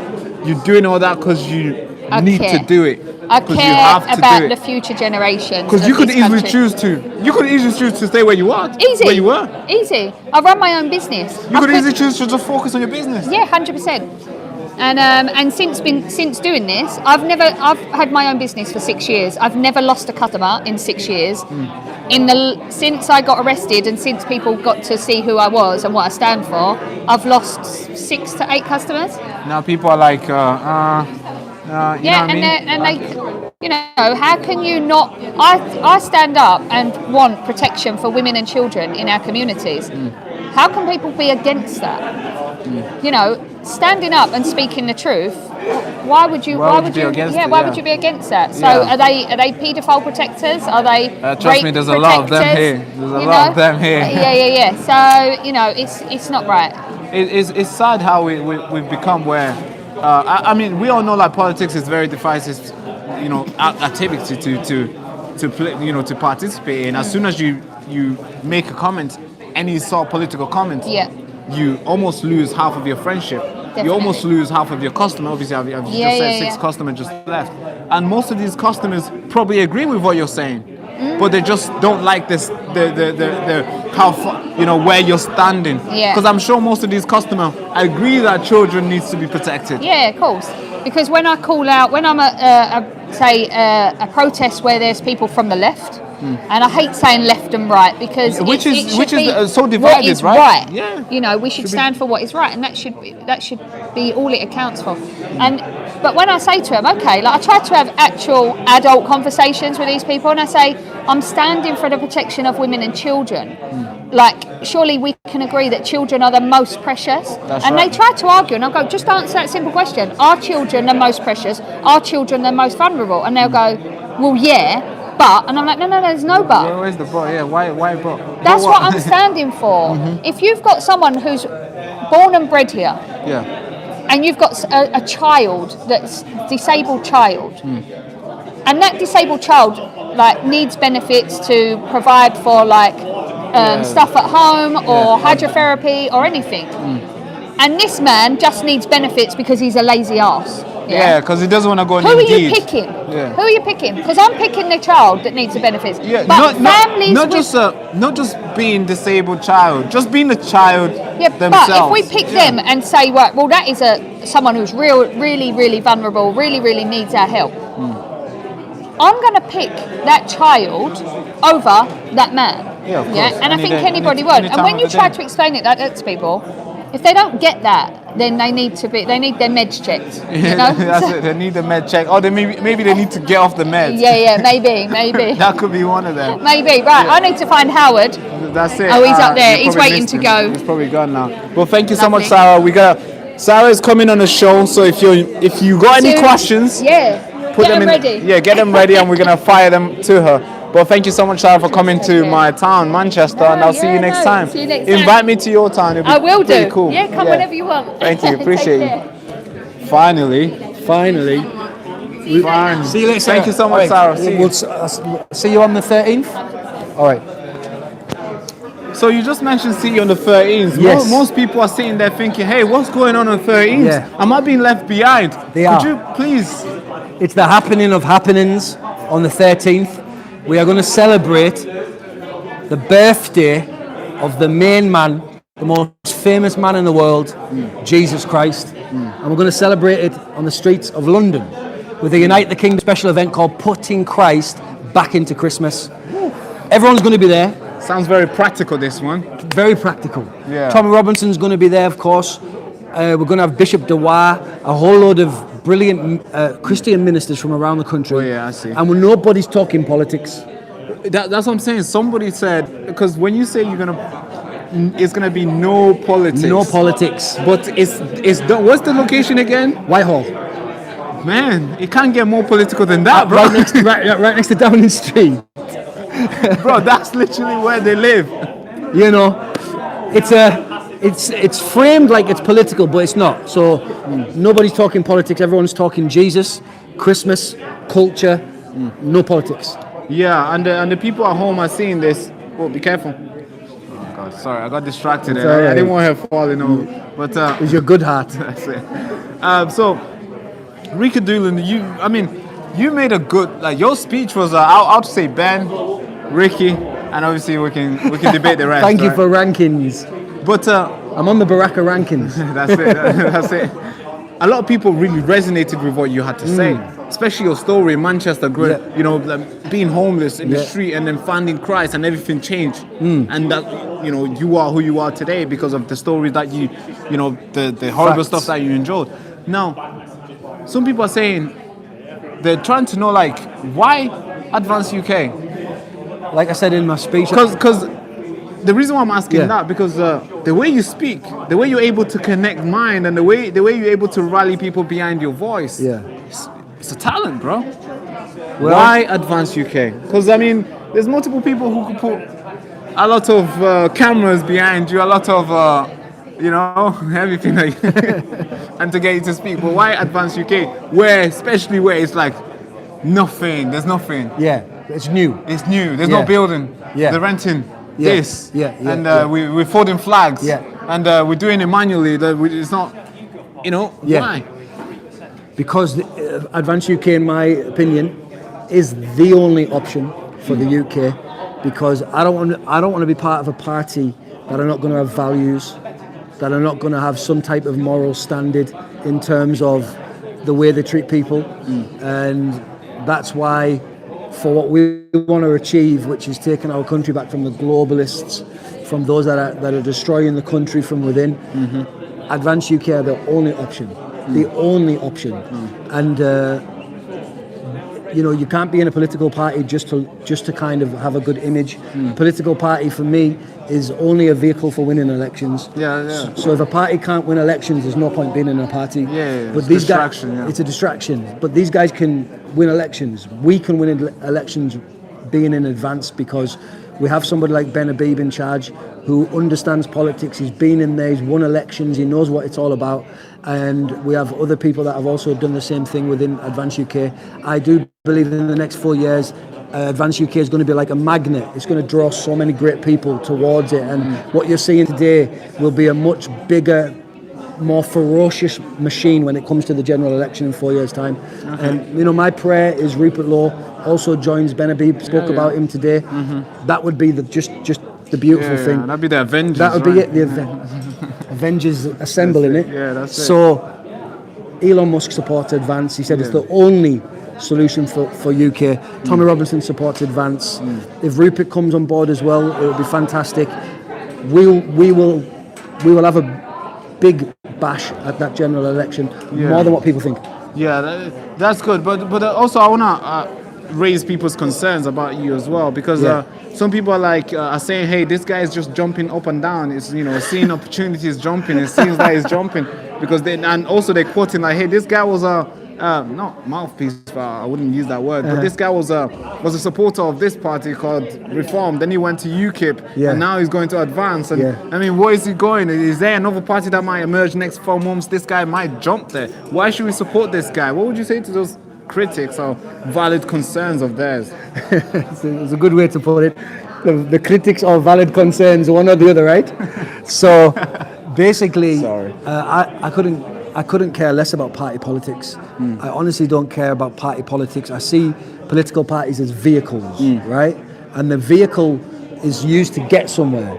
And the place where we have to get to is taking back the Parliament. And taking back Parliament and bringing our country through legislation and policy back to some sane way of thinking and operating, and back to its greatness.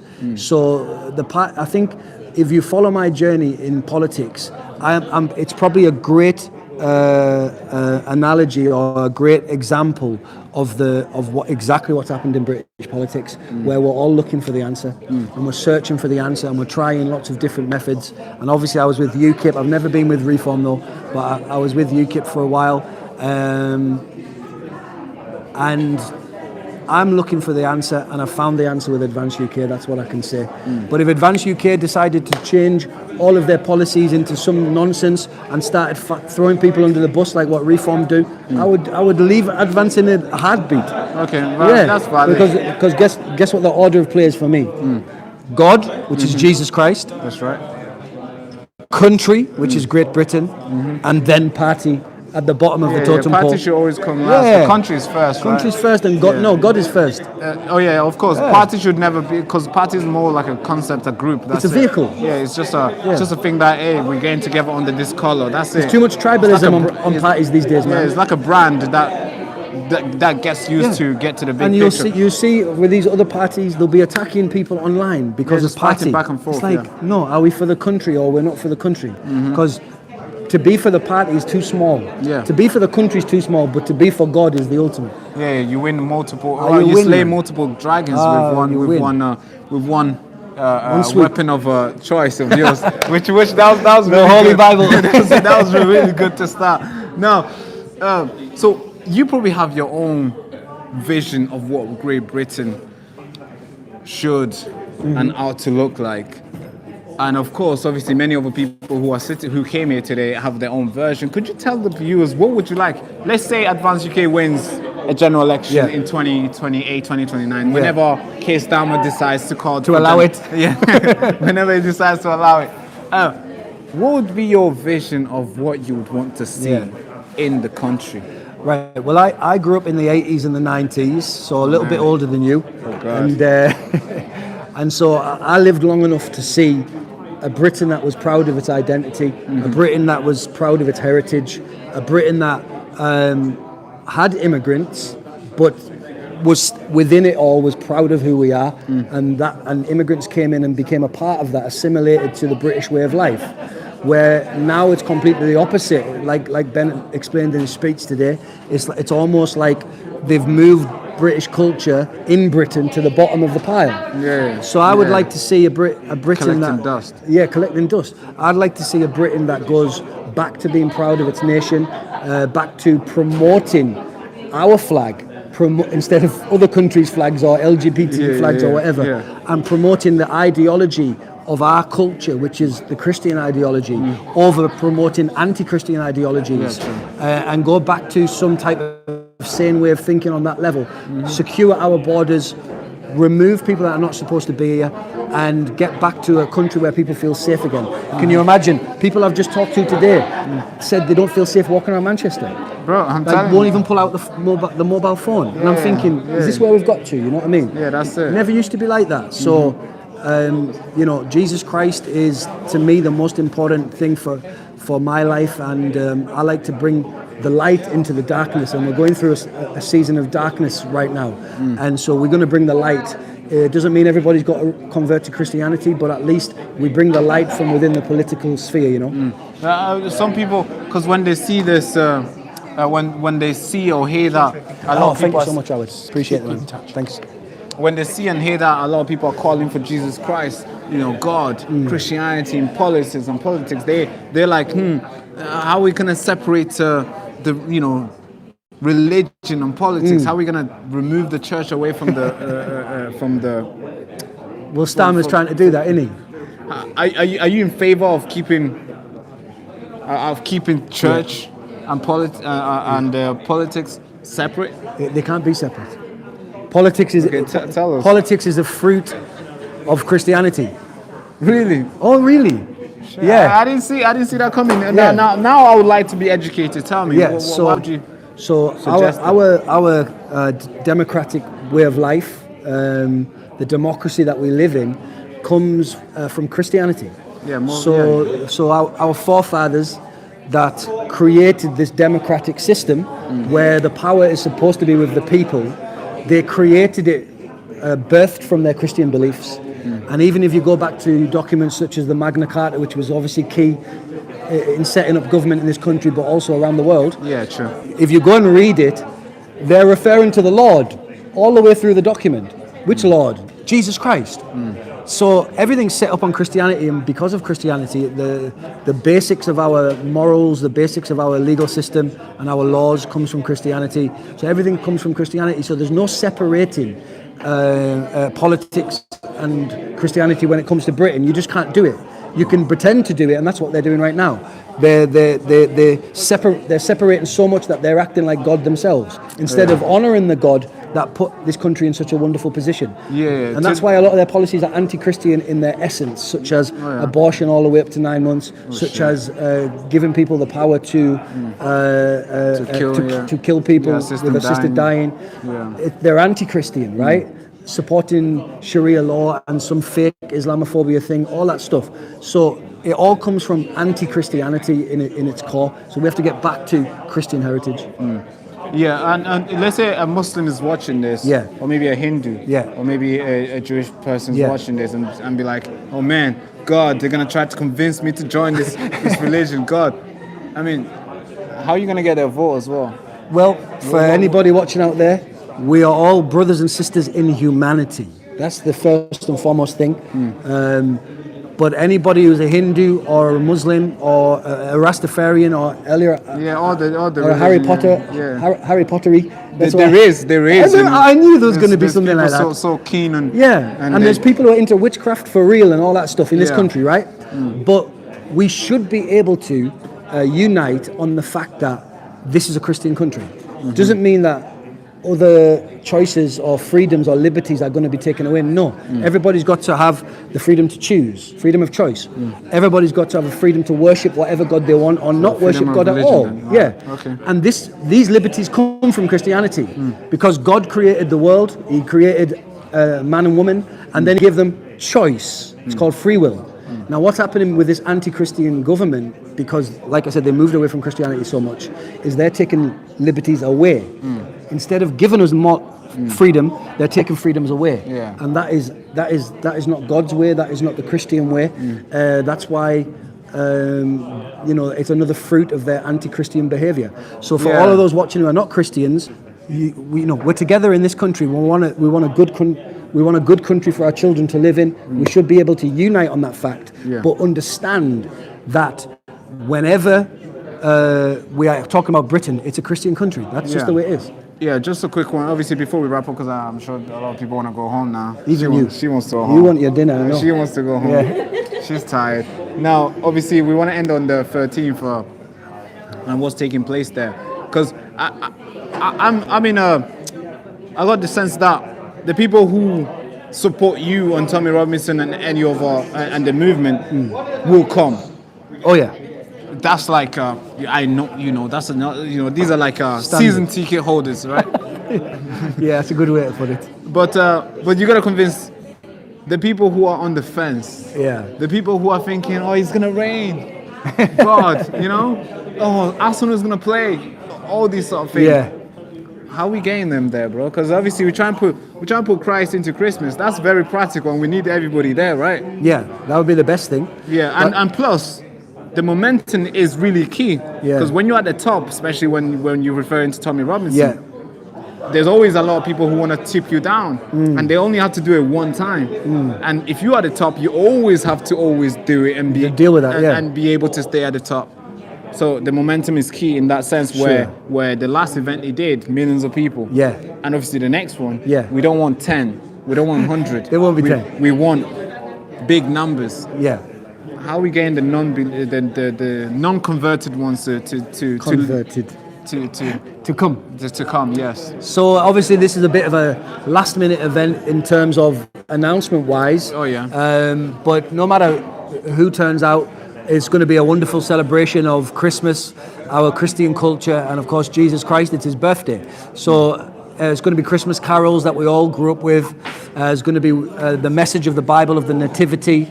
It's just going to be beautiful. So I would just encourage everybody to come out to it. If you're worried of the cold, there's a thing called thermals, right? Just go on Amazon or Google or wherever, type thermals. Yeah, thermals. Guys, yeah. You put them. Make sure you get a next day delivery. You don't want it coming on 14th. Yeah, you're gonna be Prime. You need Prime next day. That's it. Yeah. So it's like you ever seen the movie The Iron Man? Yeah. When you put on your thermals, you move around like the Iron Man. The cold cannot harm you. That's it. You stand on faith. You stand on faith, right? That's it. So. Yeah, the cold shouldn't bother us, man. I mean, this is once a year. It's the King of Kings, the Lord of Lords' birthday. That's right. We can face a little bit of cold to celebrate that. Yeah, and I don't think that's too much to ask. It's not too much, man. Thank you so much, man. Love you, man. Always. Thank you, pleasure to have you on. You've heard it here first, so if you are making your journey, make sure you get thermals, all right? Thermals. Thank you so much, Ricky. God. Now, as you can see, the room is cold. We've been here from the start. And Church tomorrow. Church. Send me more details, please. Yeah. Did I have water here?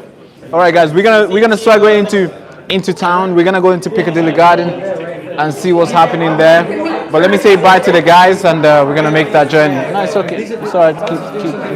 I don't know how many. All right, boss. I'll see you. Great work, man. Good looks assembling all this back together. I know it's a huge thing, but thank you so much. See you. Okay, it's definitely coming. I'm sorting out an election channel. Take care, bro. Good to see you, man. Good to see you. Good to see you. Thank you. Nice to meet you, Barry.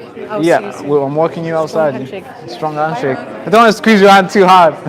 All right, guys. I'll see you guys. Thank you so much for coming. I hope you guys enjoyed it as much as I did. Thank you. Brick, I know Brick. Yeah. So I'm in. Thank you so much. Did it go all right? It went really well. I liked it. Enjoyed it. You still live streaming? Yeah, from the start. Yeah, we're doing in real live streaming where you should follow me around and I'll stuff. remember you for the next one. Please, yeah. Please remember me, all right? It was very tricky to convince him that I'm meant to be here. Well, that's his job. That's so my you've job. got to forgive But him. that's really good. Yeah. That's really good. I appreciate yourself, brother. No, I mean, it's you all are always welcome. The Yeah. point I made is I didn't have the okay No, it's all to right. let you in filming. Yeah, totally. This lady came, give it. You're more than welcome. Thank you so But much. I've got to make sure everybody's safe.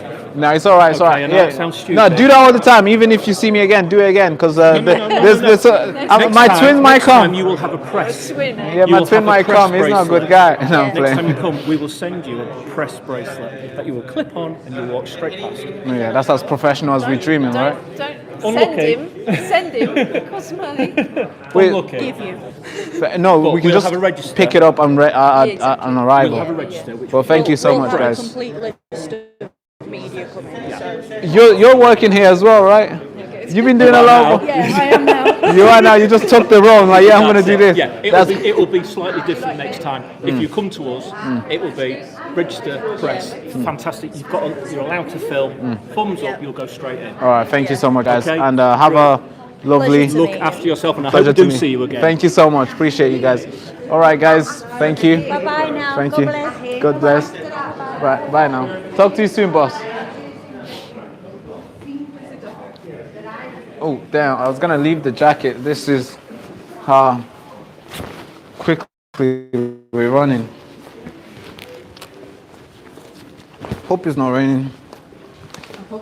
If it is, I'll just dodge it. It's fine.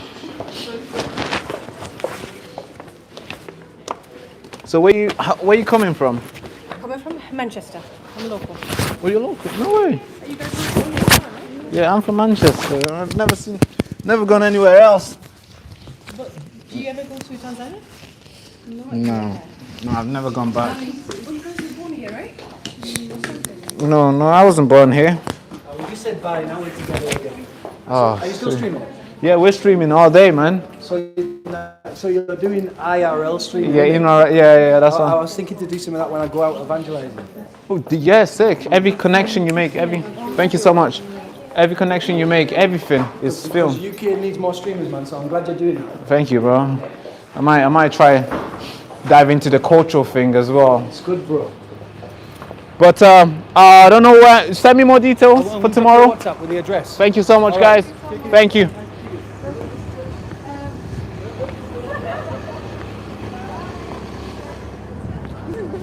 Yeah, so guys, are we dark? Can you even guys see me? I'm not trying to be racist to myself, but can you see me, bro? I don't know an accent came out then. Oh, they sound like a Liverpool accent. I can make the accent though. I'm really good at it. I can make any accent, Birmingham accent, Liverpool accent, Scottish accent, just anything. Sometimes I can make London accent and some guys will think I'm from like, South London or something, but I'm not. It's just that I speak to people every single day and understand, because I speak to them all the time. Can they see me? Look. Yeah. Are you sure? What they're saying in the comments. Great Barak. Great Barak. All right, guys.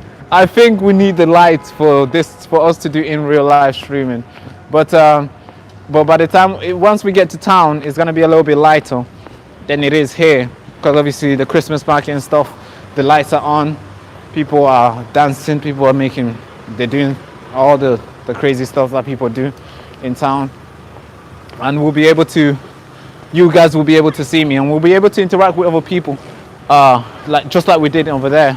But what do you guys think? How do you think the event went?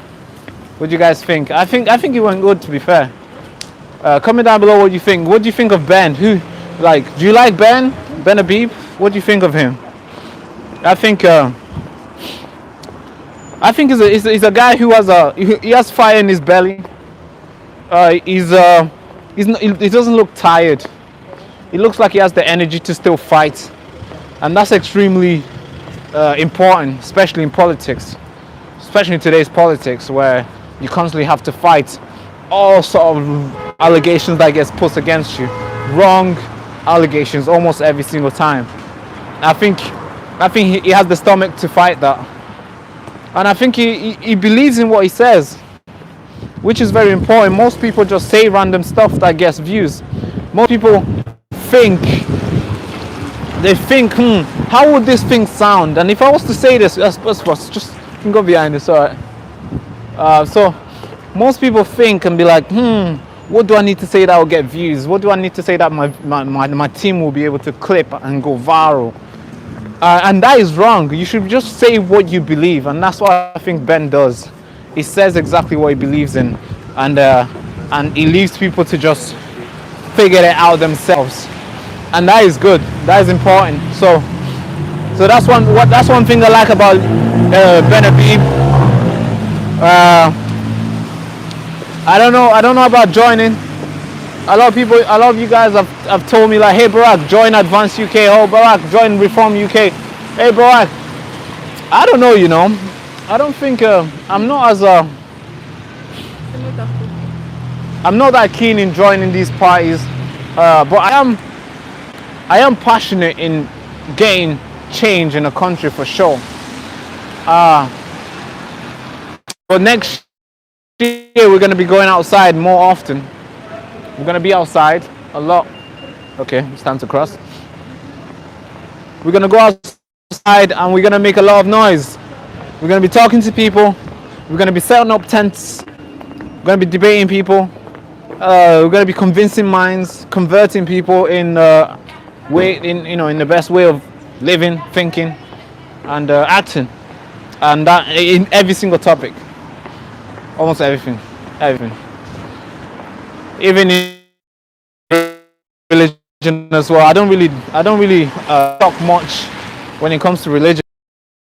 Of different opinions, different views. Some people call themselves Christians, and most of the things I do is far away from Christian. It's far away from Christianity, and that is like, yeah. But next year I might, but I will talk more about Christianity and try to put it on the map and stuff. And there's a lot of people who are already doing that, which they're doing a really good job. Like Young Bob, give him a follow. I think. I'm scheduled to go on Young Bob's channel soon. I might even get him. We had him on our channel, but that down, so it's crazy. We might have him again. We'll try again and see what YouTube does. But we just had Paul Forbes, and the YouTube didn't even push that. Bro, the podcast with Paul Forbes was one of that podcast we put a lot of times in it. We invested a lot into it. In terms of editing and stuff, and researching the questions and making sure that it's entertaining and it's knowledgeable for you guys, the knowledge that you guys might want. We did all that, and of course, obviously, I'm not expecting to do something and get results. Of course, I'm expecting people to watch it and if I get results, it's because of the work that I did. You know, purely merit, based on merit, and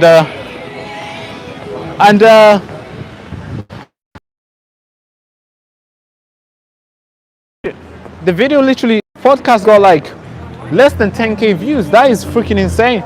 Almost every single video now. If you look at our channel now, the last few days, we've not had a video that went past 20k.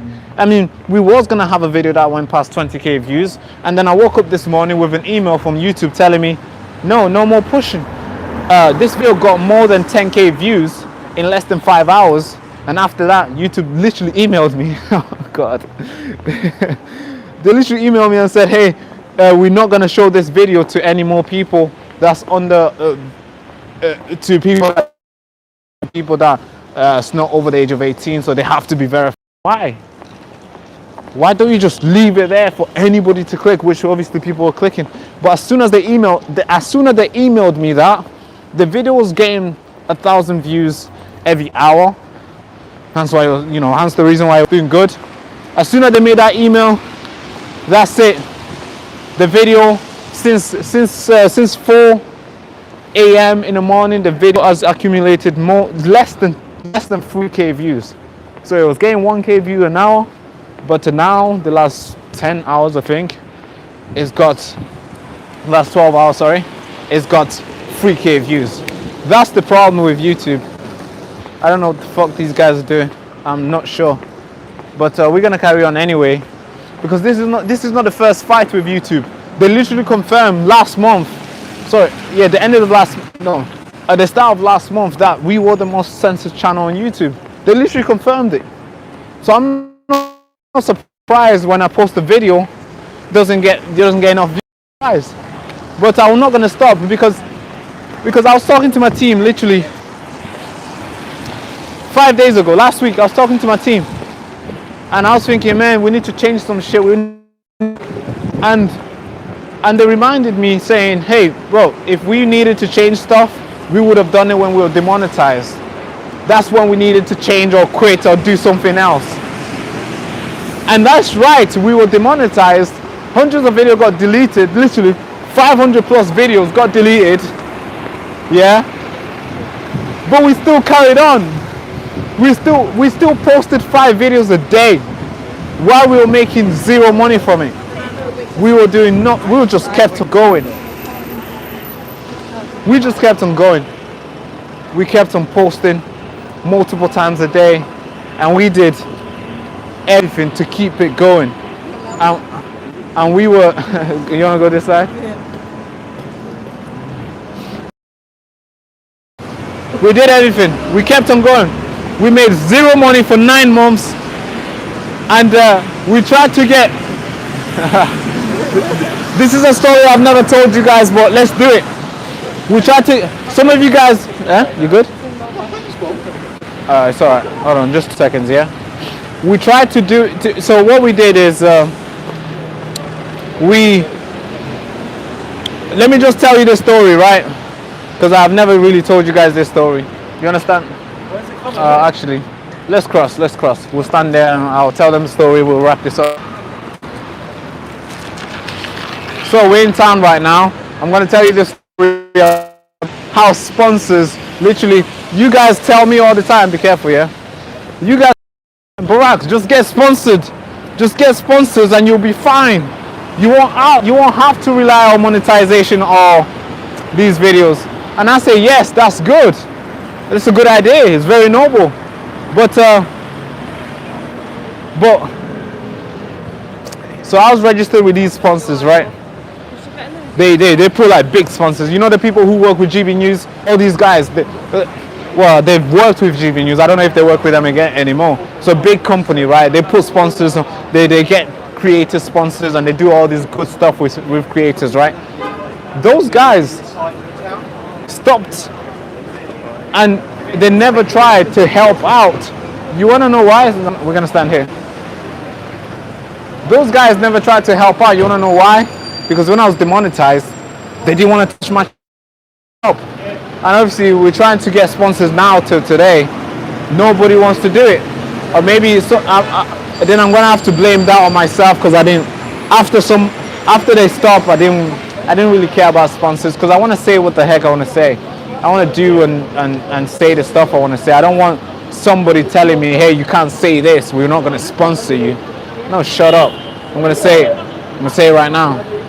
But yeah, that's the story. Now we're going to go to Piccadilly Garden.